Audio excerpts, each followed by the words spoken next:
Yeah.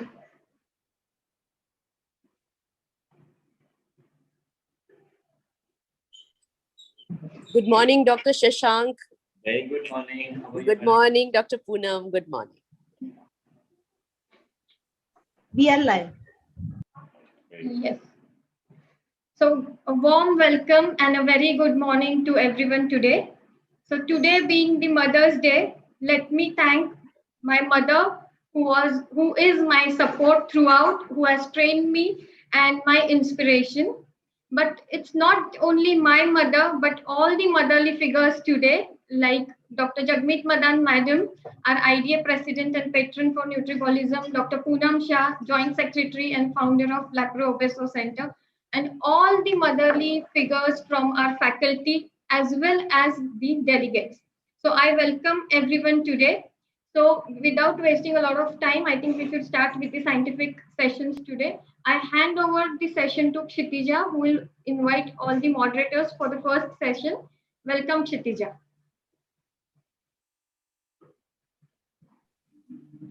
Hello everyone and good morning to all of you. I would like to introduce our first moderator, Ms. Gauripriya Kopikar ma'am. She is a registered dietitian and a consultant chief dietitian at Bombay Hospital. She is a past member and vice president of NEC and LEC Mumbai IDA. She has a few research papers which include utilization of whey proteins in critical care, as well as effect of flaxseed consumption on patients with obesity or impaired glucose tolerance, and also includes diet and chromium supplementation as a treatment approach in women with PCOS. Our next moderator for today's session is Vibha Sija ma'am. She is an assistant professor at the Department of Food, Nutrition and Dietetics in College of Home Science, Nirmala Niketan. She has been working in academics for over 22 years.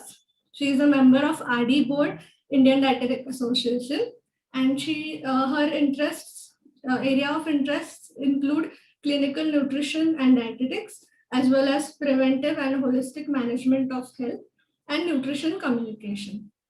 The third moderator for today is Dr. Poonam Shah. She is the Joint Secretary Arrow. She is our patron for Nutribolism as well. She is founder director of Lacro Obeso Center and my teacher, mentor, everything. So I would welcome all of the mentors and I'll hand over to them to introduce our speakers.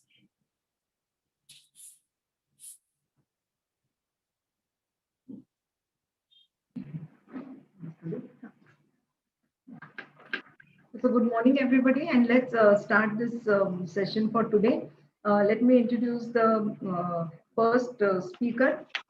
Jayashri Paranspe, madam, is working at the Nayak Hospital, Mumbai for last 32 years. She's a registered dietitian, RD trainer. She's a certified diabetes educator. She's a co-convener for the IDM Mumbai chapter. She's also faculty at the School of Nursing. She has many achievements. She's a member of the post-COVID-19 protocol development group for the government of Maharashtra. She's completed training course in low FODMAP diet in irritable bowel syndrome from the Monash University, Australia. Past member of Midday Meal Program Committee of the government of Maharashtra. Past member of the MCGM Initiative Midday Meal Program. Project in charge for IDM Mumbai's Beach Diabetes Program. And she's a speaker at various national and international conferences. Her specializations are enteral parental nutrition, pediatric nutrition, and community nutrition. I welcome Jayashri Paranspe madam for her talk on making RT feeds simple. What should a nutritionist know? Welcome, ma'am. Good morning, everyone. Let me take this opportunity to thank Team Nutribolism, Dr. Shashank Shah, Organizing Secretary Radhika, for inviting us all for Nutribolism 2020, the conference workshop. Today, my topic is making enteral feeds simple. Now, this topic, for all the seniors who are there, you might find some similarities the way you do planning. For all the young budding dietitians, today I'm trying to give you few tips of making it simple and easier. Now, what you must remember is whenever we are faced with planning of enteral feeds, these are few of the questions which come to our mind. And today we are going to try to find answers for all these questions. When to begin, where to begin, what to begin, and how much to give. Now, the basis of this for nutrition support is whenever a patient comes to hospital, either he is critically ill or he has faced with some surgical insult. Now, both these conditions are hypermetabolic stress states. Now, during this state, there is deterioration of nutritional status. If it is not addressed timely, it can increase the rate of complications and increase mortality. But if it is addressed on time, the nutrition support, whether given enterally, parenterally, or in both ways, we can maintain positive energy and protein balance and reduce complications, length of hospital stay, and mortality. Now, what is the indication for enteral nutrition support? Any patient who is malnourished and who is going to be unable to eat for next 5 to 7 days, a normally nourished patient who is expected to not eat for next 7 to 9 days, patient who is in adaptive phase of short bowel syndrome, patient is having increased needs which cannot be met through oral intake, maybe because of say burns or trauma, or there is inadequate oral intake which is resultant of deterioration of nutrition status or delayed recovery from illness. These are indications for starting enteral nutrition. Now, when to start feeding? As soon as patient is hemodynamically stable. And what to feed the patient? Now, this will depend on nutrition screening, nutrition risk assessment. When was the patient fed last? What was he fed? How much was being fed? What is his starvation history? Is patient on inotropic support? Is he maintaining blood pressure? What is his EBG report? Whether he has faced with cardiogenic shock or CPR, was CPR given to him? Answers to all these questions will help us decide what we are going to feed the patient. So, goals of nutrition support are minimize the starvation and improve the nutrition status, provide adequate calories and protein, and meet the target as early as possible, prevent and correct nutrition deficiencies, and maintain fluid and electrolyte balance to maintain adequate urine output and normal homeostasis. Now, these are various ways of feeding. You all are aware, if it is oral, it is therapeutic diets. Today, we are going to talk about enteral feeding routes, which can be nasogastric, nasojejunal, gastristomy, or jejunostomy. Now, this is all classroom or academic book matter. I'm not going to elaborate on that, but these are some of the conditions which require either nasogastric, gastristomy, or jejunostomy feeding. Now, these are some of the feeding rules which you must follow. If we are going to start nasogastric feeding, we must start with triple feeds or what we say test feed. For critically ill patient, we can start with continuous drip feed method and gradually shift him over to bolus. Now, here I want to make one thing very, very clear. Ultimately, it is your clinical judgment and the patient who is there in front of you, which should help you decide how you are going to start feeding the patient. Now, depending on tolerance, you can increase the infusion rate if it is continuous drip from 30 cc per hour to 60 and later to 100 cc per hour. The hang time of the pint which we are using for continuous drip should not be more than 4 hours because it can lead to contamination. The solvents which we use to prepare the feeds can be any of these solvents because these are sterile solutions. The supplements used, to begin with, we can use semi-elemental formula and gradually shift to polymeric calorie dense formula. It can be begin with continuous drip, then continuous with bolus, and then full bolus. Again, once again, let me say that everything will depend on the patient who is there in front of you and your critical judgment. Now, feeds given as bolus directly in the jejunum can result in abdominal pain, diarrhea, or dumping syndrome because we are giving the feed a hyperosmolar feed rapidly in the jejunum, and therefore this can lead to symptoms of malabsorption, and that's why we must feed slowly with continuous infusion. And thickened feeds are not recommended because they can block the tube. Now, I kept talking about bolus feeding and continuous drip feeding. So, what is bolus feeding? Basically, bolus feeding is given for patients who are medically stable, and it consists of feed volume of anything between 150 ml to 350 ml at 2-hourly interval, followed by 20 to 50 cc of water to prevent dehydration or clogging. Now, this type of feeding, which is also called intermittent feeding, is physiologic and it promotes proteosynthesis. With respect to practical factors, it is cost effective and it allows patient mobility. But the disadvantages, it can lead to high gastric residual volume and higher occurrence of diarrhea and aspiration. We can also use combination method wherein we are giving continuous drip in the night and bolus during the day. Now, what is and when is continuous drip feeding indicated? For all critically ill patients, in order to prevent enteral feed related complication. Now, this feeding is administered using gravity or pump, and also it is seen that it is tolerated better than bolus feeding. Here, nutrition infusion rate is constant and it can be controlled from 30 cc per hour, and we can go as high as 100 cc per hour. Now, but this kind of administration of nutrient is unphysiological and it does not permit anabolism, and it is associated with metabolic complications. A review of literature, review of continuous and intermittent feeding has summarized the benefits and drawbacks of both feeding methods and found no evidence favoring either method with regard to metabolic, gastrointestinal, or organizational concern. Once again, I will say it is your critical judgment which will come into play when you are going to decide what kind of feeding to be given. Now, I have listed here the steps when you start planning the feeds.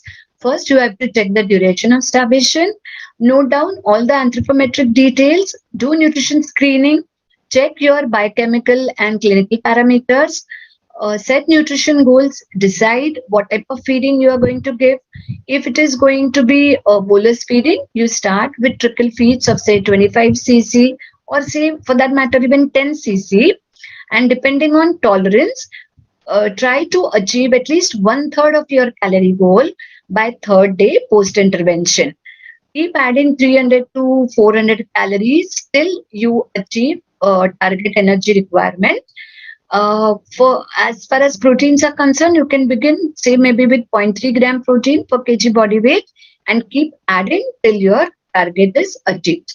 Now, enteral formula categories. These are the various enteral formula categories which are available. They are polymeric, monomeric, pre-digested nutrients, fiber-containing formulas, disease-specific formulas, modular formulas, or for those patients who have normal or near normal GI function, we can also use protein isolate formulas or blend rice formulas, which can contain pureed meat, vegetables, fruit. Now, using blend rice formula is a very, very controversial topic, but we are not going to touch upon that today. Now, suitability of this is the slide I want you to pay more attention to. Suitability of feeding formula will be evaluated based on following factors. They are functional status of the GI tract, presence of malnutrition, food allergies, and period of nil by mouth, medical history and medical management. For example, if patient is on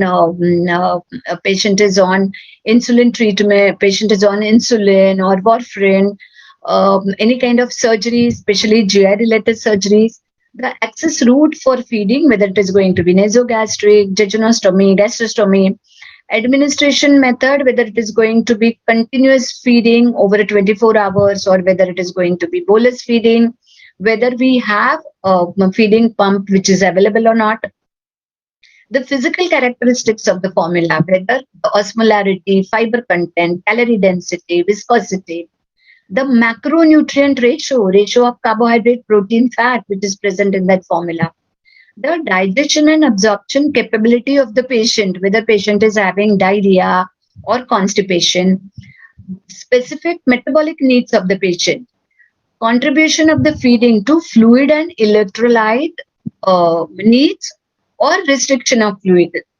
Also, the last point, which is also very important, is the cost effectiveness of the formula, availability of the staff, and mixing facilities.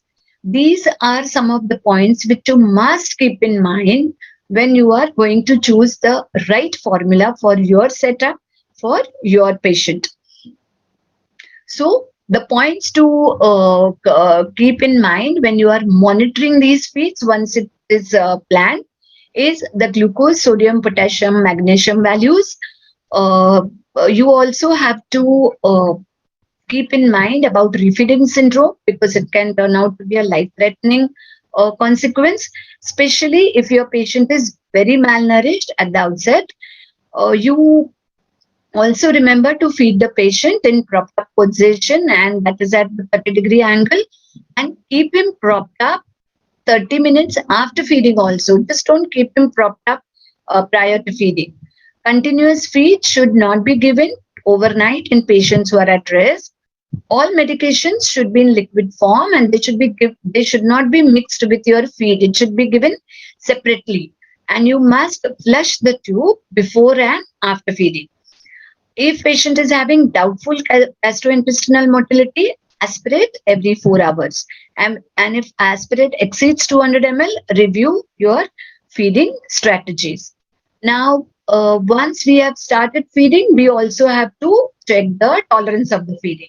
Now, these are some of the points which you will keep checking whenever you are doing follow-up. It is the stool amount and frequency, gastric residual daily. Note signs and symptoms that may indicate GI intolerance. Assess non-tube feeding factors before you change the type, amount, and rate of feeding.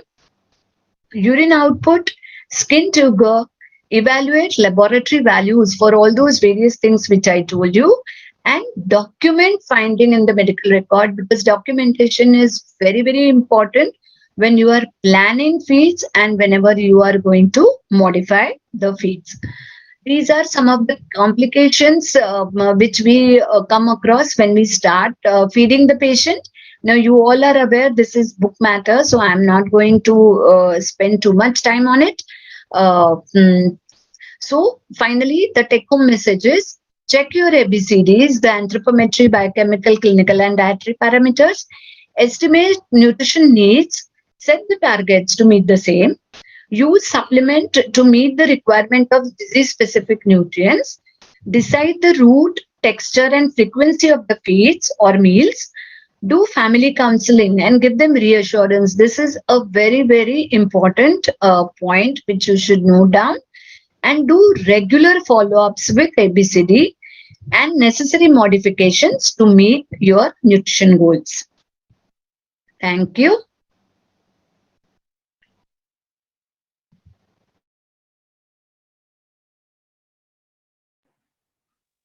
Thank you, ma'am. That was a wonderful information. There are some questions from the audience, and one is, what about the foods that help in autoimmune conditions? Good morning, everyone. It was, going back to while I was preparing this presentation, it was like, trying to remember what all we do in our regular setup. Now, in to answer the query, patient is already in autoimmune condition, and most of these patients are on steroid support. Now, that's why the diet which you basically have to give is high protein diet. Also keep in mind that you have to give adequate calcium and basically a balanced diet. That is what is required when so there is no particular food as such that you have to give when patient is in autoimmune condition. Okay. Thank you, ma'am. The next question is, how much cc is minimum required for flushing, and is only water used for flushing? Yes, it is water which is used, and normally the minimum fluid where it is used is 20 cc. But again, there is no rule, because if it's a pediatric patient and if your patient is on fluid restriction, then you might use even lesser water, because fluid which is available to you for feeding, even the fluid which is used in flushing, that also is taken into account. So that's why minimum otherwise is 20 cc pre and post feeding. But as I said, it will remain, it will depend on fluid requirement. Okay. Two small questions. Can we use milk as RT feed in ARDS, and Ragi Ragi kanji, I suppose that is what they mean, ragi kanji as RT feeds in diabetes. Yes, that's the question. So yeah, I think it is ragi kanji, or maybe there is some small mistake. It is not rahi whatever.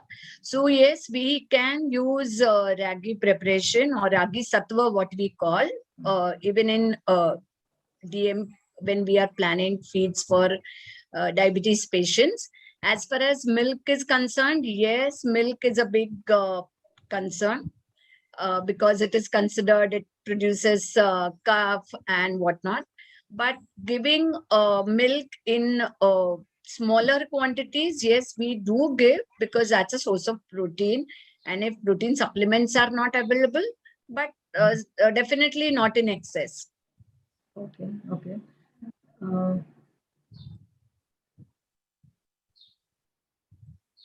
Is continuous feeding not ideally recommended?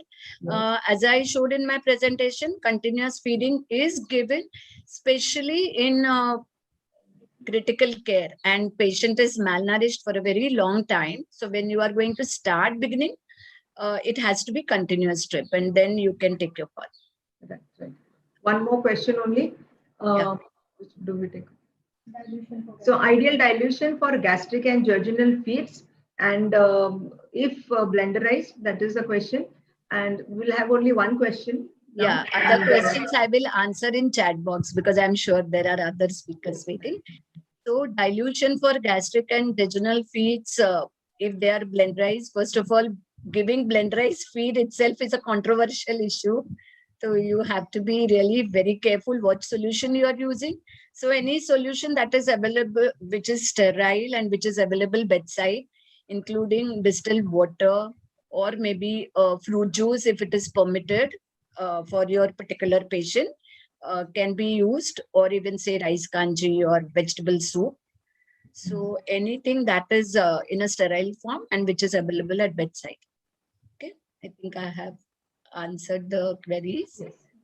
Okay, ma'am. Thank you. Okay, thank you so much once again. Yes. I hand over to the other moderators for the further. Gauripriya Kopikar, madam, are you online? Sure. Yes. A very good morning to you all.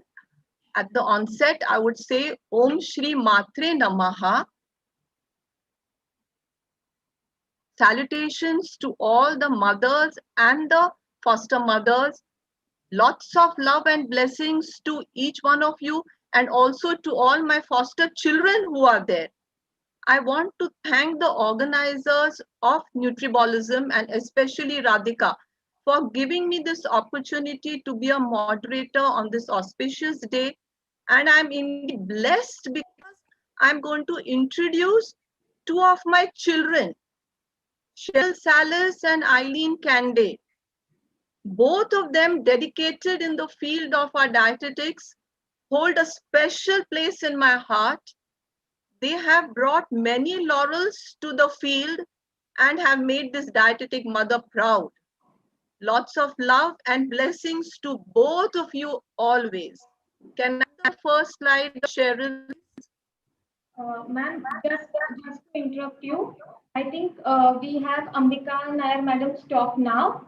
So we will have Cheryl Salis Ma'am's talk after this. So I request Vibha Okay. Ashish to introduce Ambika Nair Madam. Hello, everybody. Happy Mother's Day to all. Thank you, Nutribolism, for having me here.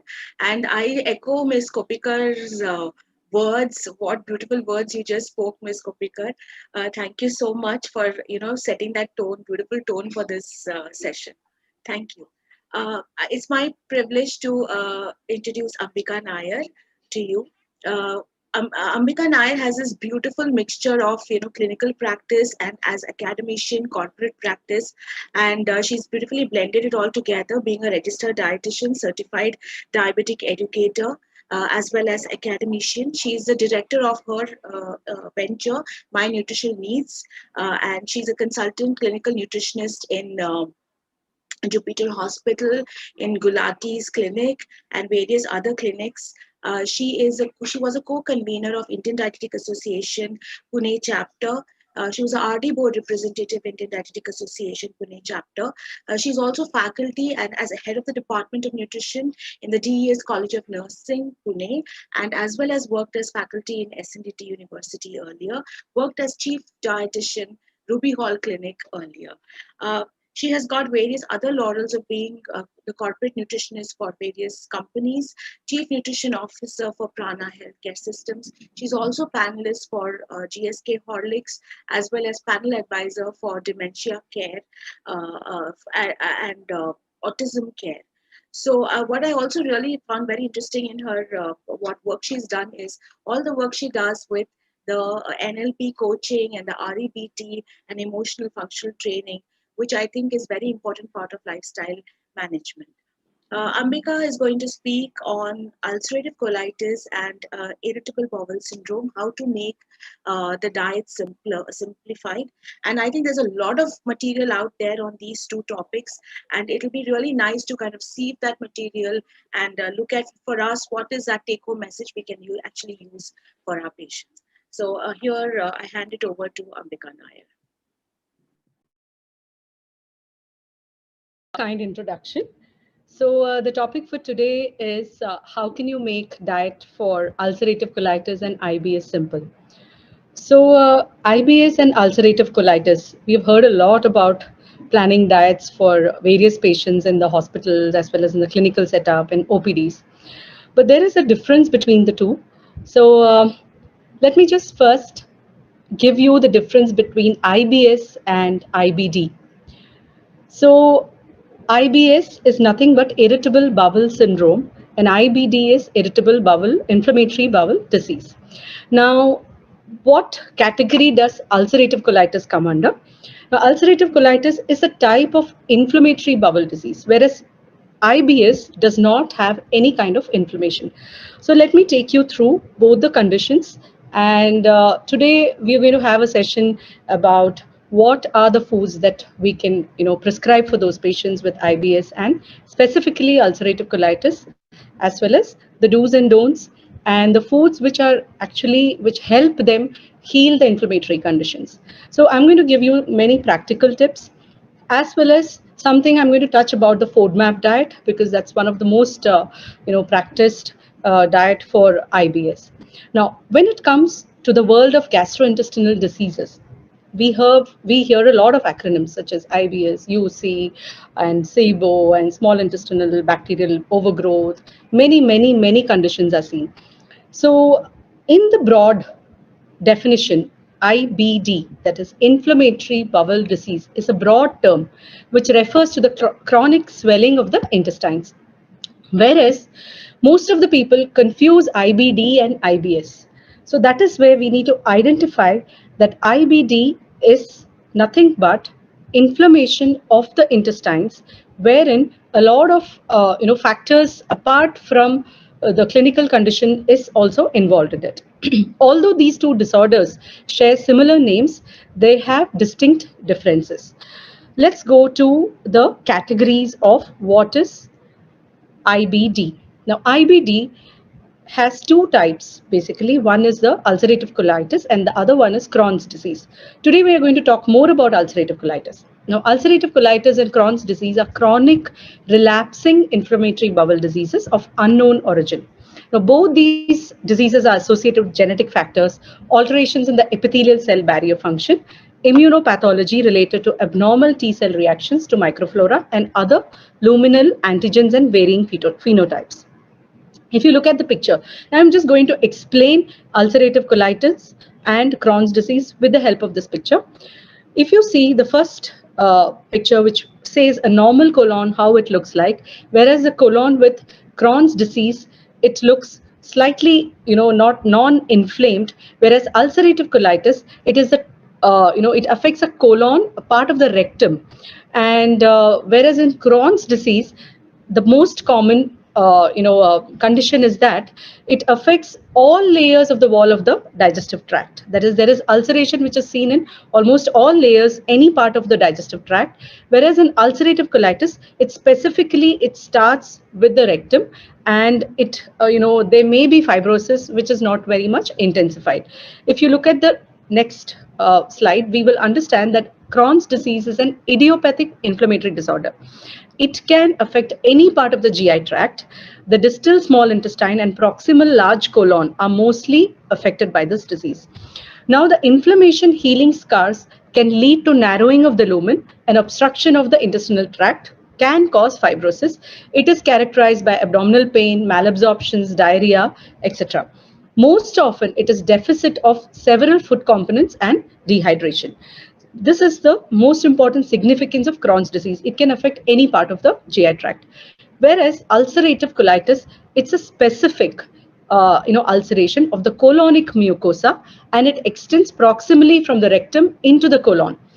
Here also the cause is unknown, but definitely a lot of dietary factors play a very important role.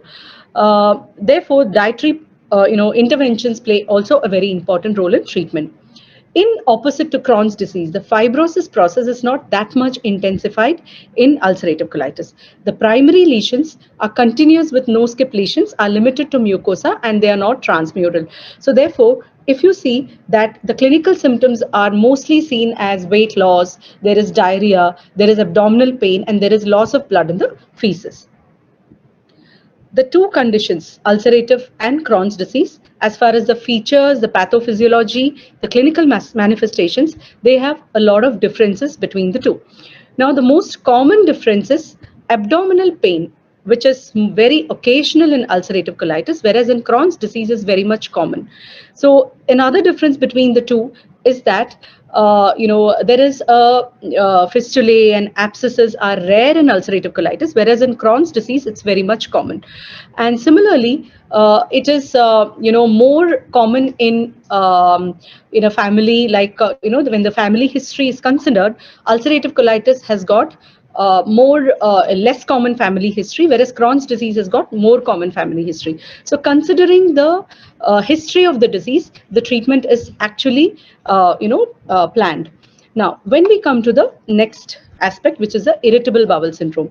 Irritable bowel syndrome is a common disorder that affects the large intestine. The signs are cramping, abdominal pain, bloating, gas, diarrhea, constipation, or both. So IBS is a chronic condition that you'll need to manage in a long term. So as I said, there are a lot of changes in the bowel movements. So changes in the appearance of the bowel movements. Other symptoms are sometimes there is even mucus in the stools. Most of the patients, they complain of, after they eat the food, they have a tendency to pass motions. So they, they have frequent motions, which is a common sign which is seen in irritable bowel. Now, the irritable bowel is controlled by the central processing of information. So it is also controlled by the personality traits, if they have anxiety, if they have depression. Therefore, there is a lot of environmental factors factors which play a very important role in IBS, like for example, the stressors or the life experiences, sometimes antibiotics or gastrointestinal infections, and definitely diet. All these affect the gut microflora. They control the gut function. They have a very major effect on the nutrient intake and the absorption. Sometimes there are also some amount of genes which play a very important role in the IBS, like for example certain genes which affect your the gastrointestinal immune system, the gut microbiome. So even the genes which control your regulation of gut function, the motility, the sensory secretion, etc.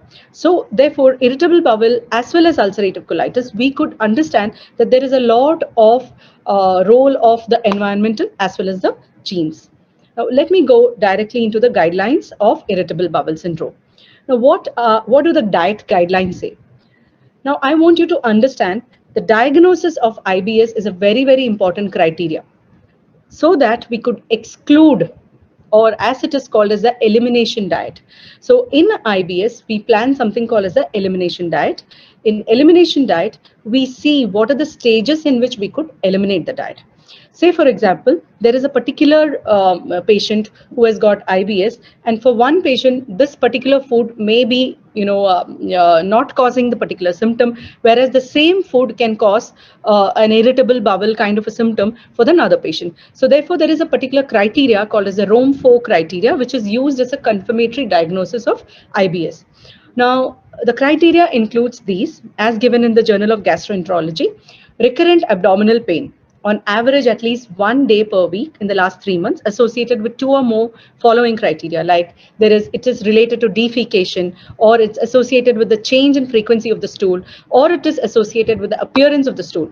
So therefore the criteria fulfill for the last 3 months with symptom onset at least 6 months before diagnosis. So this is a very important aspect in diagnosing IBS. Now, when we talk about IBS, the most common diet which all of us know is the low FODMAP diet. So what is the low FODMAP diet?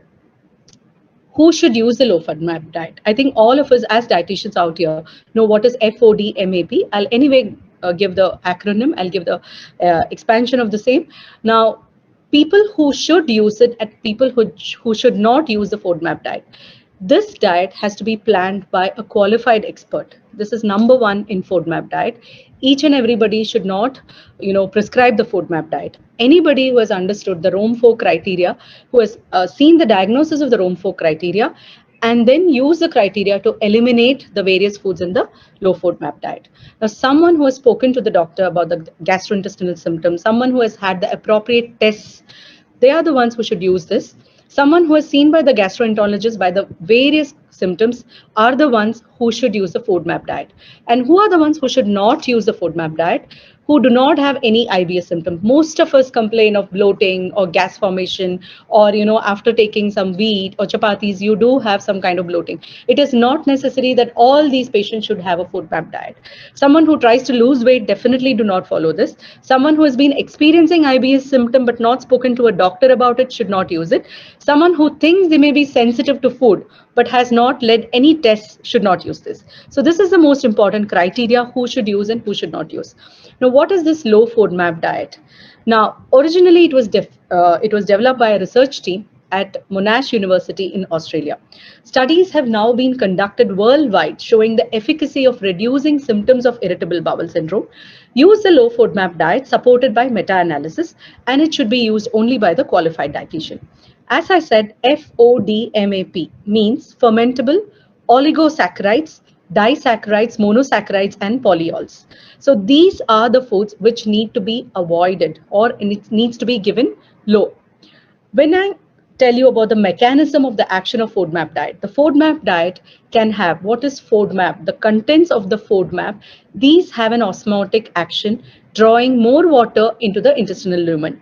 If you can see glucose and fructose combination and fructans, these have a very high osmotic action effect wherein they draw in water into the intestinal lumen. Therefore, they cause the bloating. The mechanism of action of FODMAPs, what do? They increase the fermentation in the colon, leading to increase in gas productions. And So even if you can see that glucose, fructose, fructans, glucose and fructose combination, each of them have got a different, specificity about how they increase the gas production. If you can see the graph, which is shown in the screen. Evidence for the low FODMAP diet. So what has been proved between healthy controls and individuals who are following the low FODMAP diet, symptoms improved in patients with IBS, whereas there was no difference for healthy controls. Now let us see how do we implement the FODMAP diet. It's a very simple 3-step process undertaken under the guidance of a dietitian. So the number one step is reduce total FODMAP intake for 2 to 6 weeks. Second is re-challenge to assess tolerance, meaning you need to reintroduce the same foods which cause the intolerance. Third is the long-term maintenance phase. So it is a very simple 3-step process. Now the first phase, I'm just giving a gist of everything because of the constraint of time. So the phase 1 is nothing but reduce the FODMAP intake. Phase 1 involves reducing FODMAP intake in the patient's dietary for a period of 2 to 6 weeks. So patients need to understand this is not a long-term diet. Important to explain the mechanism of action of FODMAP to the patient. The level of restriction is modified as per the needs of the individual and a detailed history. Now I'm going to tell you what are the foods. We are talking about FODMAP. So what are the subgroups? Now, if it is excess of fructose, so high FODMAP food examples are honey, mango, apple, pear, etc. Whereas the low FODMAP alternatives, so you could choose these alternatives like maple syrup, orange, or kiwi fruit. Whereas lactose containing cow's milk, all of us know the lactose containing foods. Polyols, what are the polyols? These are the sugar alcohols like sorbitol, mannitol, etc. So these are present in avocado, apple, pear, cauliflower, mushroom. So the common foods such as these also need to be avoided in a FODMAP diet. Whereas what are the things that you could introduce? Those which have low polyols like strawberries, grapes, green beans, peppers, etc. Fructans. Now fructans are those which are present in garlic, onion, wheat, artichokes, etc. So these contain very high FODMAP, even onion, garlic. So if you're going to avoid onion, garlic in a diet, it's going to be really difficult for a patient who's going to be using onion, garlic in the daily cuisine. So we have to guide the patient accordingly. So introduce them slowly after 6 weeks. Similarly, those which can be used are gluten-free bread, pasta, etc. So do not confuse a FODMAP diet with a gluten-free diet. So that is completely different. That is for celiac disease and gluten intolerance, whereas this is completely dependent on the composition of the FODMAP foods. Now the galacto-oligosaccharides are pulses, cashews, pistas, nuts, soy. All these are high FODMAP. So when we are going to exclude these foods, definitely there's going to be a great improvement in the patient. Now what is this phase 2? Which is re-challenge or reintroducing, finding out whether a small amount of gastrointestinal symptom is seen or not. Again, it should be undertaken under the guidance of a dietitian. Now, as we say, one size does not fit all approach. So we should individualize this re-challenge. The aim of re-challenging is just to find a balance between a good symptom control and expansion of the diet. Now, why do we re-challenge? So what are the patients whom we can actually consider as re-challenging? What food would the patient like to try? What type of foods would have the biggest impact? Adjust the quantity of the food, adjust the portion of the food. So these are the techniques where we use in re-challenging. Then once we introduce a re-challenge, we need to interpret the re-challenge. How do we interpret as in terms of the symptoms, the severity of the symptoms, are they well tolerated? Can we reintroduce and in what amount? And can we reintroduce the food completely back into the diet, or should we go back to phase 1? So this is called as a interpretation. Now the long term, the diet only needs to be as strict as symptoms require. So we need to be very careful about reintroducing because the symptoms can transform into a more complicated symptom. So therefore, we have to reintroduce very, very carefully. The last point, which is long-term maintenance, which is the low FODMAP diet, should not only be followed as strictly as required to maintenance of symptom, but it should be reintroduced in a long-term basis, and the dietitian needs to reassess the patient from time to time. We need to follow an individual approach. These are the practical tips as a take-home message for IBS. The dietitian should individualize. We need to have practical solutions. We can give them recipe guidance. We can can give them shopping lists, we can ensure the patient by not over restricting their diet, because most patients completely over restrict and get into malnutrition. So we have to also ensure that proteins in the form of peptides, peptide based formulas, they are very helpful in such patients. So these can be suggestive, and we need to help adjunct therapies along with an individualized approach. Like adjunct therapy is like introducing lactase and alpha galactosidase enzymes. These are as per the physician's guidance. A simpler version of a dietary restriction rather than a very complex version of the do's rather than the don'ts. So most of the patient, any which ways, they have a lot of restriction. So it is always better to give a lot of do's for the patient rather than the number of don'ts. So the takeaway of the low FODMAP diet, it's supposed to be the proven, the best efficacy in managing IPS patients. Unless and until you follow a 3-phase, that is the initial, re-challenge, and the long maintenance, it's not going to work. The enzyme therapies like lactase and alpha galactosidase are the ones which are adjunct therapies. We need to completely avoid the processing of processed foods, packaged foods, and alter the cooking techniques. So those are the tips for IBS. Apart from the dietary tips, we do have the other tips such as relaxation therapy, psychotherapy, and herbal medications and alternative therapies, wherein a lot of meditations and relaxation therapies do work on the mind. Now, a short, quick do's and don'ts about ulcerative colitis. We all know that ulcerative colitis is an inflammatory disorder, and it comes under the category of IBD. So there are 3 different types of ulcerative colitis, which is proctosigmoiditis, left-sided colitis, and pancolitis. So the proctosigmoiditis, which affects the rectum and the lower portion of the colon. Left-sided colitis affects the left side of the colon, beginning at the rectum. Pancolitis affects the entire large intestine. Now, if you see the picture, a normal colon or the normal rectum looks like this, whereas the ulcerative colitis looks like completely eroded cells. Now, in a normal colon, you can see the goblet cells. So there is a wider chance of absorption. Whereas in ulcerative colitis, there is an absence of goblet cells. The crypt distortion and abscesses are seen. Therefore, the mucosal layers, it affects considerably. So therefore, the absorption is very, very poor here. Symptoms can be rectal bleeding, diarrhea, nausea, weight loss. So the symptoms are definitely taken into consideration. The goals for therapy are inducing remission, maintaining remission, restoring and maintaining nutrition. So nutrition plays an absolutely important role along with a medical therapy. Maintaining the patient's quality of life, because there is a lot of behavioral therapy which is also involved, and if the patient gets into complications, surgical interventions are now required. Critical care patients with ulcerative colitis, we do recommend peptide-based findings. So as per the Aspen and Aspen guidelines, patients with diarrhea or pancreatitis, you can give polymeric formulas, and meaning patients who are intolerant to polymeric formulas or intact formulas, we can give them peptide-based formulas, especially with patients with Crohn's disease too. What are the foods? I'm just giving just last 2 slides, the foods to enjoy in ulcerative colitis. I have used the word enjoy in ulcerative colitis because what we convey to the patient, it plays a very important role, because as such, the patient is in confusion that should I eat this, should I eat that? So we need to give them the right guidance. Let us suggest these foods like white rice, cereals made out of white flour, canned cooked fruits, cooked vegetables without skin, seeds, anything which is very soft for the intestine, and pureed or those which contain good amount of soluble fiber, tender soft meats, peanut butter and olive oil and coconut oil, like extra virgin coconut oil and olive oil play a very, very important role because of the MUFA content in the oils. Those foods which have to be avoided in ulcerative colitis: any beverage which contains caffeine, which is an irritant. Spicy foods can irritate. So generally in my practice, I always tell my patients for ulcerative colitis or IBS, I tell them avoid those foods which cause hurry, worry and curry. Hurry is you're very quick and you need to get things fast moving. Worry is when you're constantly thinking about it, and curry is anything which is spicy.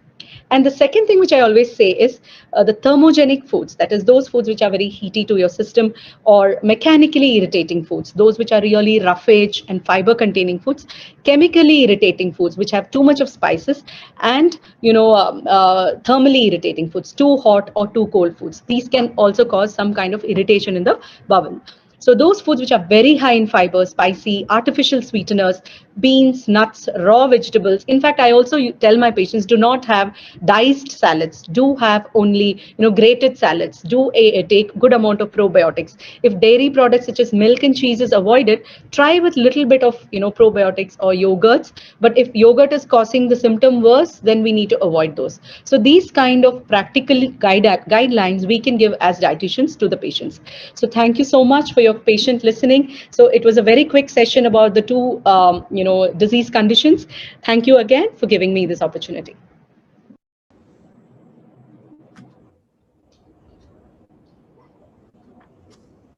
Thank you so much, ma'am. Thank you, Ambika, for a very lucid presentation. I think you have covered a lot in the very short, brief time that you have had. We don't really have time for questions, but just one thing I would like to ask you, and that is, when online, there's a lot of emphasis for ulcerative colitis on fiber-free diets. So in the long term, what is your take on it? Because we can't give very low fiber for a chronic condition. So that's the only question, and we can then proceed. Definitely. So when we talk about fiber, I think we need to mention to the patient which kind of fiber, like it's soluble fiber and insoluble fiber. So what they mention is about the insoluble fiber or the coarse fiber. So the soluble fiber content up to 20 to 25 grams as per guidelines, it's tolerable. So we suggest those foods which contain good amount of soluble fiber compared to insoluble fiber. So on a long-term basis, you could suggest soluble fiber to the patients. And if there is also gluten sensitivity along with ulcerative colitis, then we need to be careful about even the oats or the contaminated oats, which is like soluble fiber, right? So we need to think about those kind of foods. So 20 to 25 grams is acceptable as per guidelines. Thank you, Ambika, for that very lucid presentation. Thanks to Nutribolism for inviting me again. So I hope I've done justice to the topic. It was a very quick run through about both the topics. So thank you again. Thank you all. Thank you. Madam, we can start with Cheryl Salis, madam's introduction, and then we talk. A very good morning to you all again. Can I have the CV of Cheryl, please? Yeah. Cheryl Salis, we all know her, a speaker of par excellence, founder of Nurture Health Solutions. She's worked in multinational companies. We've seen her on TV shows.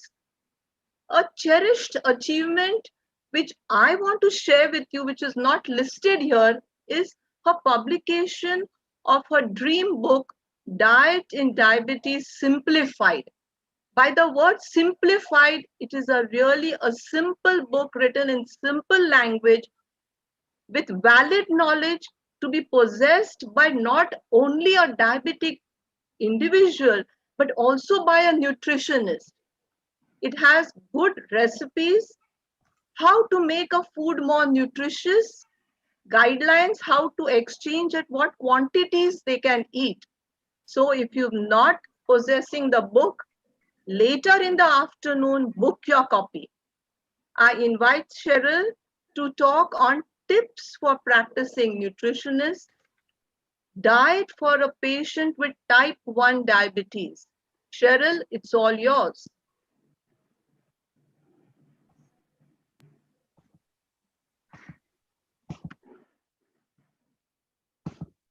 Thank you so much, ma'am, for that very kind introduction. And I couldn't have asked for a better Mother's Day gift than having you chair this session. Truly, truly blessed to have you and all the seniors and mentors in my life. And happy Mother's Day to each one of you. At the outset, I'd like to congratulate Dr. Shashank Shah, Dr. Poonam Shah, and Radhika for this wonderful conference. There's so much of learning and sharing, and it's beautiful to spend the weekend with the fraternity and learning and sharing. My topic is medical nutrition therapy in type 1 diabetes. The outline for my talk is macronutrient recommendations in type 1 diabetes, carbohydrate counting, synchronization between types of insulins and meals, and last, protein and fat counting. I'm sure for people who are my seniors and who have, equal experience as much as me, when I started out my practice 20 years ago, we had a general diabetic diet. The list of no's was more than the list of allowed foods, and therefore we never had people coming for follow-ups. People used to feel very depressed and dejected looking at the diet plan. At that time, we used to call it the diet plan, and they used to feel that there's so many restrictions. It was a one-size-fits-all. Everybody got the same kind of a diet, and there was no concept of a diabetes educator. Now, today, things have really changed. Nutrition science has advanced, especially in the area of diabetes and type 1 diabetes. It's not a one-size-fits-all approach anymore. It's a customized designer meal plan. It's flexible nutritional recommendations as per the medical management and the lifestyle. It's personalized to meet individual needs and regional preferences, because you have people from different regions in a particular place, and you should be able to plan diets, suiting their lifestyle, their preferences. And sorry, I'm just going to move this cursor. Diabetes education is the cornerstone in diabetes management plan, and very important, especially in type 1 diabetes, because it is something that they have to live with lifelong. So if a child is diagnosed at the age of 2, she lives with type 1 diabetes lifelong, and therefore it's very important to teach self-management education initially to the parents and the caregivers, and after that to the children who are diagnosed with type 1 diabetes. Now, a few things that I would like to clarify here on this platform, that first we used to call it IDDM, which is insulin-dependent diabetes mellitus. Today, we no longer call it IDDM, but type 1 diabetes, and that's number one. Suffering from diabetes. I often hear people say that, or even sometimes the people from the fraternity say, we suffer from diabetes. We don't suffer from diabetes. We live with diabetes, and we live happily with diabetes. We win over diabetes. And that's what all our kids with type 1 diabetes do. Diabetic, we no longer use the word diabetic. It's people with diabetes, often known as PWD. That's what we call it. Diabetic diet. It's not a diabetic diet. It's a meal plan for diabetes, which everyone in the family can consume. And often we hear, in the first meeting with a parent of a child with type 1 diabetes who's newly diagnosed, there's often, a lot of, why has it happened to my child? What will my child do now? What can the child eat? But the second visit and the third visit after that, we hear parents saying that it has really changed our life as well. We've become more healthy. We've become more conscious. Our blood glucose levels have improved. My weight has improved. And then they start seeing a lot of positivity about the diagnosis. And that is what we want to achieve. Now, the goals of, meal planning in type 1 diabetes. First things first, that the meal plan for a person with type 1 diabetes is very different to a person with type 2 diabetes, pre-diabetes, or GDM, because very important, these are children, they are in their growth phase. We have to ensure that the meal plan is a well-balanced meal plan, ensuring adequate nourishment for growth and development, achieving normoglycemia. Another thing is preventing hypo as well as hyperglycemia. So hypoglycemia is a common side effect of or complication of people who are on insulin, and therefore we have to plan our meals really well to prevent any kind of hypos or hypers. So therefore it has to be in the right quantity as well as quality, trying to achieve an HbA1c of less than 7%, but without any episodes of hypoglycemia, because the person could have recurrent episodes of hypoglycemia and have an HbA1c of 5% or sometimes even 4.5%, but that is not what we desire, because there's so many episodes of hypoglycemia which can be very detrimental to the child in the long term. Today we have something called as time and range, and today with CGMS and AGP, which is ambulatory glucose profile, you have a sensor which is on the body for 14 days, and then you get to see trends. And now we're focusing on at least 70% of the time the person is in range. And I'm going to discuss about it in the slides to follow. Prevention of diabetes ketoacidosis, which is a very, very common, seen complication, acute complication in type 1 diabetes. And today you have spiritual gurus who say that, you don't need insulin, and just with yoga and with diet, you can control. And I'm so afraid that today we'll have so many children land up with DK if they follow this kind of advice. Again, very important is that when a child comes to you at diagnosis, there's a lot of weight loss that is seen. And therefore, it's very important that when we are planning the diet, we take care of restoring that weight, as well as manage hypothyroidism and celiac, because these are the common, comorbidities that we see with type 1 diabetes. Now, when we're looking at carbohydrates, now carbohydrate becomes a very, very important macronutrient, especially in type 1 diabetes. So carbohydrate requirements in children and adolescents are individually determined depending on age, gender, activity, dietary recall. And people often tell us that, if for carbohydrates they have to give insulin, why do I need to give carbohydrates? Can I give a completely low carb or a no carb diet? And often people resort to this kind of diets. And often we see that, because of doing this kind of a diet for a long time, there is stunted growth. And ISPAD, which is the International Society for Pediatric and Adolescent Diabetes, clearly states that carbohydrates should not be excessively restricted in children and adolescents with type 1 diabetes because it can result in growth failures as well as increased risk of disordered eating behavior. So very clearly, ISPAD has said that you cannot put the person on a low carb or a ketogenic diet for type 1 diabetes. Now, what are the recommendations? As per the ISPAD guidelines, 45 to 50% of energy should come from carbs. You have to match the insulin to the carbs, and I'm going to discuss this in the slides to follow. The focus should be on high quality carbohydrates, inclusion of high fiber foods, low GI and low GL foods to minimize glycemic excursions and improve dietary quality. So very important when we're looking at quantity, also the quality of carbs, because they are children and often they eat a lot of refined foods and foods which have got less fiber. Now, protein. Now, while they are growing children, it's very important to also give adequate protein in the diet. So 20% of energy coming from protein. And we know that when we add protein to the meals, one is it gives satiety, as well as it helps to improve the post-glycemic excursions. So 50% should be from good quality protein, and therefore protein intake is recommended with every meal to blunt the post-glycemic response. Now, when we are cutting down the carbs, now we know that our Indian population, especially with children, we eat a lot of carbs. So 65% to 70% of calories come from carbs. So when we are moderating the carbs to 45 to 50%, we increase the fat, but we increase the good fat in the form of MUFA fats, and nuts and seeds become the best inclusion in the diet because they're low carb and they work well as in between snacking when the children are hungry.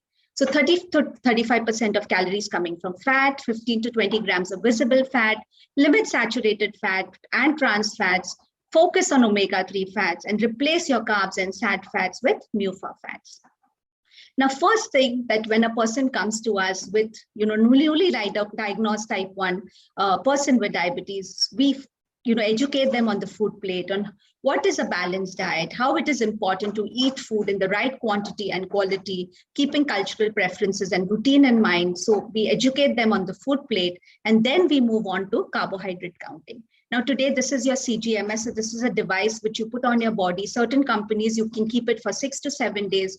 There are certain companies that devices which you can keep up to 14 days, and that will give you a trend. In case they don't use that, then we can ask them to do regular finger pricks on a glucose monitor, maintain a logbook, and ask them to get the logbook with them every time they come to you. So we try and target an HbA1c of less than 7%. And like I mentioned below, with negligible hypoglycemias, as well as we're looking at time and range. Now, when we look at time and range, this is what a CGMS report looks like.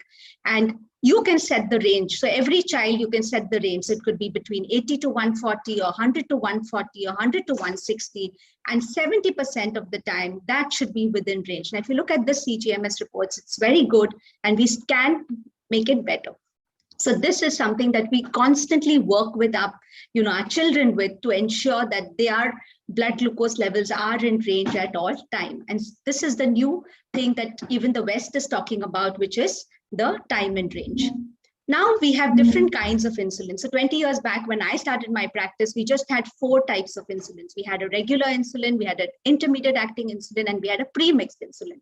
Today, there's a whole range of insulins. You have a fast acting, you have a rapid acting, you have a regular acting, you have NPH, you have pre-mixed, regular, you have a pre-mixed Lispro, as well as long-acting insulin. So therefore, it cannot be a one-size-fits-all approach when we are planning a diet. It is very, very specific based on which type of insulin regime that this child is on.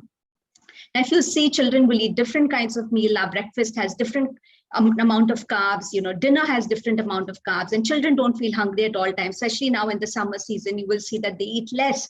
And therefore, you can't force them to, eat more just because you've given the insulin. So in the, in the past, we used to give food for the insulin. So if the child is on a particular dose of insulin, we used to force feed the child to eat so much. Today, we give insulin for the food. So if the child is eating less, you give less insulin. If the child is eating more, you give more insulin. So giving more flexibility for these children and helping them live a life which is normal, just like other children. Now, carbohydrates, as we mentioned, they're the most important macronutrient, especially in type 1 diabetes. They have the greatest short-term impact on blood glucose levels. And therefore, counting carbohydrates gives you an accurate guess of how the blood glucose levels are going to be post the meal or the snack. Now, when we come to protein and fat, if it's a home cooked meal, we do not have so much of protein and fat, which can impact the blood glucose levels. However, when we're eating outside, especially ordering in food or eating at a restaurant, we need to do protein and fat counting because that can have an impact on the blood glucose levels, not after 2 hours, but after 4 hours and up to 8 to 10 hours of the meal. Now, we at our clinic start carbohydrate counting education at diagnosis itself because it's very difficult to unlearn and learn again. So therefore, the counseling first is we educate them on healthy eating, then we move on to carbohydrate counting, and depending on the literacy level of the person. In fact, I have had my most illiterate people who have actually mastered carbohydrate counting and are now mentoring other mothers on carbohydrate counting and managing children. So, you never can underestimate anybody. People are really smart and they are now an encyclopedia on carbs. So what should carbohydrate counting include? So first things first is that you educate from time of diagnosis, and this is what is practiced in the West as well. Recognition of carbohydrate and low carbohydrate food. Sometimes I get pictures that 1 spoon of butter, how much carbs? Or, they have certain kind of myths. They feel that dals have no carbs, dals have only protein, or oats have only protein and no carbs. And therefore, you have to educate them to recognize on, what are the carb foods, what are the low carb foods, and what are the no carb foods. Important today is also reading food labels and educating them on reading food labels. Always request them to get a food weighing scale, and you have measuring cups, and it's very easy for them to then understand how much is the amount of carbs in cooked foods. And today you have a lot of resources. You have apps, you have a book. In fact, I've written a book on carbohydrate counting, and it's widely used not only nationally but also globally by all our patients with type 1 diabetes, and give practical advice on food away from home and use of insulin to carb ratio.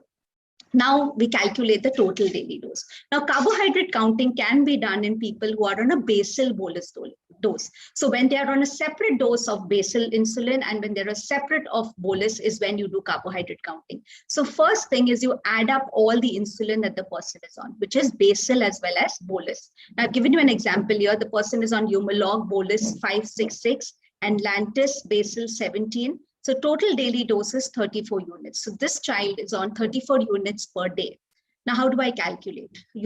It's the insulin to carb ratio. That means 1 unit of insulin is required for how many grams of carbs? So how many grams of carbs does 1 unit of insulin cover? And this will be very different for every individual. So the formula is 450 divided by total daily dose for regular insulin, that is your short-acting insulin, and 500 divided by total daily dose for your rapid or fast-acting insulin. Again, this is just the starting. You have to decide what is, or you have to come to what is the ICR for this individual, because it could vary on different factors, activity, what was the pre-meal blood glucose levels, is the, if it's a girl child, is she having her menses on, because that is when you'll see the glucose levels rising, is it examination, is the child stressed, or, different factors which will actually influence your insulin to carb ratio. So what we tell the parents initially to do is check the pre-meal blood glucose levels, give a particular amount of carbs, give that much insulin, and check the blood glucose levels again after 2 hours and then 4 hours. And at 4 hours, if the child is on rapid acting insulin, if the child comes in the target range, that means if the blood glucose comes back to target, that means you know that the insulin to carb ratio is working well. And the insulin to carb ratio could vary. In the morning, it could be different because of the dawn phenomena. The child needs more insulin because there's more insulin resistance, and insulin sensitivity improves in the evening, and therefore the requirement for insulin could come down in the evening. Also, that the child is more active in the evening time, going down to play or participating in certain sports, and therefore the insulin requirement in the night would come down. Otherwise, the child will go into hypoglycemia if you give the same amount of insulin. And therefore, working with the children closely is very important. We are 24/7 in touch with all our children who are on insulin. For very young children who need less than 10 units of insulin per day, that means if they're less than 5 years of age, then 300 to 450 rule may be applicable. And it's very important. So it's not like a magic wand that you start carb counting and it's going to work. You have to frequently do blood glucose checks if it's on the glucose monitor. And today with the CGMS or the AGP, then you can actually know with the apps that, what is the glucose reading at that particular time in real time.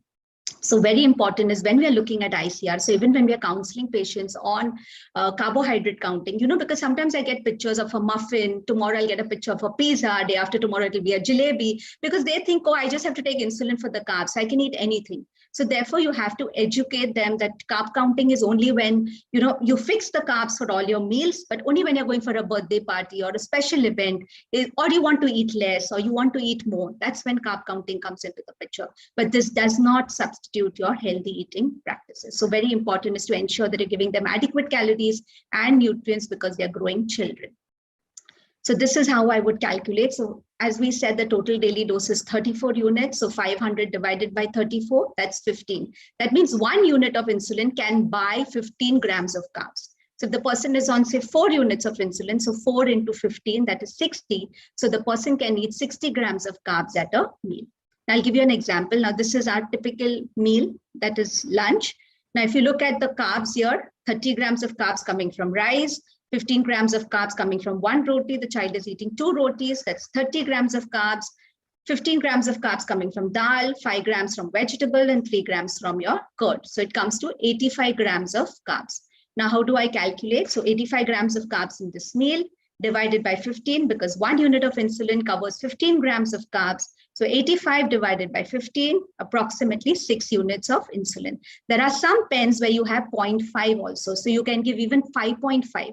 So when in doubt, always give less, don't give more, because hypoglycemia is a major concern in children with type 1 diabetes, and we have to avoid it as much as possible.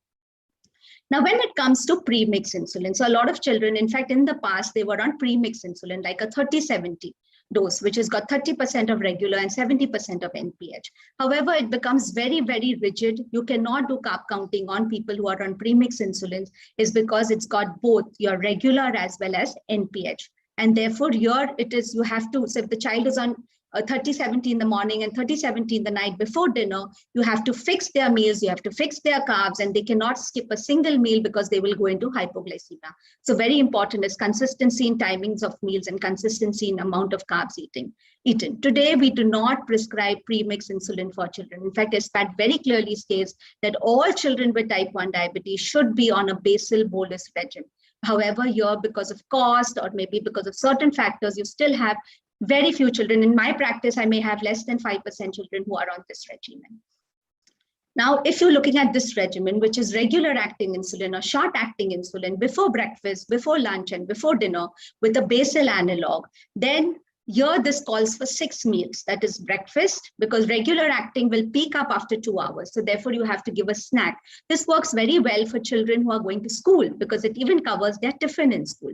So breakfast plus their mid-morning break, lunch plus their evening snack, because children are into the habit of eating something at 4 o'clock. So it covers that meal as well. And then regular before dinner will call for a bedtime snack, because if the child is on a regular acting insulin before dinner, then it will peak up again after 2 hours. Then this child will have to have a bedtime snack. If they do not have a bedtime snack, then there are chances of hypoglycemia in the middle of the night. So this is when the child is on a regular and a basal analog. Now, this is another regime which I've seen that the pediatric endocrinologists that I work with often put the children on this regimen, especially when they're going to school. So they're regular in the morning, they're on regular in the afternoon, and they're on rapid acting insulin in the night. And why does this work? So you still give your breakfast with mid-morning, you give your lunch and evening, but in the night, children have dinner by around 8:30, and they're in bed by 9:30. If they're on a regular dose of insulin, then the parents have to wake up the child to make sure that they're giving the child a cup of milk and they're disturbing the child's sleep. And therefore, rapid acting insulin in the night would work well, because they do not need to take a bedtime snack if they're on this insulin regimen. And therefore, it's very important for a dietitian to look at what is the prescription, look at take a proper thorough recall. And if you feel that the child is eating in a particular manner, does not want to eat mid-meal snacks, is not into the habit, please have that discussion with the doctor, and he will be happy to tweak or change the insulin regimen. This is another commonly prescribed regimen. In fact, in the West, they prescribe this regimen more, which is rapid acting in the morning, rapid acting at lunch, and rapid acting in dinner, or fast acting, which is becoming also commonly used today, which is your FIAS. Here, it will cover only one meal. So it doesn't force you to eat 6 meals. Here you eat breakfast. Mid-morning has to be a low carb snack, because if they're going to have carbs, for example, if they're going to have a porridge, or if they're going to have poha or upma at mid-morning after having a breakfast, their sugars pre-lunch will be high, because rapid acting insulin covers only one meal. So it covers your breakfast if taken before breakfast, it covers lunch if it's taken before lunch, and dinner if it's taken before dinner. For mid-meal snacks, they will have to choose low carb options, or they will have to take insulin as per the insulin to carb ratio. And, for example, if they're going to have, say, a cup of poha, which is going to give them roughly around 30 grams of carbs. So if my insulin to carb ratio is 15, then they need to take 2 units before that snack. Now, very important here is to remember is that rapid acting insulin stays in your body for 4 hours. So therefore, you have to ensure that they're not taking 2 insulin shots within a gap of 4 hours. Otherwise, there will be insulin stacking, which will result in hypoglycemia. Now, when we come to protein and fat counting, like I mentioned, for our home cooked meals at home, you really don't need to do protein and fat counting. But if your meal has got more than 20 grams of fat per serving and more than 25 to 30 grams of protein per serving, that is where you will start doing protein and fat counting. As per the ISPAT guidelines, an additional dose of 15 to 20% is what would be required to cover your protein and fat. So for example, if that meal has got you're taking 10 units of insulin, you start with 15% or 20% of that 10 units. So you add another 1.5 or 2 units, and then monitor the blood glucose after 2 hours, check again after 4 hours. And at 4 hours, if the glucose levels come in range, that means you know that this is working fine. And this is a trial and error. You cannot really get it on day one. It requires a lot of practice with children with type 1 diabetes, and your children are your best teachers. And that's how I have learned. I've learned from all my kids, over the years, and they've been my biggest teachers. So this is how you would do. You always start gradually, never overdose. That is the first thing that we have to remember, is never give additional, and do it only if you're confident. Otherwise, this is the job of the doctors to do. Now, when the person is on an insulin pump, now insulin pump is an advanced delivery device where it gives you a lot of flexibility, where you have a regular phone to having a smartphone where you can use it more smartly. So basically, Cheryl, can we last slide? Okay, thank you. Okay. So normal bolus is where you give your regular, if it's a poha, upma, bread, your regular meals, you give normal bolus. If suppose a person has got gastroparesis because he's uncontrolled over a period of time and he's got gastroparesis, that's where square wave bolus goes, because a little insulin will go over a period of time and you can set it. And the last is a dual wave bolus, where you give some amount of insulin just now and some amount of insulin over a period of time. For example, a pizza, if it's a high fat, so a pizza is a high fat, high carb meal. And therefore, here, if you give normal bolus, it will not work. We prefer a dual wave bolus, and this can only be done if the person is on an insulin pump. I just put this here so that you know that this is how you can do it with an insulin pump, and it requires a specialized training and regular practice. So to conclude, my message is type 1 diabetes management calls for a team approach. I'm very happy to see that now we have a lot of pediatric endocrinologists who recognize the importance of a dietitian. So it has to be done by a qualified, trained dietitian. So patients, caregivers, I think their caregivers are also very important. Educator, and I think a psychologist. Every child is unique, and meal plan must be personalized because, they are growing children. So you have to relook and, follow up with the children. Start with healthy eating, then go on to carb counting, and then go on to protein and fat counting, because otherwise they'll get very overwhelmed if you do everything at once. They don't know, they just eat food. They don't know carb, protein, fat. Suddenly they're doing calculations, and then you're talking about protein and fat counting. It becomes too much for these parents, especially when the child is newly diagnosed. So thank you so much. I have a chapter on this in my book, Diet and Diabetes Simplified. So thank you so much for your patient hearing. Thank you, ma'am. Thank you, Cheryl. That was a excellent elaborate talk. You covered everything from the change in terminology, insulin count, the carbs counting, how to do the insulin, how much carbs in what food, how to make their life worth living. You've showed us. And there is definitely going to be a lot of questions. So I request you, because of lack of time, if you could answer them in the chat. I don't want them to not get your knowledge. Your expertise should be shared. So please answer the questions in the chat, and we'll move on to Eileen, the next Thank you speaker. so much, ma'am. Thank you so much. The next speaker is Dr. Eileen Candy. We all know her, a speaker of par excellence. We've all heard her. She is the HOD of Dietetics and Nutrition in the Sir H.N. Reliance Foundation Hospital. She is a member of the RD board. The Triple T first program of Triple T RD trainers was a grand success. She's also the Joint Secretary of IPIN Mumbai chapter. A cherished achievement of hers, which she has not shared here, I want to share with you. She put in a lot of hard work, and she's a pioneer in paperless documentation of her clients in the OPD and the indoor in the hospital. A user-friendly program, not only for the assistants, but also for the whole staff in the hospital. Eileen is going to enlighten us on tips for a practicing nutritionist, diet for a type 2 diabetes. Eileen, over to you.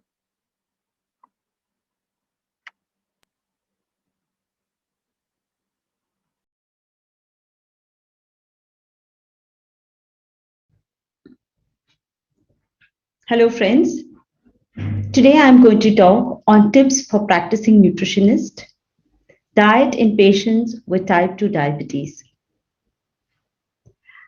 As we know that diet is the most important and the cornerstone of treatment where diabetes is concerned, and especially type 2 diabetes. So over my 2-decade experience, I just would like to share a few things which I tell the patient at the time of counseling. So first and foremost, I teach them how to choose their meals rather than me telling them what to eat and what not to eat. What I explain to them is what they can eat and how they can choose from the good foods and how they can make their current diet nutritious. So the first thing that I tell them is that at least have one meal of your entire day as an uncooked portion. So automatically you can add some salads in your diet. So if you have an uncooked portion of your meal, say in your breakfast, lunch or dinner, you could add either a cucumber, a carrot, a lettuce, some salad leaves. And to this, you could also add some nuts, some fruits, rather than choosing a carbohydrate by itself. So if you are choosing carbs, like for example, a pasta, what I ask them to do is that, first of all, choose a little complex pasta. So that's made with whole grains or multigrains, and make it more complex by adding more fiber to it. So rather than eating your pasta by itself, add some vegetables to it. So that will increase the fiber content. Similarly, when you are choosing your rice or choosing the grains, choose a whole grain rather than a refined grain. Today, there are low glycemic grains available in the market. You can choose from any of the low glycemic ranges. Your diets are definitely rich source of fiber, because as we know that fiber is good for not only everybody else but especially for diabetics, to help them decrease the glycemic index of the diet and the glycemic load. So if the patient will ask me a question, can I eat rice? What I tell them is that the amount of rice that you take, mix equal amount of portion of vegetables or fiber to it, and then you can consume your rice. This makes the rice better in terms of glycemic load and glycemic index. Similarly, when it comes to other dishes, like the most common dish and the most favorite dish of most of our Indians is poha for breakfast. So the diabetics would ask me, can I eat poha? And so I tell the people with blood sugar issues that yes, you may eat poha, but see that you add some dalia to it, some grains to it, or an udad dal to it, or you can also add soya bean to it and add vegetables to it. Similarly, they ask me questions like, is a vegetarian, I am a diabetic, should I switch on to be a vegetarian? Is a vegetarian diet preferable for diabetics than a non-vegetarian diet? My answer to them is that it is not necessary that if you are a non-vegetarian to get converted to be a vegetarian. If you are a vegetarian, do continue being a vegetarian, but at the same time, see that your diet is adequate in proteins. And if you are a non vegetarian, it is important that you choose from lean meats. Choose from meats that are devoid of excessive saturated fats. So, no skin on the chicken or lean cuts of meats. Uh, the most common question is, can I eat eggs? And the answer is yes, you can eat eggs. The yolk is not a problem. You can eat one egg per day is absolutely okay, even if you want to eat the yolk, because the yolk has so many other good nutrients which are important for us. So there is no need of cutting down the yolk for the cholesterol reasons. Cut down on the total amount of cholesterol in your diet rather than cutting down the cholesterol, which is a good source of also other nutrients. So make your milk unsaturated, like removing of the fat from the milk, skimming your milk, adding eating a paneer instead of cheese, avoiding processed meats, avoiding meats that are stuffed in, like a sausage or processed, highly processed. So in that way, even if you are a non-vegetarian, you should be able to choose the right meats. Then make salad and make vegetables a part of every meal that you eat because of the goodness of not only the fiber but also because of the rich amount of vitamins, minerals, and antioxidant it contains. We do often give them a list of low glycemic and low glycemic index foods or the low GI and GL foods. Teach them how to read these glycemic index tables. Teach them how to combine the food. Teach them how to use where and how they can use their favorite foods in what manner and at what time.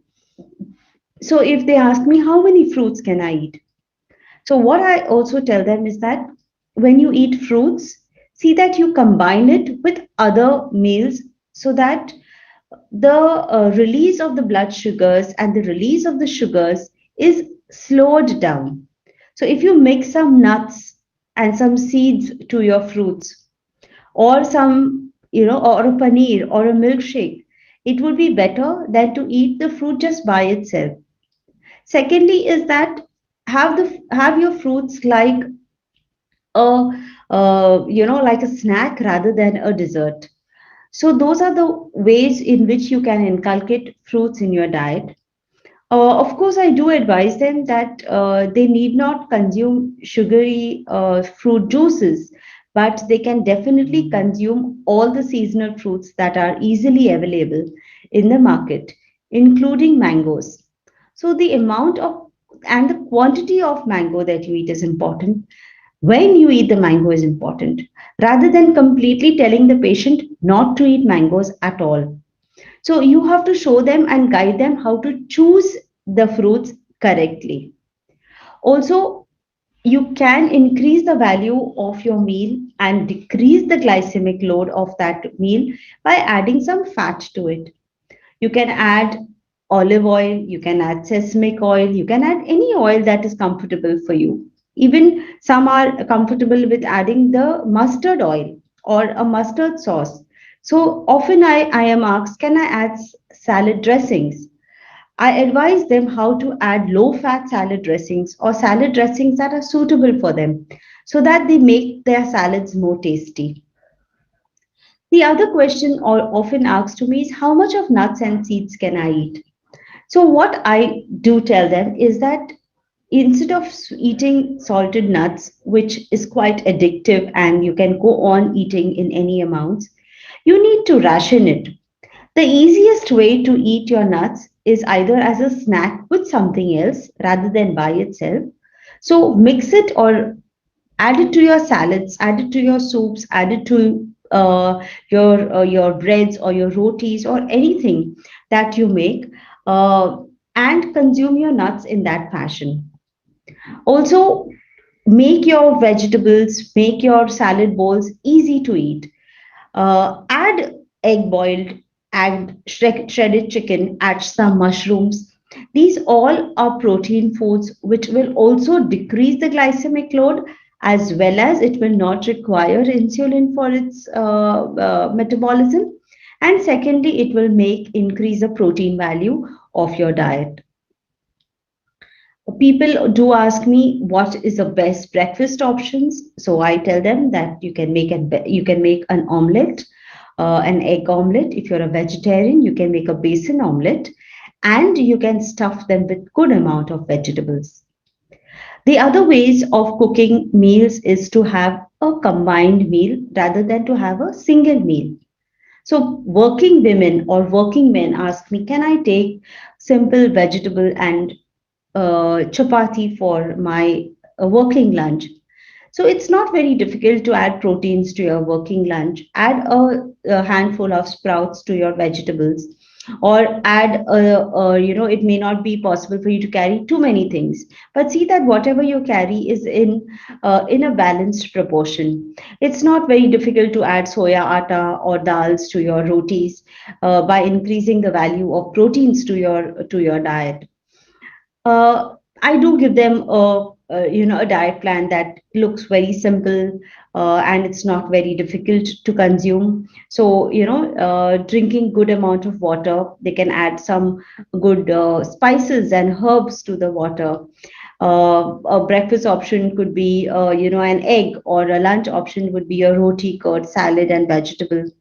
Again, for your dinner, you could have a paneer tikka with some amount of vegetables. Uh, if you are planning to lose weight, you increase the water content of your food. That means you can have things like soups. You can have foods like which are more liquidy, like buttermilk, lime water. All these things will help you feel fuller rather than consuming too much of meal at one time. Keep yourself hydrated well.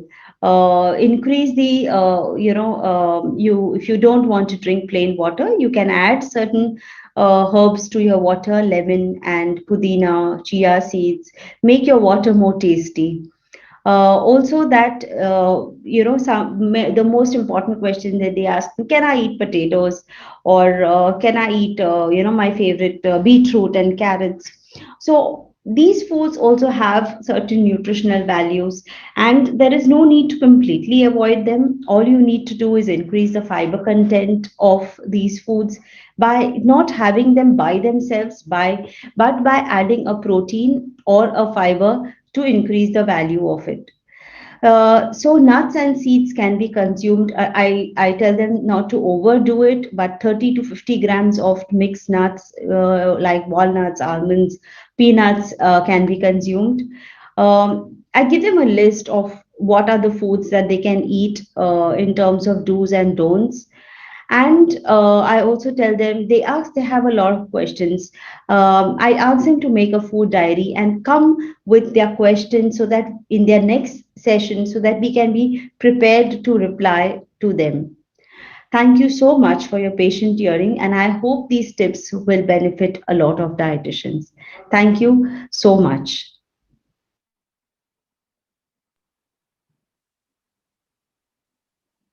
Thank you, Eileen. You have given a very beautiful talk, a visual treat, I will say, with all the food groups, how to enrich them in protein, how to reduce the load, glycemic load, include even the fiber, how to increase your fiber and get satiety from nuts, fruits in moderation, keep hydrated. And I think I want to thank you because you kept within your time. Thank you, ma'am. Yeah. But Thank you so much. we are yet behind, the time we are lose. So I would request you also to answer the questions in the chat. Sure, ma'am. Yeah, but again, I would say it was a visual treat. I enjoyed it thoroughly. My topic was on tips, so I stuck to only tips. Yes, that's what I said. And within the time, so I think Radhika will be the most pleased with me because it was within that time. Okay. Yes. Thank you Thank all you. once again. My pleasure to be here on this auspicious day. Thank you. Thank you, ma'am. So may I request Vibha Hasija ma'am to introduce our next speaker, Dr. Anagha Palekar. Yes, thank you, Radhika. I think, when Miss Korpriya Kopikar moderates, it's such a pleasure to listen to her and the way she sums it up. Thank you so much for that, ma'am. It's my pleasure to introduce Anagha Palekar, Dr. Anagha Palekar to you. Anagha Palekar is Masters in Foods Nutrition Dietetics from Nirmala Niketan College of Home Science. She's one of our college's very, very respected, prestigious alumna. She's done her PhD in social science from Social Science Tata Institute of Social Sciences, Mumbai. She's a registered dietitian and a very, very valued RD trainer. She works in BYL Nair Hospital. She's a certified diabetes educator and trained for various other aspects like the low FODMAP diet and so on. She is a very sought out teacher for various master's programs across Mumbai. She's part of the LEC IDA Mumbai chapter, and she's very, looked at speaker for various national and international conferences. She specializes in critical care, endocrine disorders, and renal nutrition. So it is my pleasure to invite Anagha here, and she's going to talk about tips for cancer patients. So here, go ahead, Anagha, take the forum over from here. Hello everyone, my name is Dr. Anagha Palekar and today I'm going to talk about anti-cancer diet practical tips. When I, out of curiosity, started Googling, what is anti-cancer diet tips, there are few pictures which talk about entire food groups as being represented, whereas many posts we see as top 25 anti-cancer foods or 12 anti-cancer foods or cancer fighting foods. So yes, superfoods are very famous about having anti-cancer properties. And we need to tell the patients that yes, there are some foods which do have anti-cancer properties, but they cannot be just eaten as an individual food or in isolation. They have to be made part of a balanced diet for it to be effective. They cannot be eaten with faulty food to be effective. So therefore, that myth of superfood, preventing cancer needs to be addressed right away. Okay, let's see effect of food groups as whole, then superfoods. Are food groups equally effective against preventing cancer? Well, as far as whole grain is concerned, yes, whole grains with all the properties that you can see on screen have shown to be effective against GI cancers and hormone related cancers. Similarly, legumes with all the beneficial properties that you can see, they have been effective against shown to prevent colorectal, GI as well as prostate cancer. As far as dairy products are concerned, all the properties of dairy products you can see over here, it has shown a protective effect against colorectal cancer, but very high intake of dairy product, along with it, of course, calcium comes in, has shown to increase the risk of prostate cancer.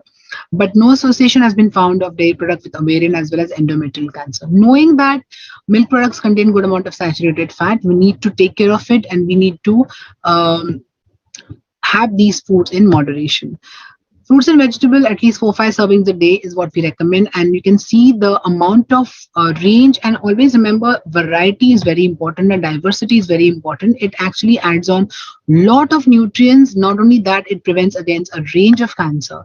Coming to nuts, there's a weak evidence about reduced risk of colon, endometrial as well as pancreatic cancer, but it contains a range of good nutrients like antioxidants or different fatty acids or phytochemicals. So nuts have antioxidative and anti-inflammatory properties and should be, if possible, if feasible, should be made part of regular diets to give benefits. Red meat and processed meat precisely, which are made out of salting and curing and fermentation, they are shown to increase consumption of red meat and processed meats have shown to increase the risk of colorectal cancer, and therefore the amount restricted is less than 500 gram per week of red meat, and avoid processed meat as much as possible. As far as red meat is concerned, when red meat and processed meat are exposed at a very high temperature, they generate some carcinogenic compound, and therefore their intake has to be restricted. And chicken and fish, particularly fatty fish, needs to be recommended to meet the protein requirement as well as the benefit they offer. As far as dietary fat is concerned, it directly doesn't increase the risk of cancer, but when you have a very high fat diet, it also can make you prone to having high body fat because of the surplus calorie, and high body fat or obesity itself is an increased risk of all the cancers that you can see over here. As far as the fatty acids are concerned, the recommendation that is followed for cardiovascular disease, similar recommendation has to be followed for cancer, because saturated fat and trans fat increased intake has been associated with some cancer risk, increasing the risk of cancer, whereas MUFA and omega-3 intake has been associated with reduced risk of some cancer. Well, carbohydrates, typically refined carbohydrates, there are mixed results about refined carbohydrate and cancer risk, but some studies have shown risk of refined sugar increasing the risk of colorectal cancer. The amount was 26 gram of refined sugar or sugar per 1,000 calories. Similarly, some of high GI, glycemic index or glycemic loaded refined carbohydrates are associated with increased risk of endometrial as well as breast cancer. So we know that these foods are not really nutrient dense and therefore need to be consumed in minimum quantity. As far as or restricted. As far as spices are concerned, they have shown to actually offer protection against a range of cancer. They are shown to inhibit the tumor genesis, tumor proliferation, invasion, metastasis, and migration. And curcumin is the most commonly, and we Indians use a huge amount of spices otherwise. Salt has been linked with increased risk of stomach cancer. It affects the lining of the stomach, and salt and salty foods, along with, of course, if there is H. helicobacter pylori, it increases the risk of that together, increase the risk of stomach cancer. Alcohol and smoking are shown to increase the risk of range of cancer, and therefore smoking has to be completely prohibited, and alcohol has to be in moderation, and moderation also has to be in moderation. As far as this is concerned, now we know what all food we need to consume. We need to have in good quantity. We need to restrict. But it's all very, very important to know in what vessels you're going to have your food, how you're going to cook food, how you're going to store food. So often we eat food in plastic, we store food in it, we heat food in plastic into the microwave, and tin food we use. But all these contain what is called as bisphenol A or BPA, which is a chemical that's part of plastic, and it can leach into the food if these foods are used on daily basis. It can leach into the food if the plastic container is scratched or discolored. It can leach into the food if you heat food in plastic container in the microwave, and it can leach if you store food with a different pH into the refrigerator as well. So therefore, you need to minimize the use of plastic as much as possible, because it is associated with increased risk of breast, ovarian as well as prostate cancer. Try to switch to glass or steel or copper while you eat your food. Use glass or ceramic or steel bottles. Store your food in glass. Reheat your food in glass. Use iron pots, of course, for cooking if possible. And as far as the Teflon or non-stick that you see, if the non-stick is in this halat, that is the surface is completely intact, the spatula is wooden, where you're not going to gissify the food again, the pan again and again, so there is no scratching, and cooked at low temperature, you can use this. But the moment the pan is in this state, there is definitely already some leaching has taken place, and more leaching is going to take place, so you have to immediately stop using such pans. As far as plastics are concerned, every plastic thing that you buy, you have to make your patients aware that what is written. Every plastic will have a triangle and a number written in it, and if this number is 3, or if anything they buy and it has a triangle and 3 or 6 written in it, they are not supposed to buy it, and they're not supposed to ideally use it also, because they can leach some neurotoxin, or they may generate very contain a lead, or release some dioxins. So therefore not to use this. If it's written 1 and 7 in the triangles on the plastic that you buy, that anything that you purchase, 1 and 7, you have to use it with caution. They are mostly the bottles that the bottle that we drink water in, or they can be some of the huge containers of water which are used in office or many functions. So they one time use, throw it off. Well, 2, 4 and 5, it's written that they are supposed to be safe for reuse, as they say. It could be milk jugs or yogurt cups, or the containers that you get and things like that, but never heat into it. If so, basically be careful. If it's 3 and 6, no use. 1 and 7, use with caution. Use 1, use, throw away. 2, 4, 5, ideally safe for reuse, but generally we shouldn't, because if it's going to scratch and everything, it's going to be leaching. If you store food, it's going to leach. But do not microwave at all into these. So leave plastic as much as possible. As far as cooking methods in cancer is concerned, barbecuing, grilling, pan frying, and high temperature cooking basically expose food at a very high temperature, can bring food in contact with flames, and specifically this is in context with meat. If meat fat gets in contact with the flame or with these woods and charcoal that you can see, it can generate compounds such as polycyclic aromatic hydrocarbons or heterocyclic amines or nitrosamines, which are carcinogenic. And therefore cooking method should be either, it could be steaming or boiling, which do not generate such a pH, or at least marinate the meat for some time for it to get kind of cook a bit, get a little better, then put it into microwave for say for a minute or so, so that it does not generate the polycyclic aromatic hydrocarbon, and then grill at a lower temperature. So the strategy is to lower the temperature. 1, to not char the food, don't make it very brown. And third, barbecuing, you can change the cooking method and switch the food while barbecuing. Switch it quickly. Don't keep it for long period of time, because the food then gets exchanged at a very high temperature. And reduce the frequency of using this cooking method while cooking your food. As far as tapping the potential or tapping the anti-cancer activity, as we know, broccoli or cabbage or cauliflower, they contain a compound called as sulforaphane. So sulforaphane is a compound which has anti-carcinogenic activity. But when that sulforaphane will get activated is only when you steam these vegetables for at least 5 minutes. Okay, so the moment you steam them for 5 minutes, these compounds are going to get activated, and they will have that anti-cancer property. So therefore, cook it like this to get maximum benefit. That we need to tell our patients. If it's garlic, if you crush it, if you chop it, what happens is the allicin in garlic and the enzyme allinase get together and they form allicin, which has got anti-cancer properties.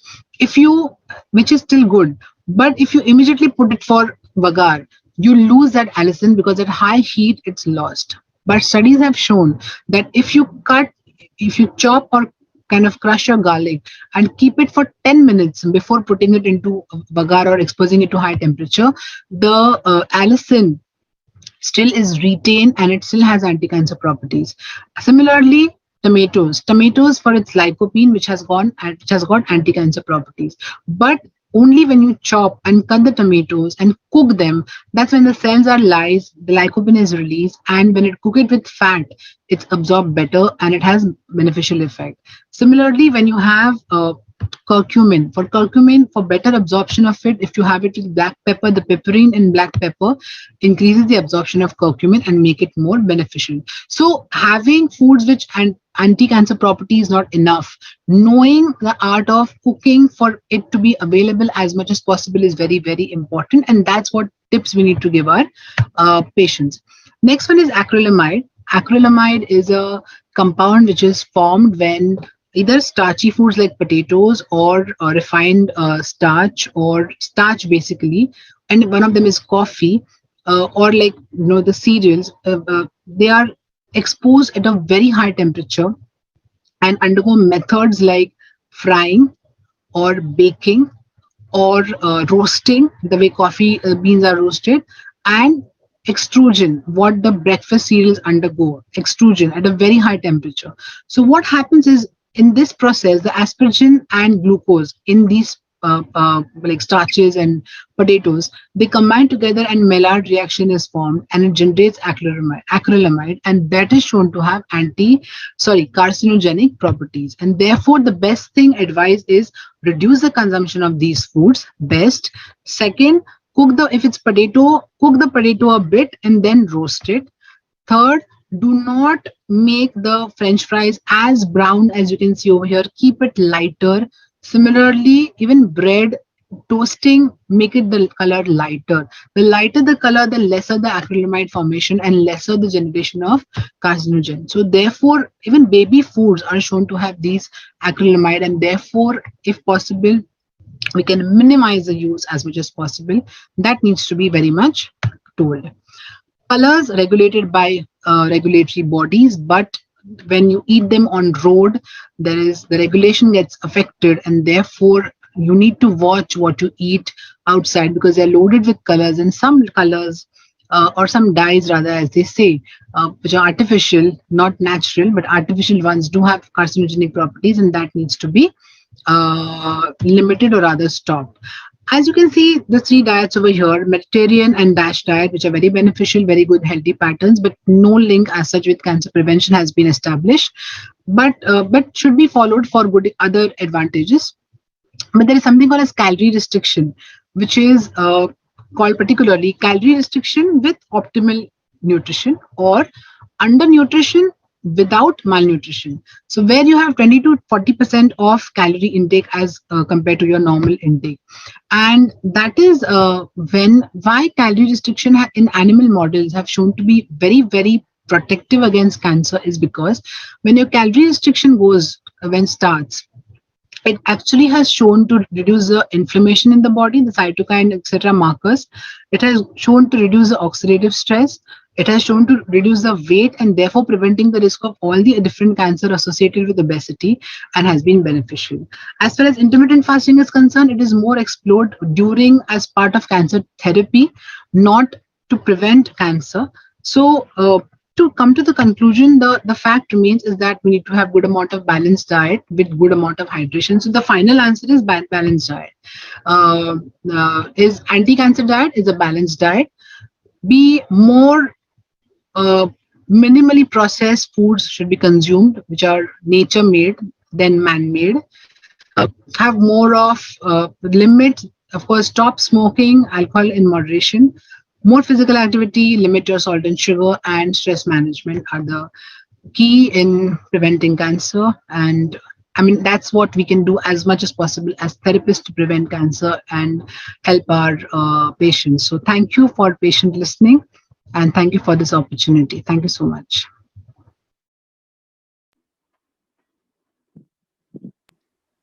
Thank you, Anagha, for that beautiful presentation.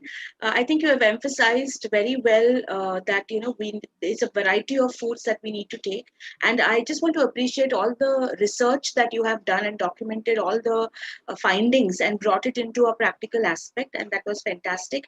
Also, the little nuances that you gave, which we have to remember and give our patients in terms of how to kind of process the foods in the kitchen, so that the full goodness of the phytochemicals is there. So I may not have time for questions here, but just to add on to what Anagha has said, the time window, I mean, we concentrate a lot on management. And Anagha, I would like your opinion on this also, that we concentrate a lot on the management of cancer patients in the hospital, which is for a short duration of time, when they're suffering from it. But there's a very long window of time where the cancer development takes place, and that's the work also which we have to very consciously be involved in cancer prevention. So I would like you to just kind of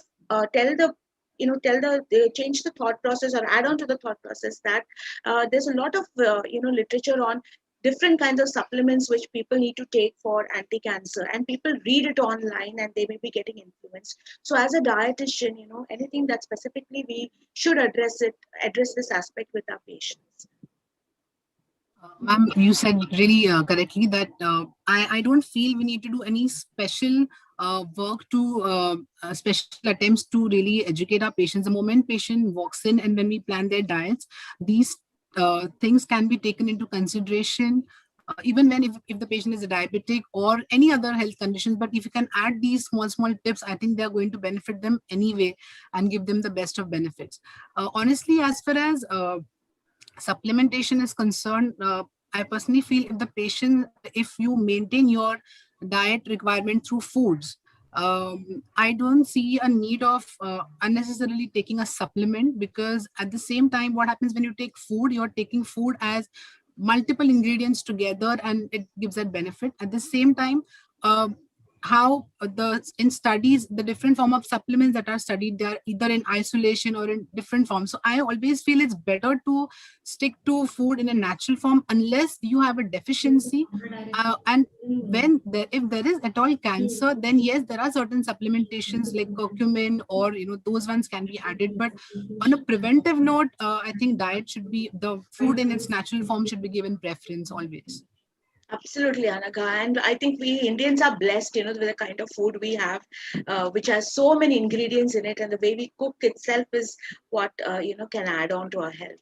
So thank you so much, Ma'am, just Anagha. 1 second. I Please. didn't mention it in my video because I wanted to save time, but I want to thank Dr. Shashank Shah, entire team Nutribolism, and Radhika for having me and giving me this opportunity. Thank you so much. Thank you, ma'am. Thank you, ma'am. Thank you, Anagha. Wonderful presentation.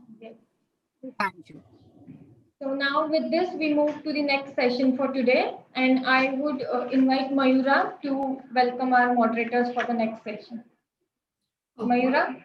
Yes, ma'am. So I would like to introduce my mentor. Am I audible?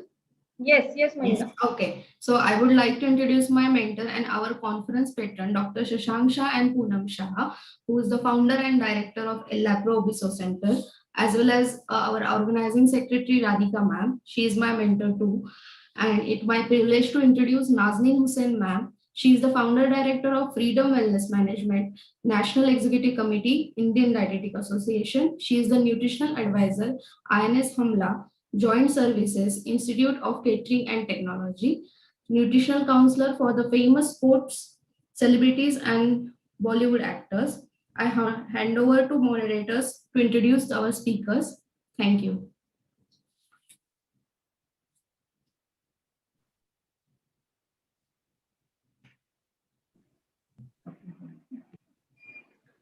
So moving from anti-cancer dietary tips to maybe tips on diet after chemotherapy, we have Dr. Shiv Shankar from Tata Memorial Hospital, Chief Clinical Nutritionist. I believe the only male nutritionist here in the panel of faculties.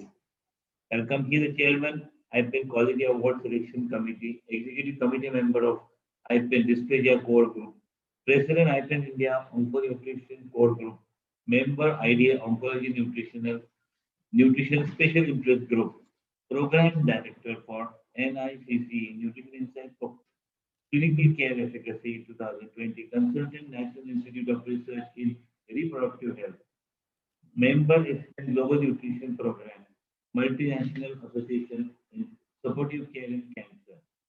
Is a PG Diploma in Dietetics, Hospital Management and Clinical Nutrition, MSc in Dietetics and Nutrition. His certificate course in Research Methodology and Good Clinical Practice, US and India divided. The American Dietetic Association Certificate, Nutrition in Diabetes, Enteral Nutrition in Critical Care. He is a visiting faculty at BNM College, SNUT College of Home Science, SVD College. He has multiple papers published on onconutrition. Few of his main achievements are he has won many awards in IDACon, NIN, CN, Rehab, and ICNC conferences. India's first dietitian to practice and popularize ERA's protocol in surgical and medical oncology. He has been a research guide for many dietetics, clinical nutrition, and nutraceutical students. Welcome, Dr. Shiva.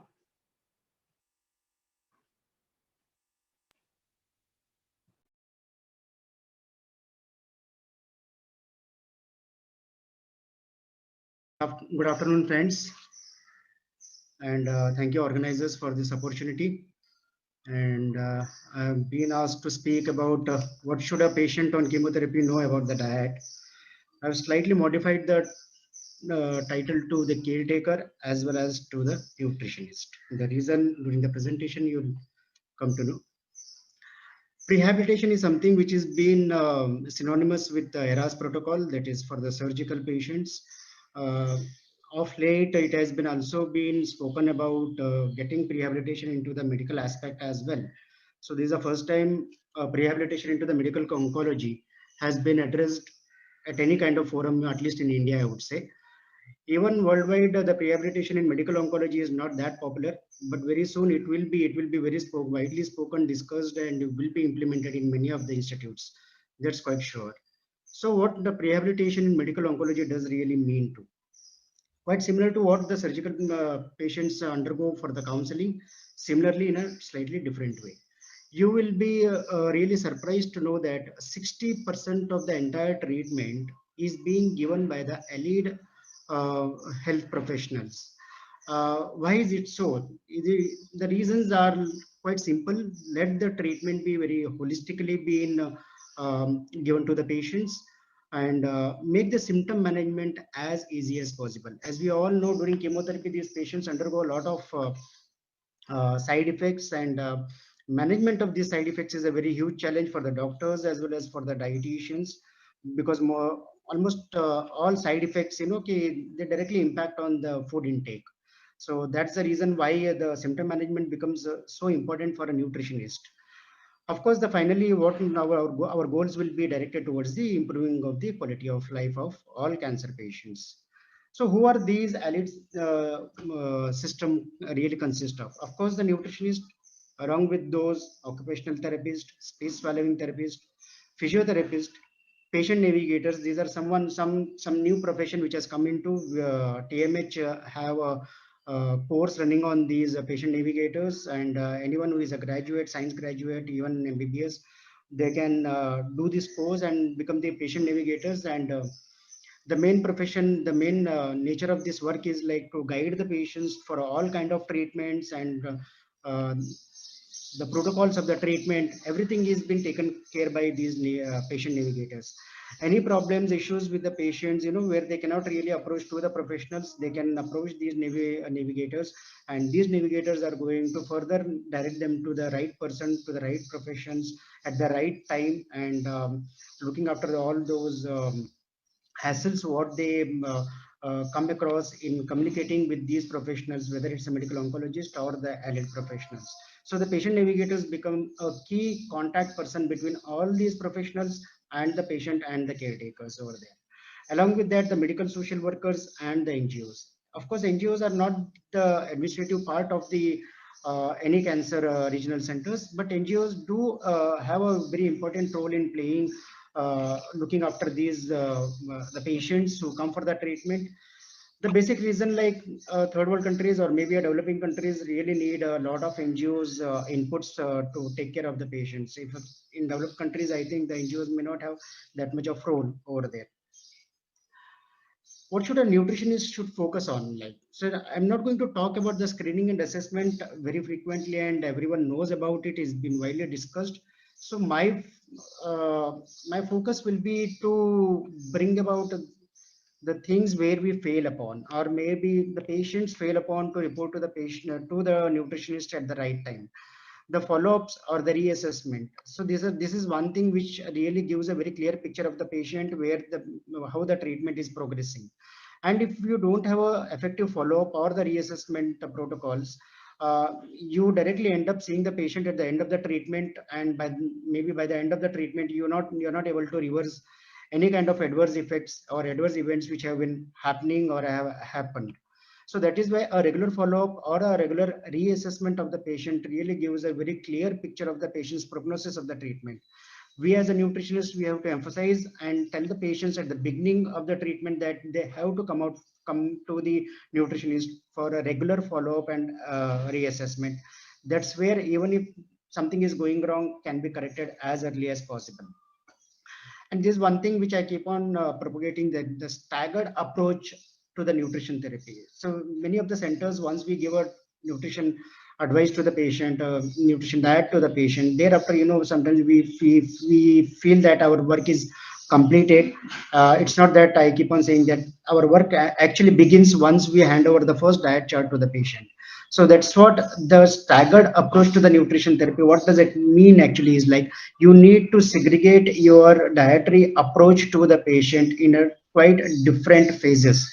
The first thing is the prehabilitation. Prehabilitation is nothing but getting all those elite professionals expertise together for your effective implementation of the nutrition protocol for each patient.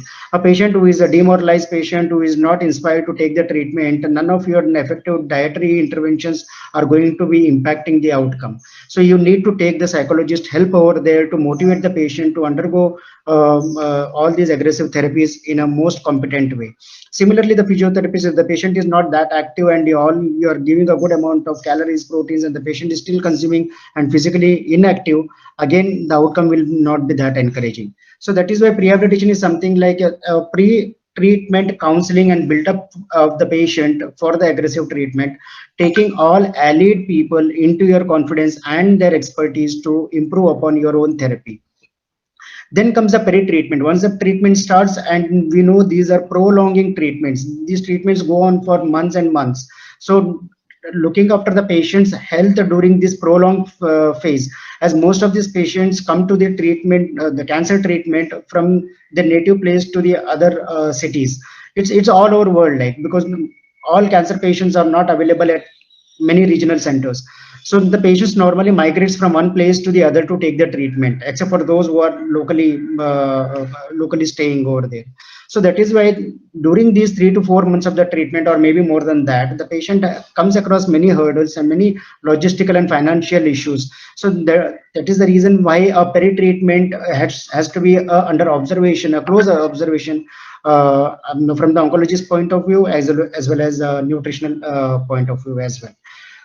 So peri-treatment actually deals with the immediate side effects. That is when the patient is actually having the real time, we can say that the day when he's having the chemotherapy, the day when he's having all kind of side effects in a very aggressive way, those are the immediate side effects you need to counter as early as possible, because it is going to spill over for the next few days. So that is why even if you are going to feed the patient in a very aggressive way and very effectively for the throughout the week, and again thereafter once the chemotherapy starts, the second thereafter the following 2-3 days, if the patient is not going to eat anything, whatever the efforts you put before that goes in vain. So that is why it's very important that the immediate side effects have to be addressed as and when they are happening. Then we have late side effects. That is once the treatment is getting over, or maybe once the chemotherapy gets over after 2-3 days, there are certain side effects which goes on prolonging. So those late side effects are also have to be taken care of. Then comes a faster recovery and prevent readmission. This is one thing where we really again fail to address to the patients. Even the patients don't report to the nutritionist also. So maybe they are not that sensitive towards the nutrition part. So that is why during the treatment, even when the treatment gets over, what all the side effects impacts are lingering on the patient's health, they need to be recovered as fast as possible. And not only that one, we have to prevent the readmission of the patient. That may be because of the infection, or maybe because of aggressive side effects of the treatment, why the patient has been readmitted. So all these treatment, the chemotherapy is normally given at the daycare.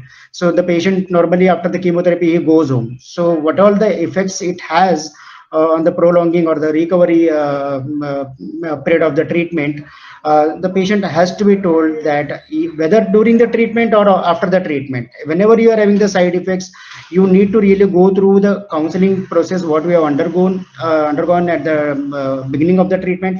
In case if you're not if you have forgotten certain things, or if you have failed to go through the literatures which have been given to you, or certain interventions which are not that effective, they can immediately contact the nutritionist, maybe the second or third day after the chemo as well. So the faster recovery and prevention of readmission is also a very important part of it. And then comes the bigger issues of the rehabilitation and prevention of the recurrence of the disease again. So this is a very prolonged phase. This is again a very neglected area in our country. So that because the rehabilitation is not that much being still recognized as an area of concern. Even after this major surgeries or aggressive chemo or radiation, the rehabilitation gets prolonged, and maybe the kind of treatment they have undergone, again it gets spilled over to the rehabilitation part. And if the rehabilitation is not that smooth, then it becomes very difficult to prevent the recurrence of the disease. Not only that one, prevention of the secondary cancers as well. This is just a kind of a picture what I have put to make it easy to understand. Okay. Over here, if you can see, as we all know, weight is not an indicator of nutritional status of the patient, but change in the weight during the treatment definitely gives you an idea what the patient is undergoing. So that is why it is the most simplest tool which you can really follow. You can always tell the patient, just be concentrating on your weight changes, and if the weight changes are drastic, you have to again come back to the nutritionist as early as possible, because the more the weight you are going to lose, the more after effects of the treatment, that is the rehabilitation, recovery or prevention of the recurrence of the disease. So that is why it's very important when the patient is reporting to you. Normally what happens is, when the patient is reporting to you, is already lost a lot of weight, maybe 10% or maybe more than that. You never know what kind of patients you will be reporting to you. But normally in general, if you see in a generic way, the patient when he comes and reports to you for the first time at your clinic, he's already lost around 10 to 15% of the weight. Thereafter, whatever, once the treatment starts, yes, if your intervention is really very good, you can stabilize the loss of the weight. At least he's not progressing into losing his weight further, but he has stabilized, and maybe during the treatment, again because of the side effects, he might lose further a little bit of weight over here. But what is danger is, during the entire treatment, if the patient comes across a kind of an infection, if he acquires an infection or he has a very aggressive side effects, this is the sign where the patient normally, those who go back and don't report to you and directly come to you with a loss of a further weight loss of around 10 to 15 kgs. I'm talking about the extreme cases. It's not common with all the patients. Yes, of course, the patients were really having a good follow-up with the dietitians.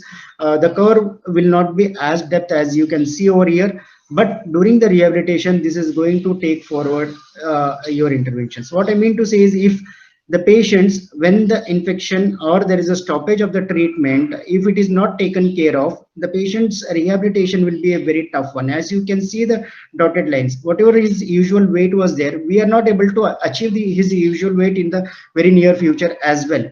But the problem is, like, if the things are not taken care, when he's having infection or the side effects are very aggressive, he may not ever come back to his at least a acceptable kind of a weight in his future life. So that is why this curve, whenever it's going to happen or can occur, we need to be very vigilant, and the patient has to be made very vigilant, that you really need to see that once you start losing a particular kind of a weight, you can give the measure of the weight, saying that 2 to 3 kgs or 5 to 7 kgs. If you are losing, it's not a good sign. You have to again come back to us for a reassessment. Because I'm saying, of course, the patients who are having a really good follow-up, you don't have to worry about them. So they are very well taken care of. Even if there is an incident of infection or is incident of side effects, you don't have to worry about that, will be taken care of. I'm talking about those patients who we are going to lose for the follow-ups. That is the danger where it lies over there. Even if the treatment was really good, the outcome of the treatment will not be that encouraging. Further, we need to tell the patient that the patient should be knowing that if I'm not going to follow a good diet therapy, then the chemo is going to have an impact on me, and they really don't know why their immunity goes down. Maybe in few lines, you can always say that the chemotherapy normally reduces your immunity because it reduces neutrophil counts at certain stage of the treatment. So it's better that you need to be very vigilant about your blood reports, and as and when you come across lowering of the neutrophil counts, it means that your immunity is going to be compromised. Neutropenic diet, as a ideal definition, if you see, they say that it's a low microbial diet. Yes, I would like to just move further from stating that it's a low microbial diet. I would add that A neutropenic diet, not only a low microbial diet, also it can be free from all other contaminants. And these contaminants can be anything of a physical nature or a chemical nature. So we should not be really relating neutropenic diet only to the biological elements. Yes, of course, there are other physical elements like plastic, metals, or glass, or foreign objects. Similarly, the chemical, various kind of chemicals are being utilized in brewing and preserving the foodstuffs. So we need to be telling the patients that what our concerns lies throughout the treatment is not only the biological, along with that physical and chemical nature of the contaminants of the food as well. When it comes to the hygiene, it's just not the personal hygiene of the patient, the personal hygiene of the caretaker as well, because he is the person who is going to be very closely related to the patient and will be taking care of the patient. And not only the caretaker, again it should be further extended to the surroundings where the patient is being staying or maybe living, the room, the place where he is being put up. Even the surroundings cleanings and hygiene has to be taken care of, and the things what he is going to use, all the crockeries or any usages he's having, the clothes and everything has to be taken care. And yes, of course, the restriction of the visitors or the visitors also can get some infection. The best thing what I can summarize this hygiene part is whatever the care we are taking at the COVID as of now should be extended to the neutropenic diet whenever it is being followed throughout the chemotherapy regimen. Not only that one, even when the chemotherapy really ends, after that also at least for 2 weeks more it has to be extended. You never know that how long the patient is going to take, how much of time the patient is going to take to improve upon his neutrophil counts.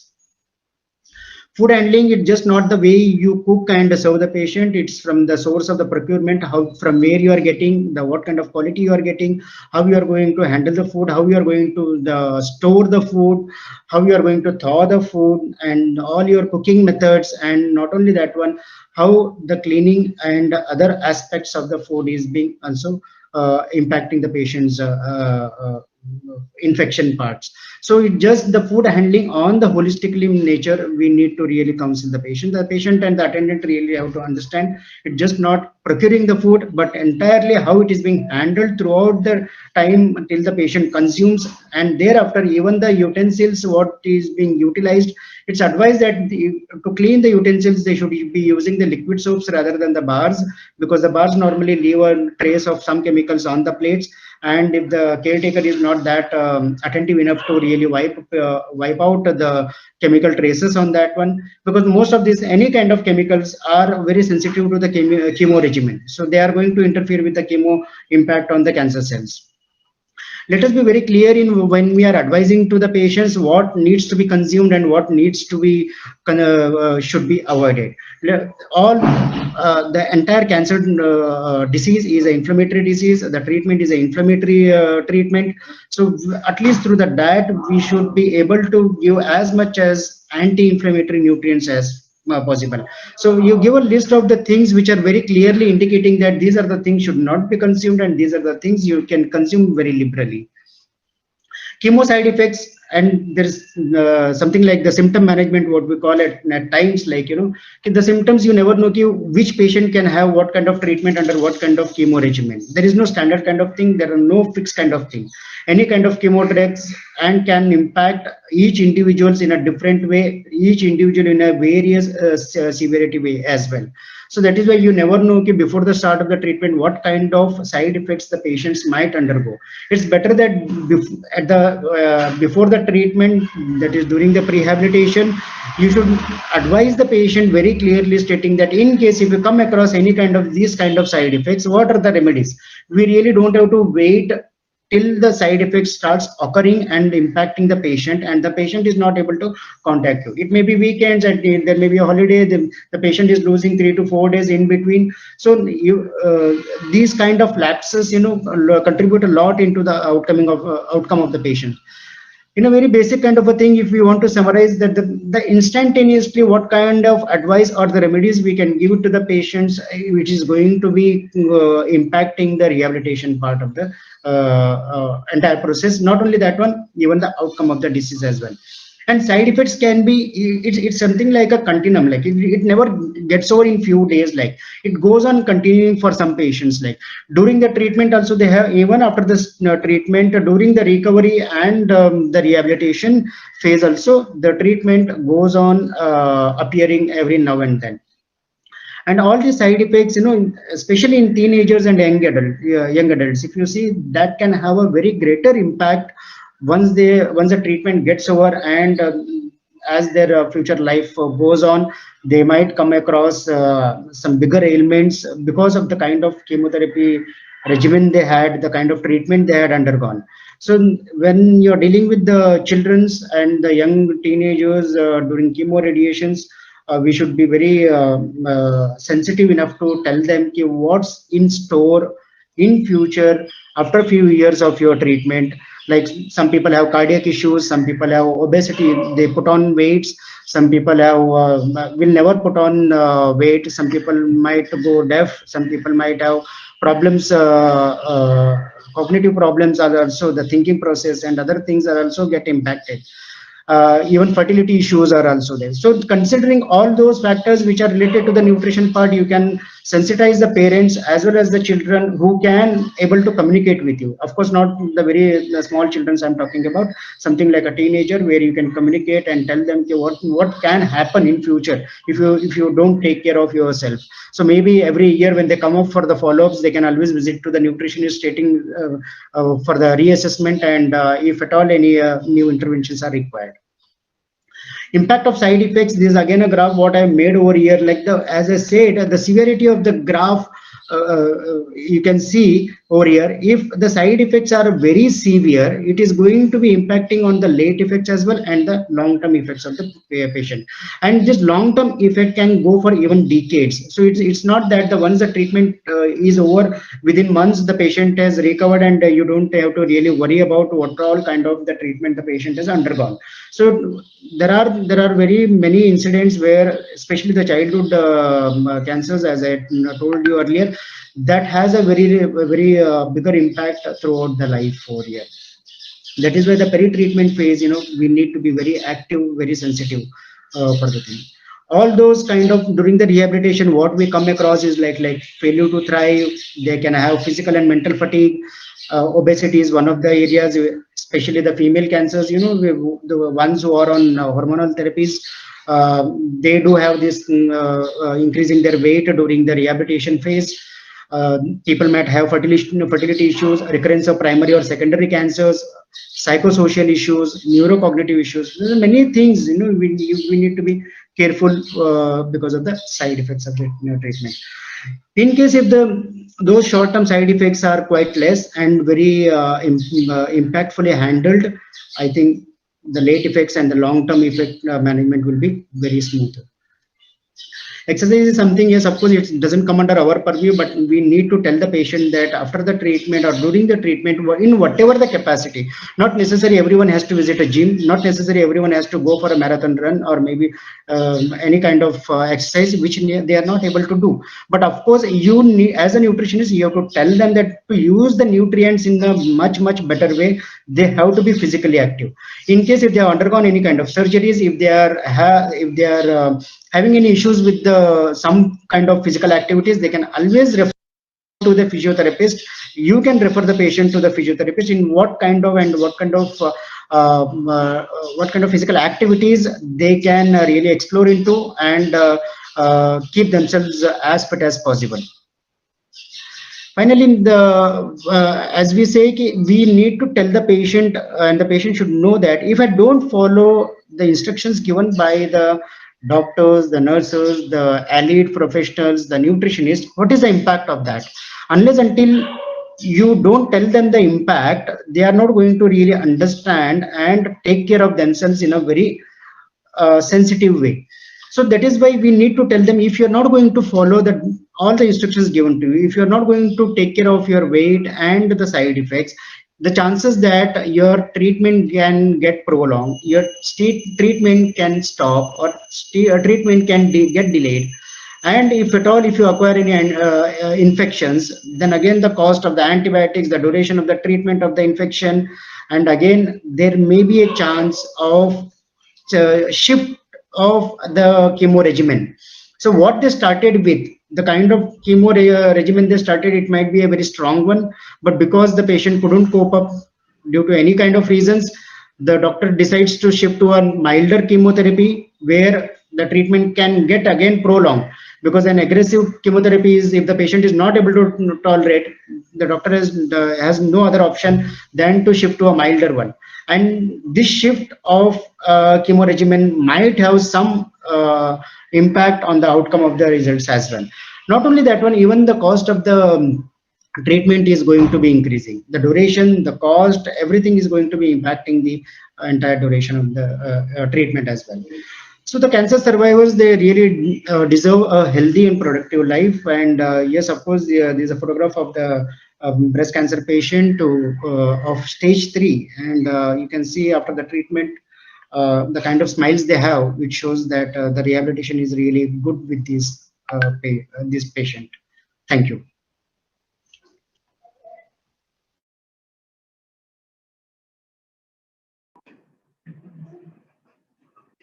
Thank you so much, sir. Excellent talk. And I think this is the part where there is very little focus and you have made the points very clear. So maybe we go to the next session now. So I request Nazneen Madam to introduce our next speaker. Good morning, all. At the onset, a big congratulations to Dr. Poonam Shah, Shashank Shah, and Radhika. I think this has been a complete academic treat for all of us. You know, you want to even go to the washroom and come back, you're thinking that no, you're going to miss out on something very important. So fabulous work. And, you know, in this session, again, we have some most wonderful speakers. We just heard a beautiful talk from Shiva, and we have a lot of people who have not only brilliant dietitians, but they are also excellent human beings, and they you know, their zeal and passion for nutrition comes across. And here we have Sukhada, one of the very loved persons at IDA, and Sukhada currently is the senior manager regulatory at Hexagon Nutrition. She's also the founder of Portion Nutrition and Lifestyle. She's a registered dietitian. She's also been a registered dietitian with the HCPC UK. She's been a diabetic management care, and she's currently working as a post of the treasurer IDA Mumbai chapter. She has been engaged in various academic teachings and research guidance for masters and PG programs. But one thing all of you all should know, she is the mastermind behind the entire IDA social media. Sukhada drives all these innovative ideas and the most wonderful ideas, and she has really helped the chapter go to very, very great heights. And indeed, Sukhada, it's a pleasure to have you here. So over to your talk. Thank you.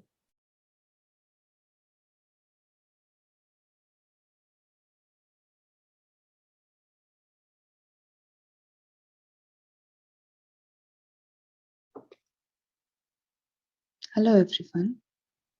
It's a pleasure to be speaking at the Nutribolism briefing. At the outset, I would like to thank the organizers for the invite. Diet has been traditionally underappreciated as far as aesthetics or the skin, the hair, the nails are considered. Yes, of course, we study about them, about the changes in their appearances in the event malnutrition occurs, and often use it as a tool for nutritional assessment. So the answer here is simple. A good balanced diet should be equal to good skin, hair, and nails.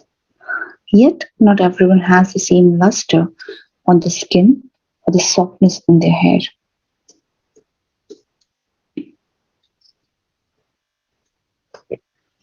The skin, the hair, and the nails are like a window to your health.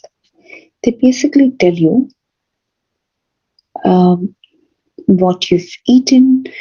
So basically, what the skin, the hair, the nails will tell you if you're deficient in something, or if you're eating something well versus what you did not eat. Okay, so they give you an indication that there could be deficiency or a disease has started, the pathophysiology of a disease condition has started in the body. Okay, so changes in the skin like becoming dry, scaly, or delayed wound healing, or the hair becoming sparse and thin, loss of hair, or the spooning of the hair of the nails. All of these indicate that there could be deficiency of certain nutrients. Now, when we talk about deficiencies, a deficiency could be because of number of reasons. It could be as a result of pathophysiology for disease conditions. Let's say, for instance, acanthosis nigricans. Now, insulin resistance, a buildup of insulin in the body can lead to darkening of the skin around the folds of the body, so your neck region or the armpits, So we can etc. give plastic, it's okay. It could be a result of poor intake, the way you see in malnourished states like kwashiorkor and marasmus. Or it could even be it could even be a result of certain special diets, or aptly put, faulty diets, which reduce the intakes or which aim at faster weight loss or rapid weight loss in a short period of time. Or it could be because of hypercatabolic states such as surgery or cancer, where the needs are much more than the supplementation. Let's take an example of bariatric surgery. Often patients are, they go on a diet prior to surgery to lose some weight, and the scope of the surgery itself is rapid weight loss, then leading to a reduced food intake.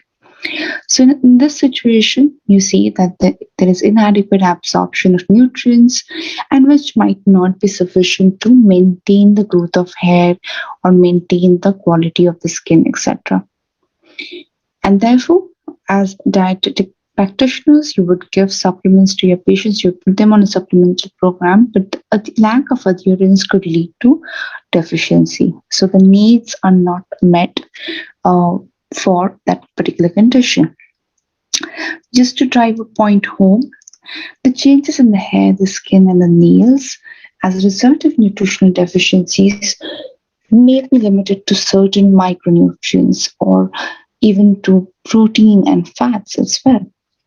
So we talk about zinc deficiency, biotin, folate, B6, or other B vitamin deficiencies, essential fatty acid deficiencies, all of which can change the hair, the skin, and the nails. Certain acute illnesses or chronic diseases such as liver disease or even kidney failure can bring about changes in the skin and the hair. Pre-existing hormonal imbalance such as PCOS and thyroid can even lead to changes in the skin and hair. And last but not the least, crash diets. Crash diets are known to reduce, intake and cause deficiencies, and they cause something called as prolonged chronic telogen effluvium, or TE as we would refer to it from now on. Telogen effluvium is basically a condition wherein it's a phase where the growth of new hair is hampered. In case we don't have any new growth coming in, and it basically is a scalp disorder wherein there's thinning and shedding of hair, excessively thinning and shedding of hair, and the basically the rate of hair loss is much higher in this phase. Okay, so therefore diet plays a very important role, if you ask me. Now when you look at the dietary aspects, okay, we're looking at wholesome diets, a balanced diet that needs to be consumed. There are certain vitamins and minerals that are more important from the point of view of ensuring a healthy hair, skin, and nails. So let's look at them one by one.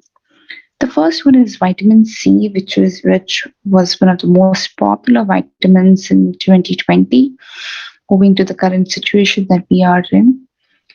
L-ascorbic acid or vitamin C can be taken either orally or there could be topical applications for the skin as well. Vitamin C is a cofactor for lysyl and prolyl hydroxylase, which stabilizes the triple helical structure of collagen, which forms the basis of these three appendages that we're talking about today. Now, we are aware about the deficiency of vitamin C leading to scurvy, which is manifested by a fragile skin and certain skin lesions such as petechiae, gum bleeding, or ease of developing bruise, slow healing of wound, etc.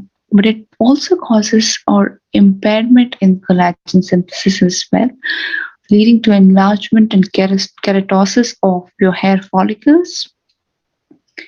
And this can further, the follicles can further become hemorrhagic and lead to vasculitis as well, affecting the hair structure. Vitamin C is also available as topical use for lightening of skin, dyspigmentation, anti-aging, and as a modality of sun protection formulations as well. Along with vitamin E, vitamin C, forms a very good UV protectant. Vitamin C, however, that's available for topical use can get easily oxidized when exposed to oxygen, and most stable forms that are available, the synthetic forms that are available, are not readily converted to vitamin C and hence may not have the same effect. So we need to look at which is the form of vitamin C that we're using for topical use.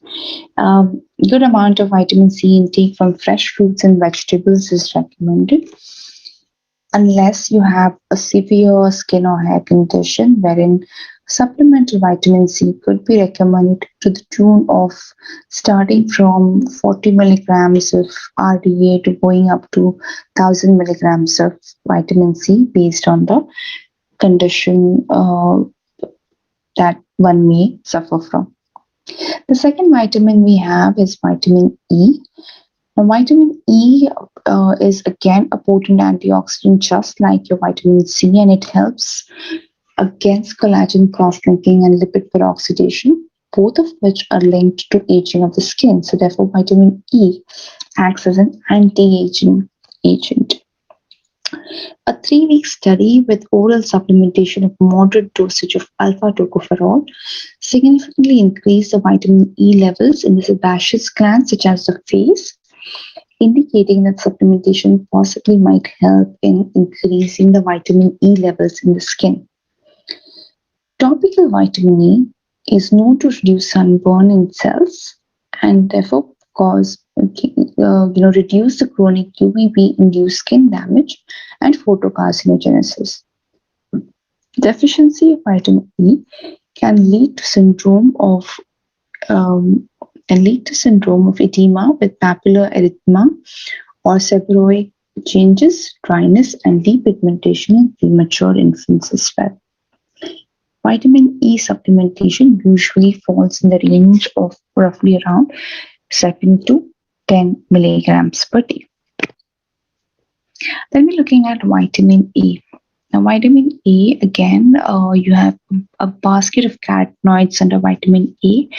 So you have beta carotene, astaxanthin, lycopene, retinol, etc., all of which are very highly effective antioxidants. Particularly, beta carotene and lycopene are known to be photoprotective and prevent UV-induced erythema. A study that was conducted for 12 weeks, wherein oral administration of beta carotene was given, was shown to reduce UV-induced erythema formation, and it acts as a photoprotector, therefore. So the dosage that was given in the study was roughly around 12 milligrams per day for at least 7 weeks. No effect was seen when the supplementation was given for 3 to 4 weeks period of time. Another study that was carried out for 10 weeks showed an anti-aging effect of vitamin E when given to the range of 0.9 to 1 milligram per day, which is equivalent to 2,400 to 3,000 IU of vitamin A. Oral treatment of retinol, therefore, can act as an anti-aging effect. And human skin, as we know, is enriched with lycopene and beta-carotene. Lycopene per se prevents cancer and is also known to be useful in preventing diabetic neuropathy as well.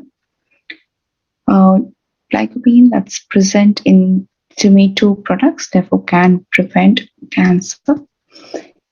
Retinol is essential for growth, differentiation, and maintenance of epithelial tissues and influences reproduction as well. Vitamin D, the sunshine vitamin. Now, skin is a major site for UVB mediated vitamin D synthesis. Similar amounts of vitamin D2 and D3 can come from dietary intake of animal-based products such as fatty fish and egg yolk, but usually that's not sufficient, and therefore production in the skin is very important. There could be certain fortified foods such as milk and cereals that can be consumed as well. Vitamin D protects against UVB-induced skin damage and carcinogenesis. It plays a significant role in preventing opportunistic infections because it expresses an antimicrobial peptide gene in human skin and therefore helps preventing an opportunistic infections. With increasing age, the capacity of the skin to produce vitamin D3 declines, and therefore the protective effect of this vitamin also goes down, and therefore supplementation of vitamin D may be necessary. Most of us, or everyone today, has been staying indoors for the last year or more than a year now, and therefore supplementation with vitamin D might be necessary because we are otherwise also deficient in vitamin D. So the American Academy of Dermatology and the Cancer Society, Canadian Cancer Society, recommends 200 IU dosage in children and adults up to 50 years of age. And as you progress about the 71 year of age, around 600 IU is recommended. A higher dose of 1000 IU may be recommended if those are at-risk individuals, as someone with diabetes, for example, or elderly who have a risk of fall as well. Okay. If a person is deficient in vitamin D, it can be corrected by giving 6000 IU per week for up to 6 to 8 weeks period of time. Another very popular, nutrient or agent that people come across in the segment of hair, skin, and nails is polyphenols. The polyphenols are potent antioxidants and they have anti-aging properties. And getting them from fresh fruits and vegetables, nothing like getting them from fresh fruits and vegetables. Okay, supplemental forms, like I said, unfortunately, we've not studied enough about vitamins, minerals, and these polyphenols and other specific molecules in humans. There are a lot of animal studies, and a lot of the information that I'm giving you today is also from animal-based studies. So it's important to understand that there are a variety of polyphenols, and they have, a wide spectrum of being an antioxidant, anti-aging, and anti-cancer properties. A lot of these polyphenols, may get damaged in the way that you cook. Okay, so not just your fruits and vegetables, there's tea, there's coffee, there's red wine, there's legumes, each of which are very high in polyphenol content. And the popular ones, or the most significant ones, are flavonoids, which are isoflavones found in soya, etc., which tend to have very good, antioxidant properties. So coming back to cooking methods, the way you cook your polyphenols is important to understand that there could be loss of these nutrients. So, for example, onion, which is a major source of quinolic acids and flavonoids, and tomatoes, which have good amount of lycopene, lose about 75 to 80% of the initial content when you're boiling them or cooking them for over 15 minutes period of time. So, if you're looking at consuming these foods for their polyphenol content, ensure that you're either taking it semi-cooked or in the raw form. On the other hand, when you're cooking them in microwave or you're frying them, again 65 to 30% of loss can occur. Okay, so it's important to understand how you're cooking your polyphenol content from the fresh produce. The polyphenols protect the skin from adverse effects of UV radiation, including the risk for skin cancers. As antioxidants, polyphenols may improve cell survival. As pro-oxidants, they may induce apoptosis and prevent tumor growth, so therefore providing cancer protective properties. Green tea, again, a very popular anti-aging tool. You have topical and oral green tea, and both have been shown to bring about histologic improvement in elastic tissue content, with clinically significant changes could not be seen, but they did show an improvement in the elastic tissue content. Now, green tea polyphenols are attributed to EGCG, which is epigallocatechin 3 gallate, and they have anti-inflammatory and anti-carcinogenic properties against UV radiation-induced skin tumorigenesis. In topical application, we can provide protection against UV-induced edema, erythema, and antioxidant depletion in the epidermis. Then we have ubiquinol and coenzyme Q10. Again, a very powerful antioxidant. You see a lot of ubiquinol in skin preparations. It's a fat-soluble endogenous vitamin-like substance that is stored in the fat tissues of our body. And like I said, it's a powerful antioxidant. So it's found in the epidermis, which forms the initial barrier. It acts as a initial barrier to the oxidant assault on the skin. Now, CoQ10 supplementation causes selective decrease in protein oxidative damage and an increase in antioxidant potential as well. There are certain studies wherein 50 milligrams of vitamin E along with coenzyme Q10, when administered, brought about a visibly good change in the skin of the participants. Next is essential fatty acids. Now, essential fatty acids, again, the PUFA or the polyunsaturated fatty acids, the omega-6 and the omega-3s, are crucial to the healthy skin. Higher linoleic acid, that is omega-6, intakes were associated with lower likelihood of senile dryness and skin atrophy. So, aging of the skin can be prolonged with essential fatty acids. Good intake of essential fatty acids, along with vitamin C and E, omega-3 significantly inhibits wrinkle caused by chronic UVB radiation and enhances collagen synthesis as well.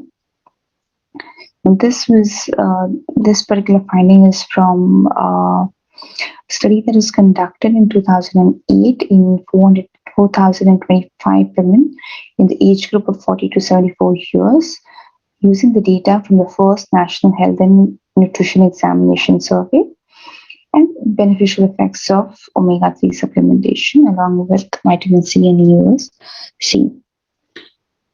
So this brought about a significant enhancement of the collagen synthesis in the mouse model that was studied. Okay, so this is from the animal studies, like I said.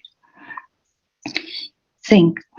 Again, a very popular vitamin that you will see in most of the skin and hair supplements.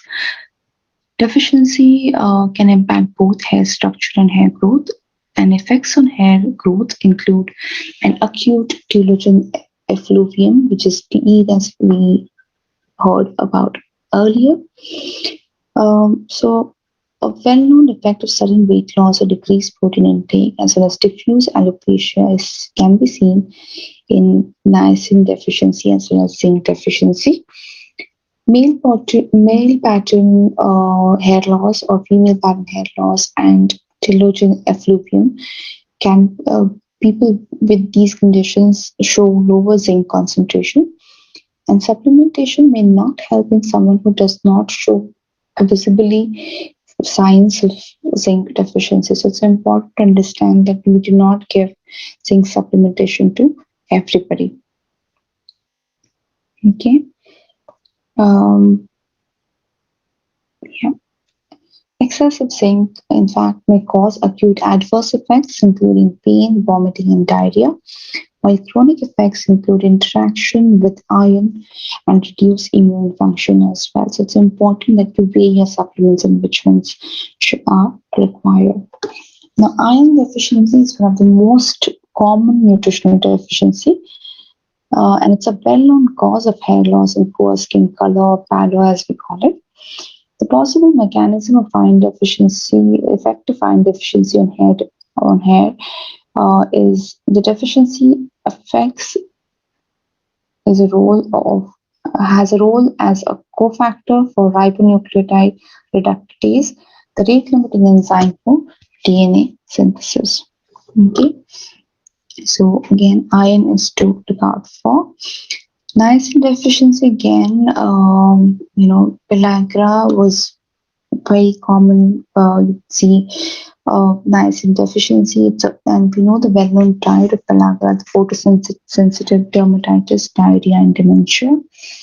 In fact, alopecia is another frequent clinical finding with niacin deficiency. Of course, now pellagra has become rare in developed countries after niacin fortification of food was introduced. But alcoholism can be one of the most common causes of pellagra in developed countries. And other causes may include malabsorption or drug-induced causes as well. Selenium, again an essential trace element, plays an important role in protection from oxidative damage. Deficiency can cause sparse hair growth. Toxicity is well documented and plays an important role in protection from oxidative damage as well as hair follicle morphogenesis as well. So it's important to understand that toxicity can result in generalized hair loss as well as visiting skin lesions, gastrointestinal symptoms, and memory difficulties. So again, in trying to correct selenium deficiency, ensure that the person that you're treating actually has deficiency of selenium. A very popular supplement that you see in the hair circle or hair supplements is biotin.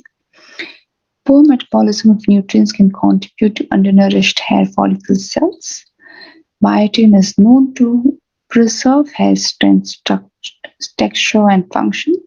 Symptoms of deficiency include eczematis, skin rash, alopecia, and conjunctivitis.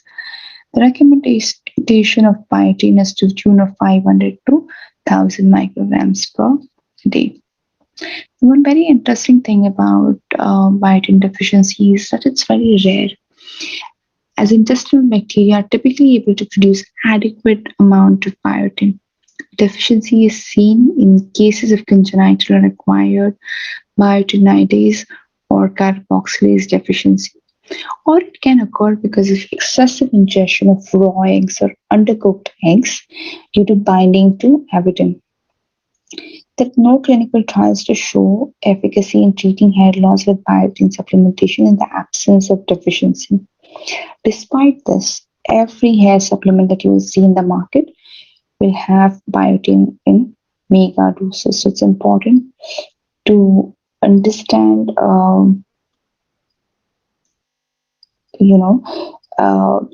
whether really a patient requires biotin supplementation or not. One of the other places where biotin supplementation may be useful is when people have brittle fingernails. Biotin deficiency can correct that as well. Another interesting aspect that affects the skin and hair is caloric restriction. Now, um, caloric restriction in an unplanned manner, where you're looking at rapid weight loss, can lead, can damage or can cause a state of malnourishment and therefore affect negatively the skin, the hair, and the nails. However, there are a lot of studies today that suggest that caloric restriction without malnutrition delays the onset of aging, and therefore should be something that can extend the lifespan in the variety of diverse animal models. So it's something that can be kind of so it's a widely accepted concept now, and we've seen essentially in yeast, worms, and laboratory rodents, etc. Although the underlying mechanism remains still unknown, some explanation is that there's alteration of hormone metabolism, hormone-related cellular signaling, oxidation status, DNA repair, apoptosis, etc. In histological study with chronic, caloric restriction, it was seen that intrinsic aging is delayed or prevented by caloric restriction. Increased values for collagen and elastic fibers, fibroblasts, and capillaries, and a prevention of age-related increase in the depth of epidermis, dermis, and fat layer was seen in a study that was conducted on 344 rats. So, the take-home message is that beauty comes from inside. The skin reflects the general inner health status in aging.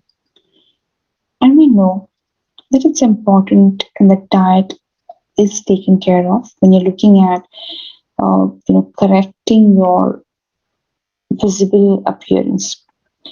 Diet should contain, a Mediterranean style of diet could be recommended. Should contain good amount of first-class protein, plenty of fruits, fresh fruits and vegetables, whole grain cereals, appropriate amount of good quality fats, omega fat. And it's important for us to know that there is good amount of essential omega-3 fatty acids, B vitamins such as B12, B6, B3, iron, etc. So good amount of oily fish intake on a weekly basis, intake of lean meat as well. So a healthy balanced diet is important. Micronutrient rich diverse diet, it's important to consume variety of fresh fruits and vegetables, seasonal and local fruits and vegetables. A healthy gut is also essential for clear, healthy skin. So use of probiotics and prebiotics can be recommended. Regular aerobic exercise, regular exercise is going to kind of increase the capillary flow to your skin and therefore improve the skin health. Get enough sunshine, vitamins, so good exposure to sunlight early morning or in the period of 11 to 4 during the day as well is very important. We as Indians tend to shy away from the sun. Of course, now the pandemic is kind of kept us indoors, but whenever we can or whoever can, go and get that sun, maybe at your window, maybe on your terrace, wherever it's possible. Adequate hydration is important to delay the aging signs. And last but not least, proper hygiene and sanitation of your skin, hair, and nails is very important. So beauty comes from within, from inside, and it's important that we look at an inside-out solution rather than looking at outside-in through use of various cosmetics.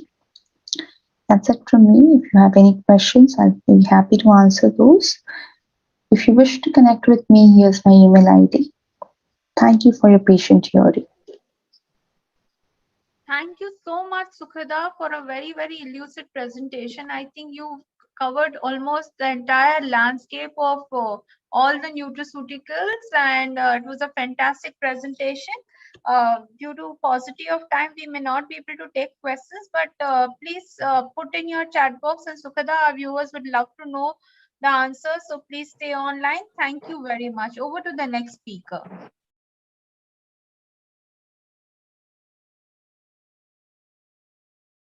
Our next speaker is yet another fantastic human being, a brilliant teacher, and an excellent, zealous nutritionist. She's Dr. Rita Patil. She's the associate professor and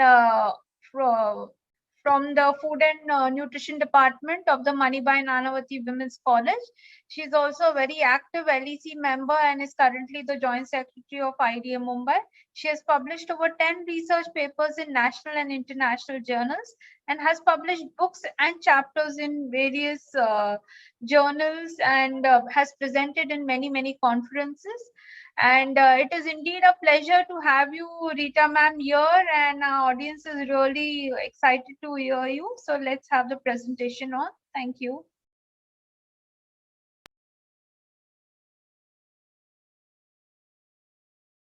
PCOD in obese versus PCOD in thin. Practical tips in dietary management is what I shall be talking to you today. As you can see in the picture, there is a polycystic ovary seen along with a healthy ovary. Now this may happen to the obese as well as thin girls or women. The symptoms vary from excessive hair growth, weight changes or trouble losing weight, infertility, irregular periods, ovarian cysts, and there may be male pattern baldness. There are high testosterone levels, insulin resistance, acne, fatigue, and mood changes. What you have to remember here that all the symptoms do not happen to everybody. And therefore, when we are looking at the symptoms, we should be advising them a diet according to the symptoms. Genetic and environmental influences are there on weight and fat distribution, which is also influenced by food intakes and eating habits. All this causes PCOS, which influences on metabolic and vascular complications and benign gynecological diseases. Let's look at the pathophysiology. You have the influence of genetics as well as lifestyle on this. The hormonal changes which are seen in PCOS are exacerbated in obese women. There may be hyperandrogenism and insulin resistance. Hyperandrogenism causes hirsutism and acne. Insulin resistance causes metabolic syndrome and increased cardiovascular risk factors. Both of these together cause reproductive issues of menstrual irregularity, fertility, and oligoanevolution. All these lead to psychological issues of body image, self-esteem, depression, and anxiety. Let's look at the dietary management. A healthy diet and a regular exercise can control the symptoms of PCOS and reduce the risk of developing diabetes or heart disease. A low-calorie diet for obese can promote weight loss for women who are overweight. It will also help to normalize menstrual cycles and help in fertility. A low-calorie diet will also benefit thin women with PCOS. Now here, though we need not really reduce a lot of calories, a little bit of reduction will also help them to have normal menstrual cycles. Achieving weight loss also improves the endocrine abnormalities associated with PCOS. However, the low-calorie diet has to be judiciously planned with the right proportion and types of fats and protein to match. Women with PCOS have greater appetites and tend to consume more energy-dense foods, high glycemic index foods, saturated fats. Thus, lean women need to prevent themselves from gaining weight. PCOS women tend to have inadequate fiber intakes and they have low scores for PCOS-related quality of life. Looking at the protein, adequate protein intake is important to protect lean body mass and also to increase muscle mass. A higher protein intake increases satiety, may help to increase postprandial thermogenesis as well as it decreases abdominal fat. Research studies have suggested that a higher intake of protein will improve glucose and insulin responses to a glucose load. In the diet, 20% calories should come from proteins. This should be increased at the expense of other dietary components, particularly the carbs, followed by the fats. Our Indian diet, there are plenty of protein sources. However, they have always been carbohydrate loaded and proteins are only there as a support. This needs to be changed for PCOS by increasing the protein to 20% or more. Incorporate more than 2 servings of protein in major meals and 1 serving in snacks and other meals. Additionally, use nuts to increase the protein in the diet. Protein supplements may be used if diet is unable to supply 20% of protein. Eat more of vegetable protein, soy foods, beans, lentils, and other legumes, whole grains, seeds, nuts, and oily fish. Soy food contain isoflavones, which have antioxidant activity and have been suggested to lower CRP, thereby reducing the inflammation. Meat and poultry, although they are protein rich, we need to use less of these foods because they contain pro-inflammatory fats. Let's look at the fact. A high fat intake is associated with impaired insulin sensitivity. Studies have reported beneficial effects of unsaturated fat on insulin sensitivity when the diet was a low calorie diet. The dietary fat should be less than 30% of the total calories, and out of that, saturated fat should supply less than 10% of the calories. Consumption of trans fats has been linked to an increased risk of anovulatory infertility. Thus, the diet should have more of MUFA, followed by PUFA, and the least amount of saturated fats. Also important to include omega-3 rich foods, fish oils, or flaxseed oils. The recommended oils are groundnut oil, rice bran oil, mustard oil, soybean oil, canola oil, and olive oil. However, please do remember here that olive oil can be used only as a topping and not to cook the Indian meals with olive oil. Additionally, kindly do not forget the cost of olive oil and canola before we tell our patients to have all these oils only. We can give them a combination of oil or suggest to them the rotation of different oils to achieve same effects as long as we stick to the oils which are stated.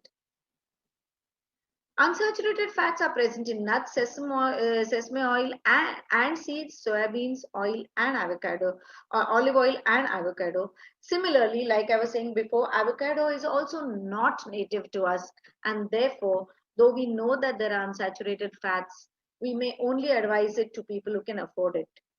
Saturated fats are present in butter, cream, high-fat cheese, fried chicken and fatty meat, and palm oil. Trans fats are in margarine, vegetable shortening, partially hydrogenated oils, and they are there in the bakery items. Omega-3 has anti-inflammatory effects. So give oily fish like salmon, sardines, herring, and black cod. This is good enough for the non-vegetarians. But for the vegetarians, you can stick to walnuts, flax seeds, and hemp seeds. Omega-6 are pro-inflammatory due to the cytokine production and therefore should be taken as per prescription.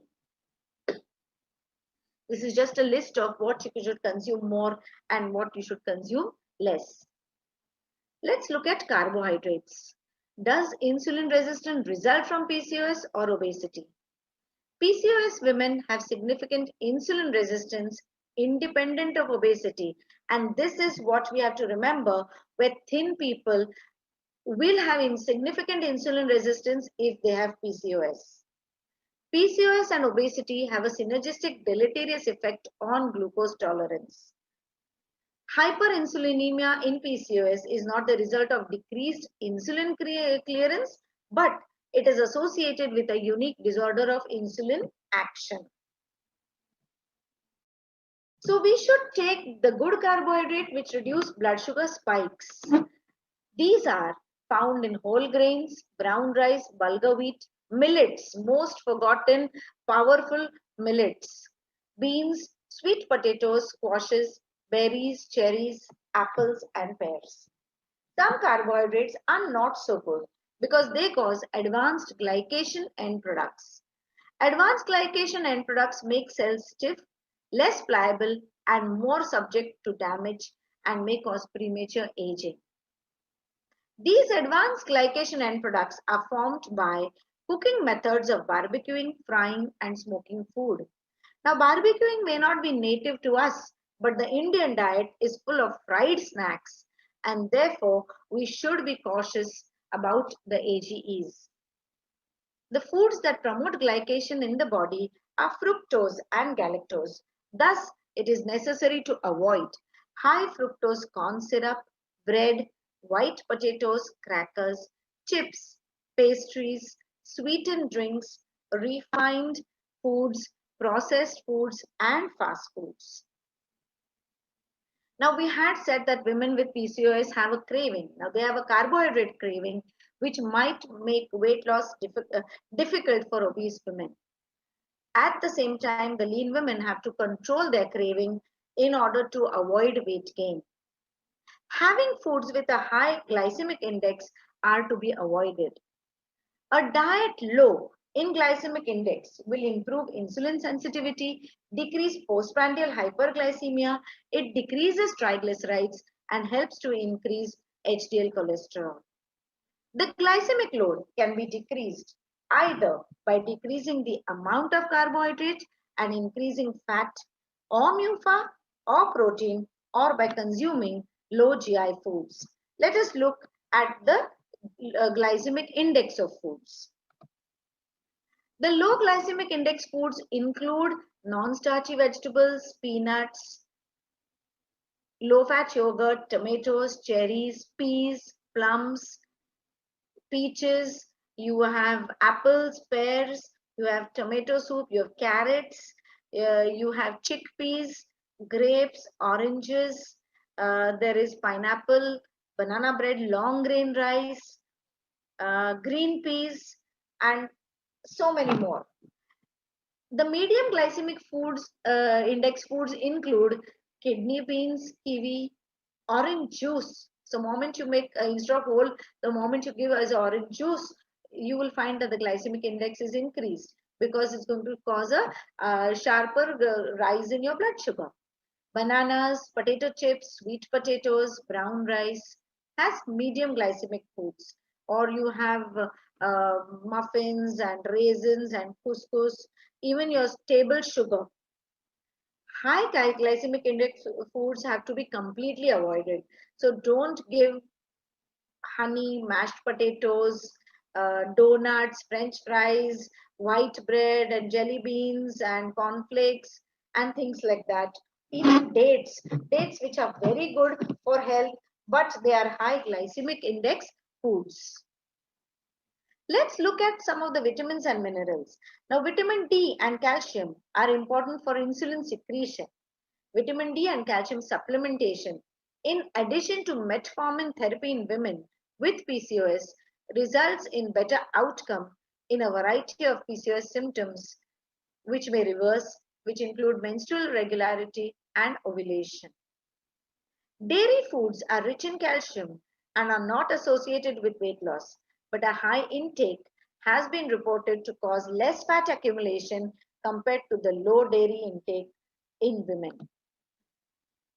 Looking at some of the minerals, let us see what is recommended. Magnesium supplementation is recommended because PCOS patients have lower serum magnesium levels. These low levels are linked to insulin resistance, cardiovascular problems, diabetes, and hypertension. Similarly, calcium supplementation is advised because it is required for the interrelationship of calcium metabolism, egg maturation, and normal follicular development. Chromium, giving a daily supplementation of chromium has been shown to improve glucose tolerance in PCOS patients. However, zinc, high levels of zinc have been shown to increase testosterone levels in zinc deficient individuals, and therefore zinc supplementation should be avoided. Let's look at fiber. We have soluble versus insoluble. Soluble turns to gel, reduces cholesterol. Insoluble adds bulk to the stools. Insoluble is present in berries, vegetables, wheat bran, and whole grains. Soluble is present in oat bran, barley, nuts, seeds, beans, peas, and fruits and vegetables. It is recommended to have 30 to 40 grams of fiber each day. Probiotics have a big role to play in good health.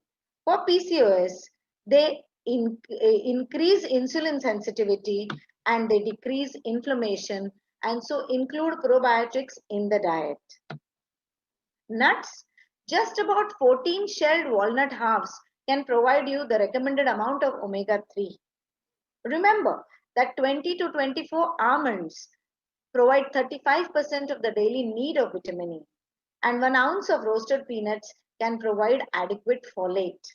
So these are the nuts which can be used in between meals, which will give you the proteins and also have these added benefits. Let's look at some of the spices. Now, turmeric is in the news all the time, but because of its bioactive compound curcumin, it exhibits the therapeutic potential for diabetes, obesity, and many other disorders. Please do remember that adding pepper, 1 to 2 grams of pepper, enhances the absorption of curcumin. So if you're giving turmeric for any benefit, make sure that the pepper is added along with it. Cinnamon has methyl hydroxychalcone, a polyphenol component in cinnamon, and it aids in glucose and lipid metabolism. It is said to be beneficial for weight loss, cholesterol, CVD, and immune systems. You can give cinnamon with a cinnamon powder. Flax seeds have 3 main bioactive components: alpha-linoleic acid, lignans, and dietary fiber. The high concentration of omega-3 fatty acid lowers cholesterol and provides cardiovascular benefits. Let's look at the meal pattern. A regular meal frequency helps to increase postprandial energy expenditure. It lowers energy intake and improves impaired insulin sensitivity. Breakfast consumption was associated with a lower energy intake and improved insulin sensitivity compared with breakfast. It is a fact that if you do not have a breakfast, you tend to snack on foods which you're not supposed to.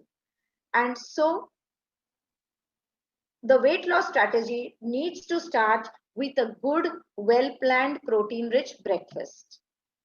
Let's look at the My Plate concept, which is given to us by ICMR and NIN in March 2020. Now they are talking about having cereals and nutri-cereals, that is millets, about 270 grams. The fats and oils are 27. Nuts and seeds are 20 grams. Look at the protein foods, the pulses, egg, and flesh foods, 90 grams. Additionally, 300 ml of milk and or curd. Fruits, 150 grams, and vegetables, 350 grams. Now, the plate was designed by ICMR and NIN, and it recommends a huge diversity of foods to be included in the diet, with vegetables, fruits, green leafy vegetables forming essentially half the plate of the recommended foods. The other major portion is occupied by cereals and millets, followed by pulses, milk, and curd. The amount of pulses and milk in the menu provides good quality protein and supplies essential amino acids. Milk and milk products represented help to achieve the required protein, calcium, and are the sole source of vitamin B12 in a vegetarian diet. Typically, My Plate for the day provides 2000 kilocalories needed as per the recommended dietary allowance for Indians. This My Plate concept can now be used to plan and advise diets for PCOS women. It will increase the intake of fruits and vegetables, which will supply plenty of fiber as well. The dietary goals should include a healthy diet and a regular exercise. It can control the symptoms of PCOS and reduce the risk of developing diabetes or CVD. A 1200 kilocalorie diet can promote weight loss for obese women. They normalize menstrual cycles and blood sugar. Eat 4 to 5 small meals or snacks each day. whole grain carbs, fruit and vegetables for fiber, and healthy fats. Do not skip breakfast. While you're watching the calories, it is important to eat a healthy breakfast, which will include protein and fiber. Lunch and snack. It is best to eat every 3 to 4 hours, so try to eat a small lunch and then again a snack in the mid-afternoon. Have a balanced dinner that is high in protein and fiber. Focus on lean proteins and vegetables with a small serving of whole grain cereals. If you are hungry before bed, remember to include some protein in snack. Lifestyle modifications are needed because lifestyle changes have taken place from 1970s to 2000. So lives have become more sedentary, there's decreased physical activity, the food intake has become more energy dense foods and increased fat intake. Mechanized jobs have reduced the manual jobs. Transportations have reduced our walking and increase in the hours for television, computer, and screen time have made us more sedentary. So, what is the lifestyle modification needed? Physical activity is a key component of any lifestyle modification. It can facilitate weight control through direct energy expenditure. However, the intensity, duration should be sufficient to effectively promote weight loss, and maintenance are important program design considerations. According to WHO, at least 30 minutes of cumulative moderate exercise for all ages, plus additional 20 minutes for children 3 times a week is advised. Physical activity and dietary interventions are important in the prevention of obesity as well as PCOS. Healthy lifestyle changes can prevent onset or progression of the syndrome.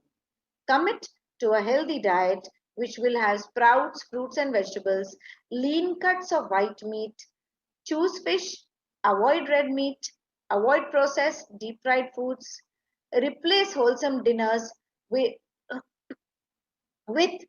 fried, high fat, high salt foods and reducing the intake of table salt by experimenting with herbs and spices. So these high fat, high salt foods have to be reduced and instead wholesome dinners should be consumed. It is important to stay active, so get at least 30 minutes of activity on most days of the week. Assess blood pressure, cholesterol and blood sugar levels annually or even twice a year if necessary. Remember that early detection of problems can help to formulate lifestyle modifications. Thank you.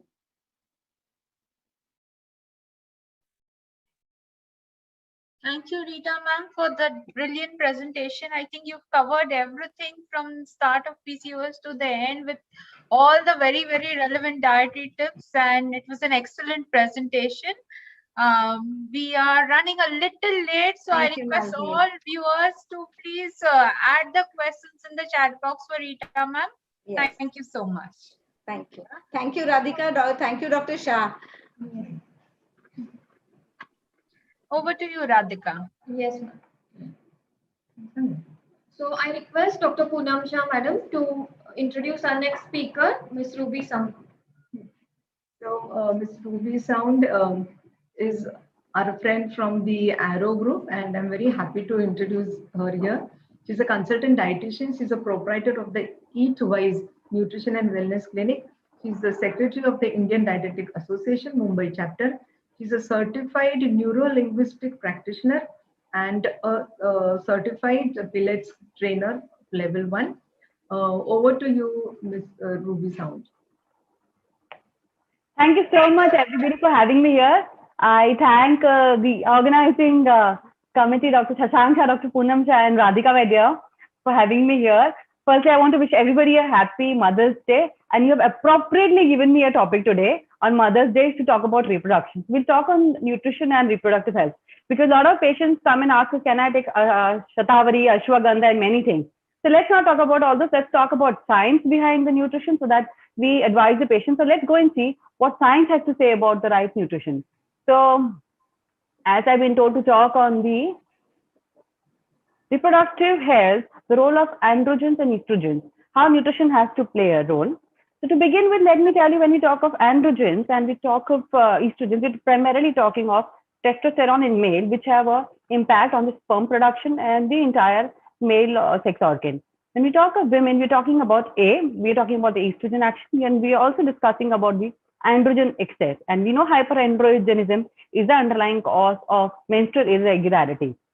So because of the current lifestyle over the last few decades, we've seen increase in the prevalence of infertility among men and women. It's also because of the wrong choices of food, because of this, I would say, lack of knowledge in this area precisely. So we see a trend in infertility in both the genders. So we understand that if we bring a change, it can really help increase the fertility rate. And nutrition is one thing which plays a very, very important role in enhancing the productive efficiency of both men and women. And definitely there exists a correlationship between nutrition, reproductive health, and metabolic health. So let's see how the interaction between nutrition and reproductive hormone, which is critical for reproductive performance, ovulatory disorders, and the metabolic health, because the underlying one of the underlying causes could be insulin resistance. And this is especially because of the hypercaloric diet, which causes obesity. And we know obesity has a direct impact on the reproductive hormones because it increases leptin, or it causes hyperinsulinemia, and it has a direct impact on the low levels of testosterone and increased levels of estrogen. And there is a direct correlation between them. If you see, obesity, as I said, also causes insulin resistance and reduction in the sex hormone binding globulin, also causes increased levels of cortisol. Put together, it causes low levels of testosterone. And we also know that increased visceral fat mass, both in men and women, will promote insulin resistance and causes low levels of the sex hormones. And so if you look at the women who are hyperandrogenic, we know that this is the elevated insulin level, which is actually going to cause a very unfavorable environment in the ovaries, causes hyperandrogenism and dyslipidemia. So we have to reverse this by taking care of insulin resistance. It is very clearly seen among these women that the leptin stimulates estrogen synthesis and reduces the progesterone synthesis, explaining infertility, and also elevated testosterone levels. So all those women coming to a clinic with PCOS or infertility issues are usually told to be on hypocaloric or a low caloric diet. We come to the macronutrients a little later. Whereas in obese men, what is seen is that due to this hypercaloric diet or a high energy diet, there is a leptin resistance, which contributes to the impairment of the Leydig cells in the testes, causing an androgen deficiency. And these high amounts of leptin are also associated with the poor quality of sperm. Another highlight is obesity and its relationship with iron metabolism. Obesity affects the iron metabolism, and this iron dysregulation may further contribute to low circulating total testosterone levels. So somewhere, if we encourage low calorie diet to the patient, it may really help in improving the fertility. On the contrary, when we talk of malnutrition, there is, as we said, there is always a double burden of malnutrition. So malnutrition, as contrary to the overnutrition, may also have an impact on the reproductive health of men and women both, either because they are deficient in one of the two nutrients, because they are excluding some of the food groups. It could also be due to some eating disorders of men and women, like bulimia nervosa or anorexia, especially for women who are in their childbearing age. Also because of the micronutrient deficiencies in both men and women, which can actually lower the gonadotropin, increase, decrease fertility. So we have to hit the hidden hunger. Not only macronutrients, micronutrients are equally important. Going back to the role of macronutrients, we all know that the high glycemic load appears to be elevating the fasting and the postprandial blood glucose levels, thereby causing hyperinsulinemia and insulin resistance.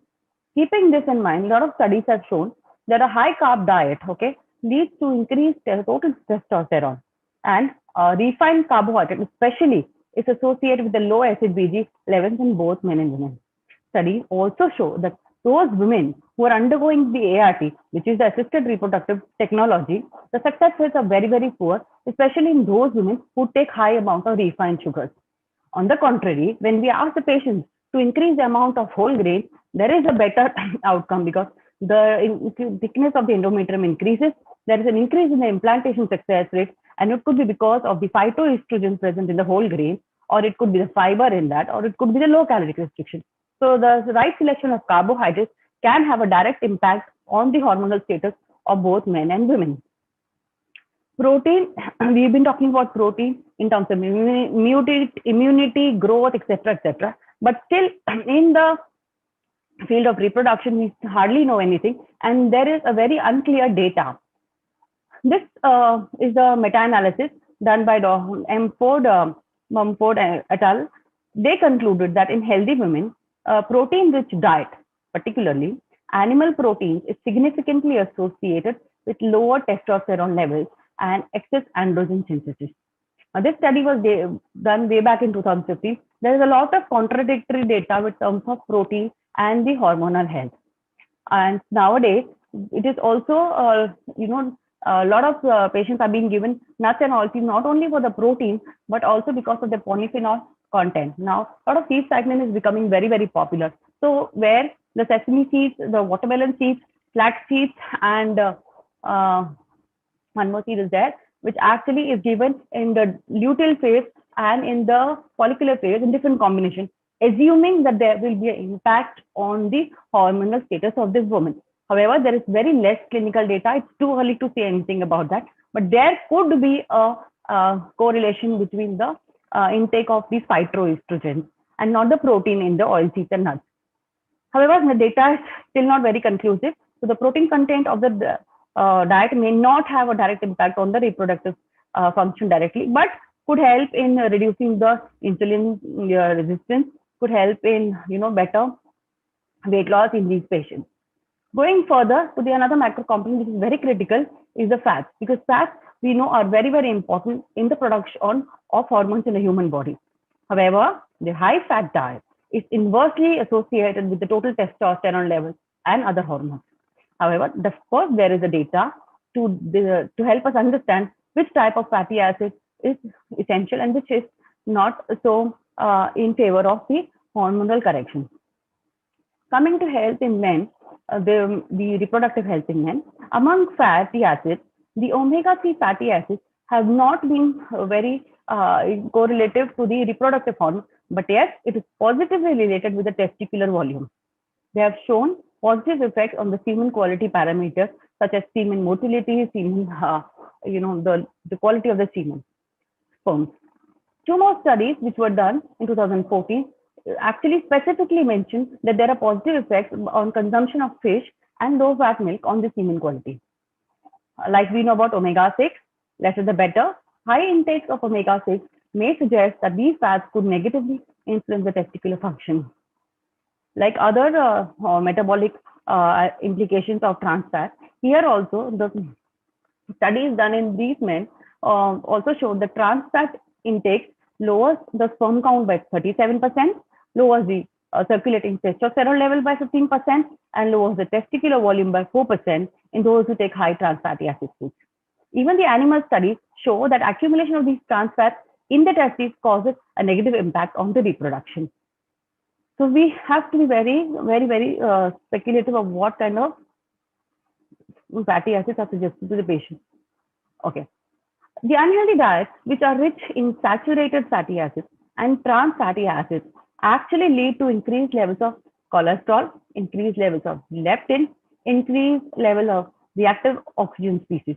Now put together, all this actually increases the toxicants in the testes of a male patient. This is, however, going to have an impact on the reduced levels of testosterone and also have an impact on the spermatogenesis in the Leydig cells of the testes of the male. And very, very important. And one paper also talked about the intake of red meat and processed meat. Now, this is because it is assumed that the processed meat and the red meat have a higher concentration of hormone residues as compared to other meat. And also these meats are high in trans fatty acids, which could negatively affect the sperm quality. I found about 7 studies while I was going through the literature that there is a positive association between the high intake of processed meat and sweets and the risk of low sperm quality. So it's very important to emphasize on this point when we talk of the fatty acids. When we talk of the impact of fatty acids on the female reproductive system, we know that higher PUFA has an association with a greater testosterone level, which is not very favorable, but this magnitude is not very high. At the same time, PUFA is also associated with increased progesterone concentration in a lot of menstruating women. Omega-3 has a beneficial effect by increasing progesterone and improving the embryo quality and the implantation rate. Surprisingly, or very alarmingly, I would say, even a 2% increase in the energy coming from the trans fatty acids is associated with 94% of ovulatory infertility. Hence, the role of trans fatty acids in men and women are both very alarming. Moving on to the micronutrients, I will not be discussing of all the micronutrients. Very specific micronutrients, which are the stars of fertility, are zinc, one of them. So some of the foods that give us zinc are, of course, dairy, rubber, wheat and wheat-based products, pulses, seeds, oil seeds, nuts like sunflower seeds, sesame seeds, or nuts and dry fruits are also rich sources of zinc. We know zinc has a very good role to play in immunity in today's pandemic time, but at the same time, people have been consuming zinc for increasing their immunity, we see a lot of spontaneous fertilities of pregnancy. That could be possible because of the zinc, the role of zinc in fertility. Because zinc actually is very important in the conversion of testosterone to its biologically active form, which is the dihydroxy testosterone. And the enzyme 5-alpha reductase is involved in this, which is zinc dependent. So zinc not only helps in conversion of testosterone, but also increases the production of testosterone and keeps the homeostasis in balance of testosterone. And zinc also thereby has an impact on the quality of sperm, whether it's sperm count, density, morphology, its motility, or the volume. So zinc does play an important role. If there is zinc deficiency in men, it can lead to impotency, it can lead to hypogonadism, it can show negative effect on the serum testosterone levels, and we see sperm abnormalities in patients who are zinc deficient. And of course, there can be a defect in the sperm production, and zinc deficiency can actually lead to oxidative stress of the Leydig cells in the testes. Not only in men, in women also, zinc is very, very important, not only in the folate cycle, but also in the oocyte maturation. And zinc deficiency in women can also cause low concentrations of insulin like growth factor. So zinc is very, very important. The other important micronutrient is vitamin D. We've been talking about vitamin D even in immunity, but as far as the reproductive health is concerned, it affects both men and women hormonal status. In men, the vitamin D is positively associated with the semen quality, the sperm maturation, sperm motility, and androgen status. There's a positive association. Okay, the European Male Aging Study suggests an independent association of vitamin D with hypogonadism. So people who are deficient in vitamin D, if they are supplemented adequately, they may show an increase in the testosterone level. And this is very, very relevant in today's time, because during the lockdown, or when people are not getting enough exposure of vitamin D, vitamin supplementation is the ideal way to supplement the vitamin D. Similar is the case with women who actually are under a lot of stress, they're homebound, and they do not have adequate stores of vitamin D in their body. It's very important because in women's ovaries, the active form of vitamin D stimulates progesterone production by 13%, estradiol production by 9%, and estrogen production by 21%. It is a very, very important vitamin which plays a role in the endometrial receptivity and implantation. And if the woman is deficient, there could be negative effect on the egg and the embryo quality. Hence, it's important to supplement vitamin D for those who may want to maintain a good reproductive health. I will not discuss more or any more micronutrients and macronutrients, but I definitely want to highlight the polyphenols which are present in soybean, because a lot of myths are around soybean and its impact on male and reproductive health as well as female reproductive health. Just to make you understand, 1 gram of soy protein in any traditional soya food contains approximately 3.5 milligrams of isoflavone. Okay. And one serving of any traditional food will, for example, 250 ml of soy milk or about 100 grams of tofu, which could be one serving, would typically provide almost 25 milligrams of isoflavone. And if you look at the other products which are more refined, whether they are isolated soy protein or they are the soya, nuts and all this which are processed, 80 to 90% of isoflavones get lost during the processing. And if you look at this chart, it clearly tells you that products like soya milk, products like soy concentrates, the isolates which are available, the amount of isoflavones is very less. But if you look at the soya meal, the soya flour, the amount of isoflavones is very, very high as compared to the processed one. However, the composition of its bioactive compounds are different in each product. The two primary isoflavones in soybeans are the genistein and diethyl. Now, these are dietary isoflavones. Once it enters the human body, the microbial flora actually converts this into equal. And if you look at the chemical structure of equal and estrogen, they're almost alike. Hence, the soya isoflavones are hence called as phytoestrogens because they actually are almost in a similar chemical structure. Hence, you see that the isoflavones, the receptors of estrogen bind to the dietary isoflavone instead of estrogen. And this could have an impact on the androgen to estrogen balance in some cases, provided the intake of these isoflavones is extremely high. And that is why they have an impact on the reproductive system. Let me tell you the impact of soya intake on women or a female reproductive system. A lot of meta-analysis has been done. One meta-analysis, which included 47 studies, showed that the consumption of these isoflavones in the premenopausal women lowers the LH and FSH, and which increases the length of the menstrual cycle. And women who actually have been going under the assisted reproductive technology cycles have shown a positive relationship with the live birth. Similarly, women who are undergoing IVF treatment, the soy consumption not only impacts their hormonal health, but also negates the adverse effects of the endocrine disruptors, which is the bisphenol A, where we talk about endocrine disruptors like the plastic bottles, etc., etc. And even in menopausal women, so beyond the reproductive age also, soya has been very effective because it alleviates the hot flushes because of the high content of the isoflavone genistein. Now, moving from women's health, let's talk about men's health, which is very debating. Okay, lot of studies. In fact, I did a lot of literature review, and what we found is one of the studies, which is actually a meta-analysis, 41 studies, where more than 1,000 men were actually a part of the study, where they were checked for their circulating levels of total testosterone and other main hormones.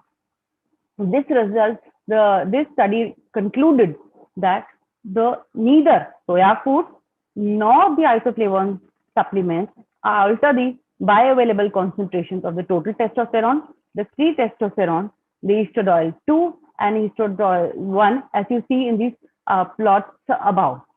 There's no significant effect on the sex hormone binding globulin either. So in male, there is very, very less impact on the hormonal impact. Okay.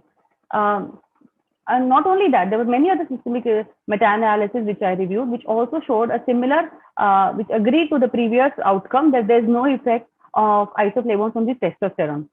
This is all only because there were two cases which were reported in 2008 and 2011, wherein there's two individuals reported of gynecomastia, hypogonadism, and erectile dysfunction. It was discovered that these two patients had excessive soya food consumption, which is approximately 360 milligrams per day, which is far, far more than what a normal person would intake, would consume. It is 9 times more than what an older Japanese man would consume. Finally, the take-home message is, not only should isoflavone not be equated with estrogen, but soya foods should not be equated with isoflavones only. The soybean, like all other foods, is a collection of many biological active molecules. So I hope that breaks the myth of this. These are my last two concluding slides, where we collectively see that what actually impacts the reproductive health of men and women as a collective information from all the data, clinical evidence that we have today, is high intake of red and processed meat, high intake of sugary drinks, sweet drinks, simple sugars, refined carbohydrates, low intake of fiber, low intake of fish and omega-3 rich foods, high intake of trans and omega-6 fatty foods, less intake of fiber, less intake of vegetables and fruit, consumption of high calorie diet, and poor consumption of nuts and oilseeds. So after understanding this, the way forward for a healthy reproductive outcome in men and women would be to reduce the intake of refined sugars in the diet, to increase the amount of whole grains, to reduce the amount of processed foods, to increase the amount of omega-3 fatty acids, to reduce the intake of high-fat dietary dairy products, to increase vitamin D supplementation, zinc supplementation, folic acid supplementation, and of course, a lot of vitamins which have antioxidant properties due to their polyphenols are very, very important in enhancing the antioxidative property and thereby improving the fertility outcome and having a positive outcome on the reproductive health. With these last words, I thank everybody for their patience hearing, and I hope this really helps the audience. I know we are running late, but I just want to, before closing, I want to thank everybody for the patience hearing and staying till this time. Thank you once again to the organizing committee. Thank you. Thank you, Ms. Ruby. That was a wonderful talk. Unfortunately, we cannot take any questions, but please answer the questions in the chat box. Sorry, I had to rush a lot, but I understand the positive side. Thank you, Radhika. Thank you, everybody. So now we move to the next talk. So we have Ms. Datta Patel, madam, who is going to talk on Know What Your Bones Demand. Datta Patel, madam, is the head of the Department of Nutrition and Dietetics at D.Y. Patil School of Medicine and Hospital. She has been invited at various national and international seminars to deliver her talk. She is the chapter leader, Navi Mumbai, for MMM hypertension screening in association with IAPN, and she has co-authored the Purple Book of FSSAI. So we welcome you, madam. So can we have a presentation?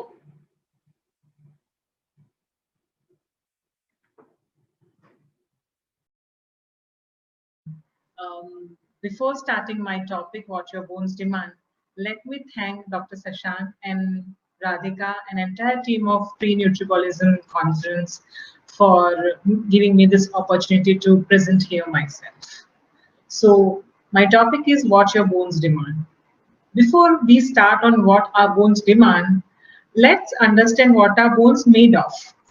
Our bones starts growing inside the womb, where they begin as a cartilage. And as we get older, cartilage turn into hard bone by the process called ossification. And for the proper growth of these bones, we need specific nutrients where the role of what our bones demand comes in. Even as fully grown adults, our bones are grown, but to maintain them, refurbish them, because bone structure is always changing and vitamins and minerals compositions are constantly replaced. So in the growth or in the maintenance, all the nutrients have a specific roles for the bone health. Now let's understand what are the functions of the skeleton or bones, what they do, right? First function is protection. The cranium protects the soft tissues of the brain, and also your rib cage protects the delicate organs like heart and lungs. Secondly, they help for the movements. The vertebrae allow us to bend, stretch, and rotate our body. Blood production. Red blood cells are made in the ribs and limb bones.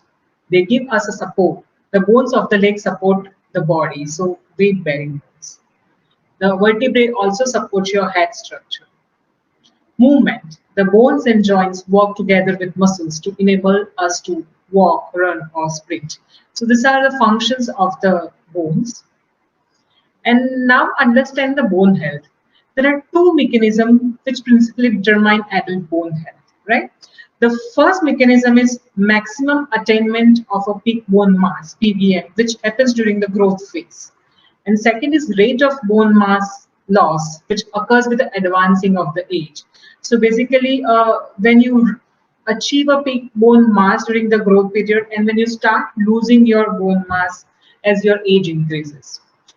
These both mechanisms are determined by a combination of factors which includes endogenous and exogenous factors. They are your genetic influences, your endocrine health, your mechanical support, and the nutrition. Now, what is the relationship between nutrition and bone mass? Within the three stages of the skeletal health. So which are the three stages? First is development of the peak bone mass. Second is reduction of perimenopausal and postmenopausal bone loss. And third is risk of fracture. So basically, these are three key stages where your skeletal health is important. And what is the relationship of nutrition at this different three stage of skeletal health is important. Now, it is important to understand that your skeleton is not inert, but is being continually removed and replaced by the action of the cells within it, and these cells are controlled by a number of mechanical and hormonal factors. So, all this homeostasis or the bone metabolism is regulated by the lot of factors where nutrients play a very important role. Now, understand that first, when the bone grows, it's called a bone modeling, and when it goes under repairs continuously, it is called bone remodeling. So there are various stages of bone remodeling, which includes quiescence, resorption, reversal, formation, mineralization, and quiescence. During all these stages, the different nutrients take part and play a role at a different level. Now, bone demanding nutrients. So first off, let me speak about the macronutrient, which is a protein. Now, all of us know that is a part of a organic matrix of the bone for collagen structure. Protein is important for the collagen structure of the bone. It is also essential to maintain and production of hormones and growth factors that modulate bone synthesis. So these are the two major functions of the protein in the bone health. Now, traditionally, there was a saying called that high protein is one of the risk factors to develop osteoporosis, which to my opinion, I say no, which is backed by the scientific evidence also, because your protein intake increases your insulin-like growth factor, IGF-1, which is also known to be osteotrophic. So moderate to high protein intake shown to increase bone resorptions, while low protein intake decrease calcium absorption and increase PTH. Now, I have divided nutrient in three categories where the requirement of nutrition needs based on strong scientific evidence, good scientific evidence, and relatable evidence, right? So first we will see the mechanism of the nutrients which are required for the bone health with a strong scientific backup. First is a calcium. Now, calcium is required for the calcium cycling in bone tissue, right? So bone formation. In bone formation, there are two types of cells, which is the osteoblasts and osteoclasts. So in bone formation, the role of the calcium is that it helps in the synthesis of a collagen matrix that holds calcium phosphate in crystallized form. It is once surrounded by the bone, they become the osteocyte. Now, what happens in bone resorption? This osteoclast cells, which helps in the bone remodeling, they change local pH. They cause the calcium and phosphate to dissolve from crystal into the extracellular fluid.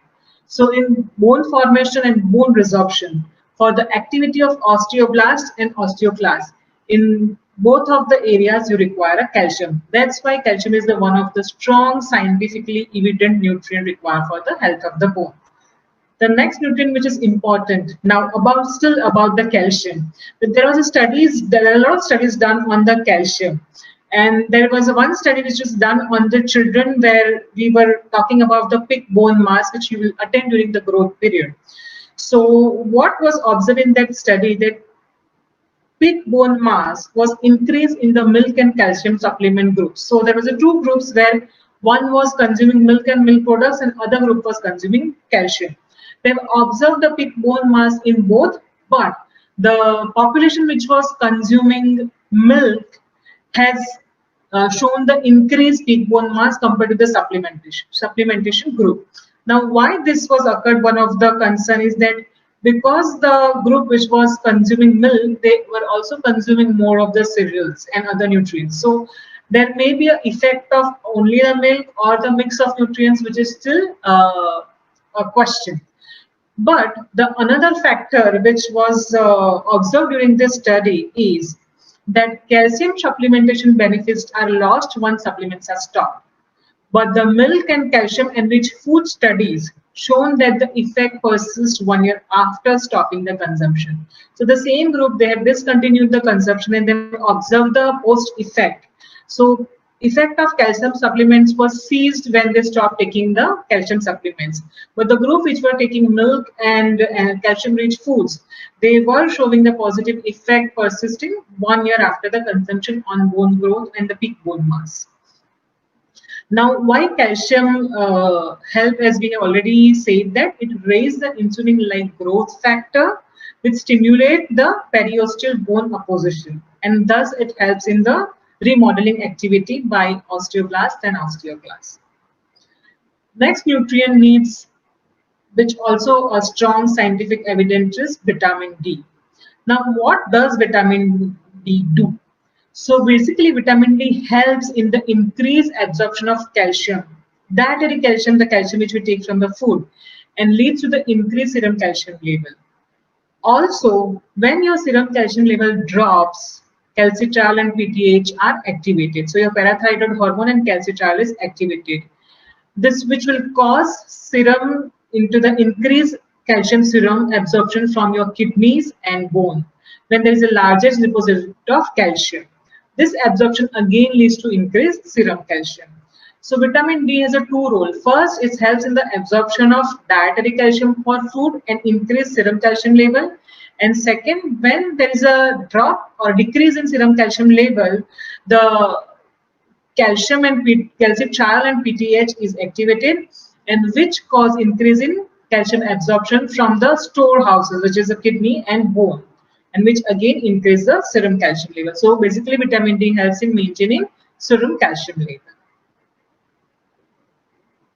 Third, strong scientific evidence nutrient is magnesium. Now, magnesium has a lot of functions when it comes to the role of the bone health. First of all, it increases calcium and phosphorus solubility, so it helps to maintain the ratio. Second, cofactor for alkaline phosphatase. So alkaline phosphatase is one of the coenzyme which is involved again in the bone metabolism and calcium homeostasis. It prevents inflammatory cytokines from stimulating bone breakdown. So when your bone breaking down during the process, there is a cytokine releases, and magnesium helps to prevent the inflammatory cytokines from the process. Binds to hydroxyapatite, which are the crystals which forms, and it avoid the making large crystals of the hydroxyapatite. So thus it avoids the larger bones rather than it keep the smaller bones. It promotes crystal formation, induce osteoblast proliferation. And low magnesium intake is associated with the low PTH and vitamin D, that is your parathyroid hormone and calcitriol, which again help you in the maintaining serum calcium level. So magnesium is indirectly related with the metabolism of your vitamin D and calcium, thus it is affecting your bone health. Now, deficiency of calcium, vitamin D and magnesium can affect bone growth, but along with that, how it is going to process the osteopenia and osteoporosis is first, it affects osteoblastic and osteoclastic activity. It leads to osteopenia and osteoporosis. It increases bone fragility, so your bone becomes fragile and easy to break, can lead to fractures or multiple fractures, and it alters your calcium metabolism. So this three nutrient, calcium, vitamin D and magnesium, are very important for your bone health. Along with this three nutrient, there is one more nutrient which has a strong scientific evidence or a good scientific evidence, is a phosphorus. Now, what is the role of the phosphorus? First of all, phosphorus, this basic role is that we understand that it is required for a lot of energy metabolism to form the ATP, ADP conversion to ATP. But what happened that phosphate releases following an increase in bone resorption. So phosphorus help in the activity of bone resorption. In kidney, the FGF23 suppresses phosphate resorption and the synthesis of 1-alpha-25-dihydroxyvitamin D. And in the parathyroid gland, this FGF23 suppresses the production and secretion of PTH. So what happens that when you have enough amount of phosphorus, then the serum concentration is tightly regulated by this parathyroid hormone, bones and kidney, and maintains the homeostasis. But when your parathyroid hormone stimulates phosphate excretion, and calcitriol synthesis in the kidney. In turn, low phosphate and calcitriol directly inhibit PTH production in the bone. And PTH may stimulate fibroblast growth factor production and increase your phosphate release following an increase in bone resorption. Now, in the kidney, this FGF23 suppresses phosphate resorption and the synthesis of vitamin D active factor. And in the parathyroid gland, suppresses the production and secretion of PTH, which is negatively regulated by bone signaling mechanism and is positively regulated by systemic factors. Thus, serum inorganic phosphate is important for this homeostasis of your vitamin D plus your renal tubules, which reabsorbs the PTH. Now, there are other nutrients which needs based on the good scientific evidence, which are a potassium and vitamin A. Now, potassium is basically helps to neutralize your metabolic salt. So that induced metabolic acidosis when we eat the food which is rich in meat or animal product. There's a lot of metabolic acidosis produced because of the metabolism, and which reduces the pH level within the normal range. Now, what happens is potassium salt neutralizes this acid which comes from the body's metabolic process. It helps in maintaining normal pH, and it also promotes an alkaline environment. Next is vitamin A. Vitamin A takes part in the bone remodeling process. It influences your osteoblasts, which is your bone building cells, and your osteoclasts, which is bone breaking down cells. It is found that the osteoblasts and osteoclasts both have the receptor of retinoic acid, and deficiency of vitamin A, which is retinoic acid, may lead to the morphological changes in the bone. There are a third category of the nutrient with a possible relation to bone health. So first category has a strong evidence where we've seen calcium, vitamin D, phosphorus, and magnesium. The second category was nutrition with a good scientific evidence where we studied phosphorus and the potassium and vitamin A. Now, third is a nutrient with a possible relation to bone health, which includes your zinc, vitamin B12, vitamin C, and vitamin K2, menaquinone, right? Zinc. Zinc helps in the osteoblastic activity and alkaline phosphatase activity. It stabilizes receptors, proteins for vitamin D, and also helps in the collagen synthesis. Vitamin B12. A part of vitamin B12, there is other B complex vitamin like thiamine, niacin, riboflavin. They are also taking part indirectly in the bone health. Why? Because they all involved in the energy metabolism. So somewhere regulating the phosphorus and ATP cycles as well. But vitamin B12 has a significant role in the bone health because it appears to influence bone building cells, osteoblasts, and it is involved in osteocalcin activity and iron metabolism. Vitamin C, it is very essential for the collagen formation, which we all know, and it also co-factor in the hydroxylation of lysine and proline amino acids. It increases absorption of the plant-based iron, which has an indirect role in the vitamin D and also the bone health. It stimulates alkaline phosphatase activity, which helps to maintain the normal pH. Vitamin K2, menaquinone, which has a cofactor of gamma carboxylase, which is an enzyme necessary for carboxylation of glutamic acid residues, and including osteocalcin. So vitamin K2 has a good role where it has to decarboxylase glutamic acid residues and include an osteocalcin activity. Now, patients who are, one point I have to mention here, patients who are on blood thinners like warfarin should be cautious eating the food or supplement of vitamin K. Now, there are some nutrients which rarely causing bone health problems, but they are important, are boron, copper, and silicon. These nutrients are found in many foods and are only needed in very small amount in traces. That's why deficiency rarely occurs unless and until we have some intestinal absorption problem where we are not absorbing this nutrients. Now, there are some people who might need supplement of all these nutrients for the good bone health. But we have to remember, first, supplements are not designed to replace the food.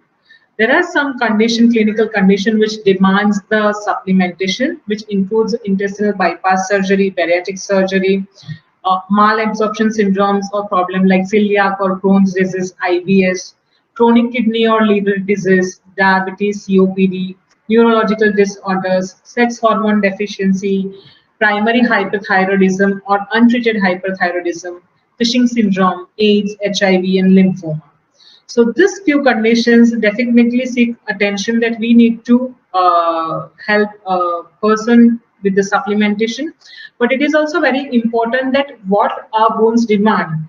You have to understand whose bone is this, whether it's a child who is going to attend the growth phase, or whether there's a woman who is a pregnant, or whether there is a female who is going through the menopausal age, or whether there is an athlete who is involved in the excessive of physical activity. So it is very important to understand when it comes to the bone, whose bone it is and what age it is and how you are going to support the bone health with the help of the nutrients. So that is a key message from me. And these are the references. Thank you and stay safe.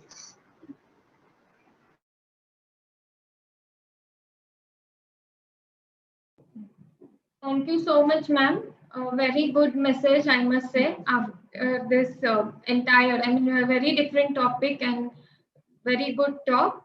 So we move to the next talk now, and I request Nazneen ma'am to introduce our next speaker.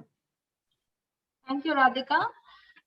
Good afternoon, everyone, and it is indeed a pleasure to introduce a very beautiful person, Ms. Safal Mahadik. She's the senior dietitian of KEM Hospital, Parel.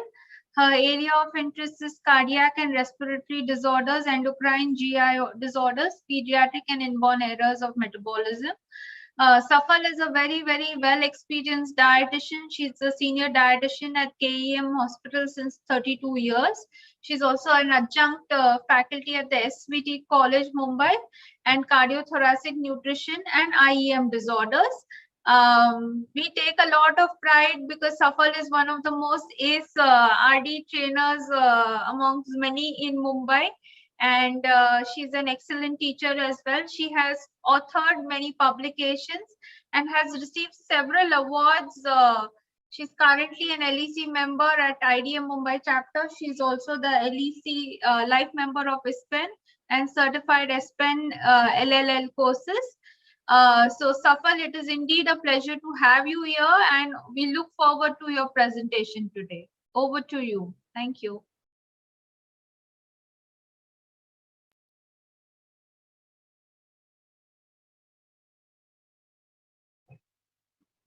A very good evening to all. Before I proceed for my today's talk, I would like to sincerely thank Nutribolism organizers for giving me opportunity to speak on dietary tips to control endemic of anemia in India. Anemia is a condition in which the number of RBCs and their oxygen carrying capacity is insufficient. So to meet the body's physiological needs, the function of RBCs is what? To deliver oxygen from the lungs to the tissues and for carbon dioxide from tissues to the lungs. So this is accomplished by using hemoglobin, a tetramer protein which is composed of heme and globin.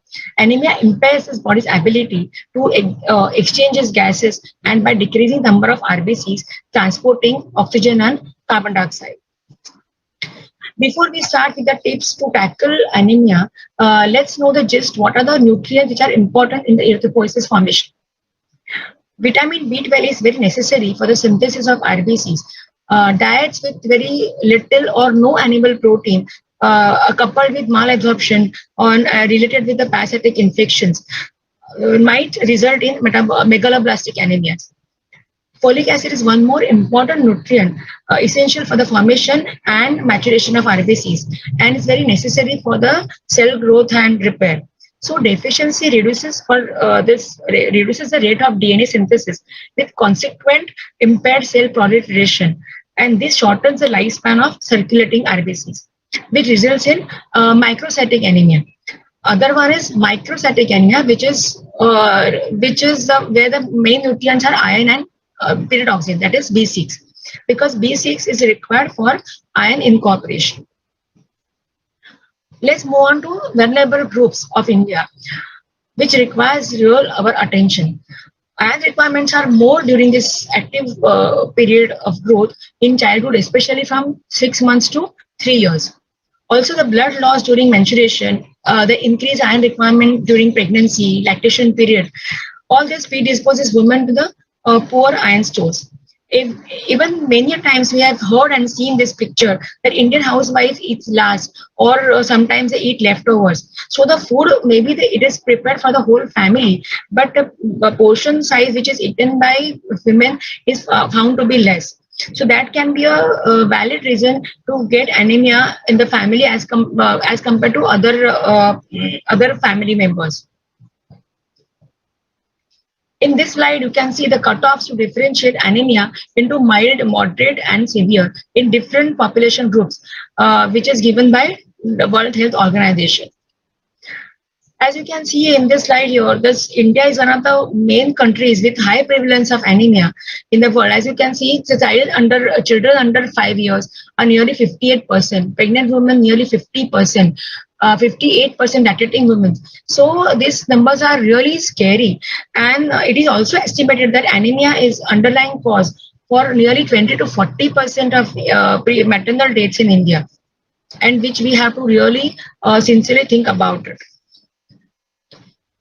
The National Family Health Survey, 4th and 5th, provides information on population health and nutrition for India. In each state, more than half of the population in these vulnerable groups are anemic. Iron deficiency adversely affects this population, resulting in impaired cognitive development. Motor development also is impaired in children, in decreased word capacity in adults. In pregnant women, anemia can lead to prenatal loss, premature or low birth weight babies. In lactating mothers, anemia can lead to increased tiredness, fatigue, increased risk of parasitic infections, or even the depressions. So overall, it affects the body's immune response. Acute and chronic inflammations, parasitic infections, inherited or acquired disorders that affect hemoglobin synthesis, red blood cell proliferations, or even the red blood cell survival. All these things together can lead to anemia. Iron deficiency is a consequence of the decreased iron intake due to maybe low socioeconomic status or increased iron loss from the bodies due to various type of infections, parasites, increased iron requirements and also at the same time decreased iron absorption may be the main cause in various vulnerable groups. So how can we tackle this by preventing and treating anemia through various dietary sources? Let's see in the next slides. Based on RDA 2020, the iron requirements have been stepped up compared to 2010 for mainly for men, women, and girls. As you can see here in this slide, I have just mentioned there are some heme and non-heme iron sources. There are two forms of iron, right? So this heme being more bioavailable is found in meat and liver. Now this chicken liver has the highest iron, followed by non-heme iron sources such as legumes like grams, kurit, rajma, in cereals like bajra, rajgira, ragi, flours. In leafy vegetables, various kind of leafy vegetables like amaranth and all have good iron sources. For simple understanding, I have made some exchanges mentioned here per servings of a few products, food items, which gives us 100 calories. Also, there are some other sources like mainly eggs, then all dry fruits like dried dates, garden cress seeds, black raisins, khajur. These are the various food sources can be easily incorporated into various recipes like puffs, chikkis, laddus, or even the egg rolls. There are various types of sprouts, charts. This can be done easily at home and can be used in our regular meals. Generally, in our life, friends helps us to grow and develop. Similarly, even iron too has some friends. That is vitamin C and fermented foods. Vitamin C, as you all know, all citrus fruits and all colorful vegetables have got a good amount of vitamin C. So that can be used along with iron sources and can be made into recipes. Similarly, at the same time, iron has some force, that is inhibitors that stop full and proper absorption of iron, mainly phytates. It includes which is compound found in the main plant-based diets and that demonstrate a dose-dependent effect on iron absorption. Similarly, polyphenols and tannins, which are found in black coffee, tea, wines. Then soy proteins and phytates in soybeans. Then calcium resources like milk and milk products. This, as you all know, calcium inhibits heme and non-heme iron absorption. So has to be taken, should not be taken in combination with iron resources. Government has taken initiative by fortifying iron in commonly consumed foods like wheat atta, rice, salt to combat iron deficiency. These are various sources, as I told you before. There are for anemia, even the other nutrients also are important, like folates, B12, and pyridoxine. So here I have given a few sources of various these nutrients which can be easily incorporated in our meals in the right way and right proportions. A combination of strategies like increasing the iron-rich foods in the diet, adding enhancers to improve bioavailability of the ingested iron, like squeezing lime juice on the food. Similarly, there are to improve absorption and iron bioavailability methods like soaking, fermentation, germination, etc. to be used regularly in our daily practice while making various food items. Avoiding inhibitors like separate out tea and coffee consumption along with meal, which is regularly seen in our daily routine. So at least consume it 1 to 2 hours later. That always will be better. To avoid nutrient interaction, like in between calcium and iron nutrients, the calcium and iron resources should be or should not be taken together with in one meal because they compete for their absorption. Sorry, one more thing in this slide I would like to say that consuming variety of traditional food is more important than the processed food, which is not happening now. Because it is a best solution to meet all the macro and as well as micronutrients. I think this is a main culprit today and basic reason for anemia and related to various infections. Here I would like to tell you one of my experiences as I'm tackling twice a week tuberculosis OPD in our hospital. I see more youngsters in this OPD than the elderly. And when we take when we see a dietary assessment, when we ask their recalls, what we find is more they are indulging in unhealthy food items in day out, and and when we see their biochemical profile, where we always see that this hemoglobin level is found to be always below 10, which we can correlate with their intake, what they tell us, because their consumption of ready-to-eat items, processed foods, road vendor foods is much more higher than the traditional food, and which has to be really it's need of the hour to change that lifestyle. Otherwise we cannot then otherwise this tuberculosis infection, like it will it is already in the epidemics, but it will can go increase further if we are not controlling at this stage. Last but not the least, have variety of the iron-rich food sources which are daily we see around us, but don't consume to the required amount. Along with the iron-rich sources, vitamin C, which is, as I told you earlier, the rich sources of colorful fruits and vegetables should be consumed on regular basis. Spending money on this unhealthy processed foods is instead of that, we can definitely and avoid addictions. That is also one more important part. Then use the more the fresh foods and vegetables in a healthy way. Eating a well-balanced diet by cutting out inhibitors and adding enhancers will definitely help us to prevent anemia in India, and it will be the best approach to prevent and improve the iron status. Thank you for patiently hearing.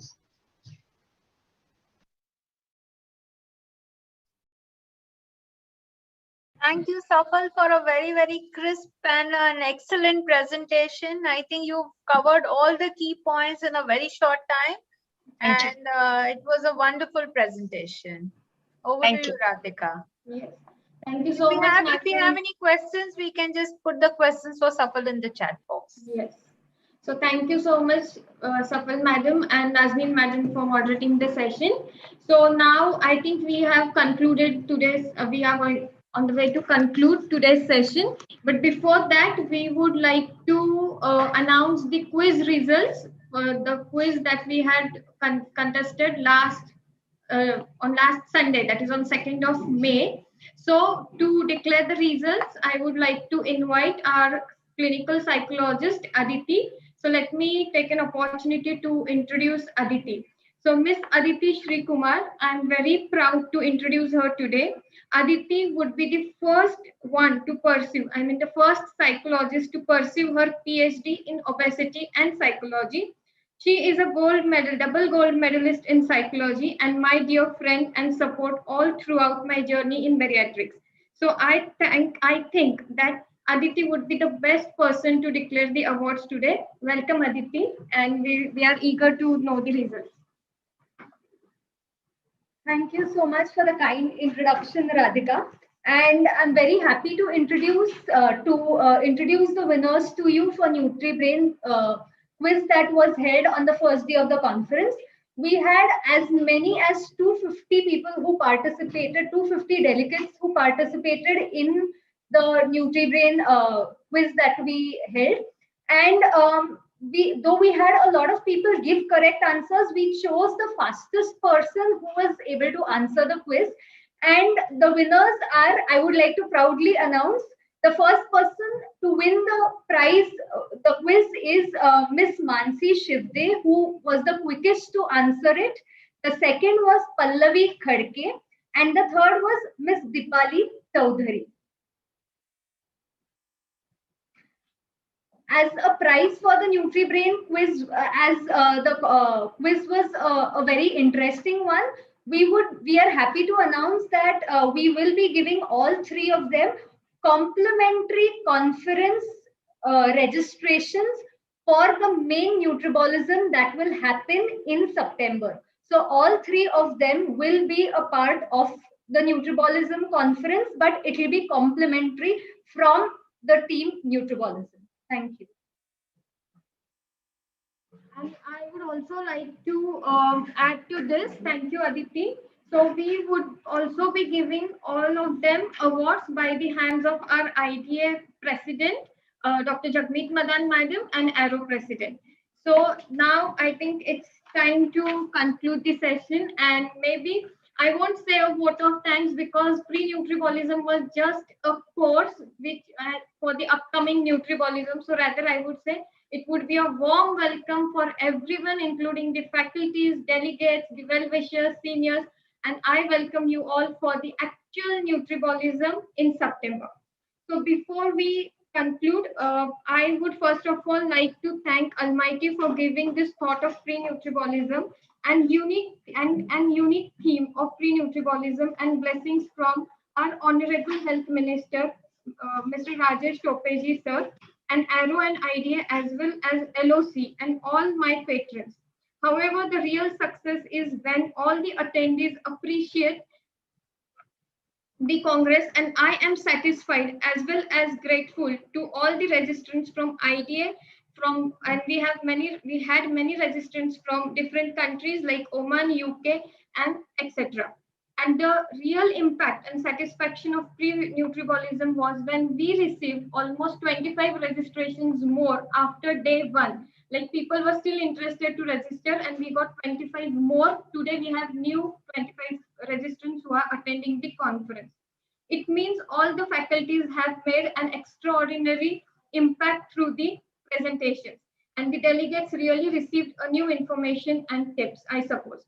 Pre-Nutribolism is just a warm welcome for you all for the long-awaited mega event in nutrition, and probably the first after the COVID pandemic, which would be held at Hotel Renaissance in September. And as an organizing secretary, I pledge to offer the best of myself from Nutribolism to support the social fight against COVID-19. Now, let me take an opportunity and thank my delegate friends for so much of faith in us, I still remember we all had tough time when we had actually planned Nutribolism in March and it got postponed. But I must tell you, all the delegates are still patiently waiting for us to conduct, and this really boosts us to do something again. I would here specially thank all the entire IDA chapter, including IDA presidents, ARO president, and all the executive committee members, conveners of IDA Mumbai and Pune, Zamrud Madam, Shilpa Madam, Dr. Jagmeet Madan Madam, IDA president, for the support, Dr. Bansi Sabu sir, ARO president, sorry. Along with this, I would like to thank the technical team, RX Events, Sonali Devkar, Geeta Shah Madam, creative team, Nikhil Nahar and Himani for helping us throughout the sessions. Last but not the least, Team LOC, who is always like a backbone for any event that we have. And special thanks to our Mama Maushis also, who have been running around till this event happens. Also, special thanks to Dr. Poonam Shah and Dr. Shashank Shah for guiding us throughout this conference. Last but not the least, the entire organizing team, and I must say my right and left hand, Kshitija and Mayura, who are working tirelessly, I won't say since 2 months, but since 1 year to make this event happen. We are missing few of our team members who are not available with us today in this conference, but I must tell Anagha, Janani, Madhura, Palab, they have supported us a lot. Thank you, and we all are looking forward to welcome you at Actual Nutribolism in Hotel Renaissance, Mumbai in September. And still, you all can register for Nutribolism. Their registration is open from today for actual conference. Thank you. Thank you, Dr. Shashank Shah, Dr. Poonam Shah, and Radhika for giving us such a wonderful academic feast. Looking forward for the conference. Thank you.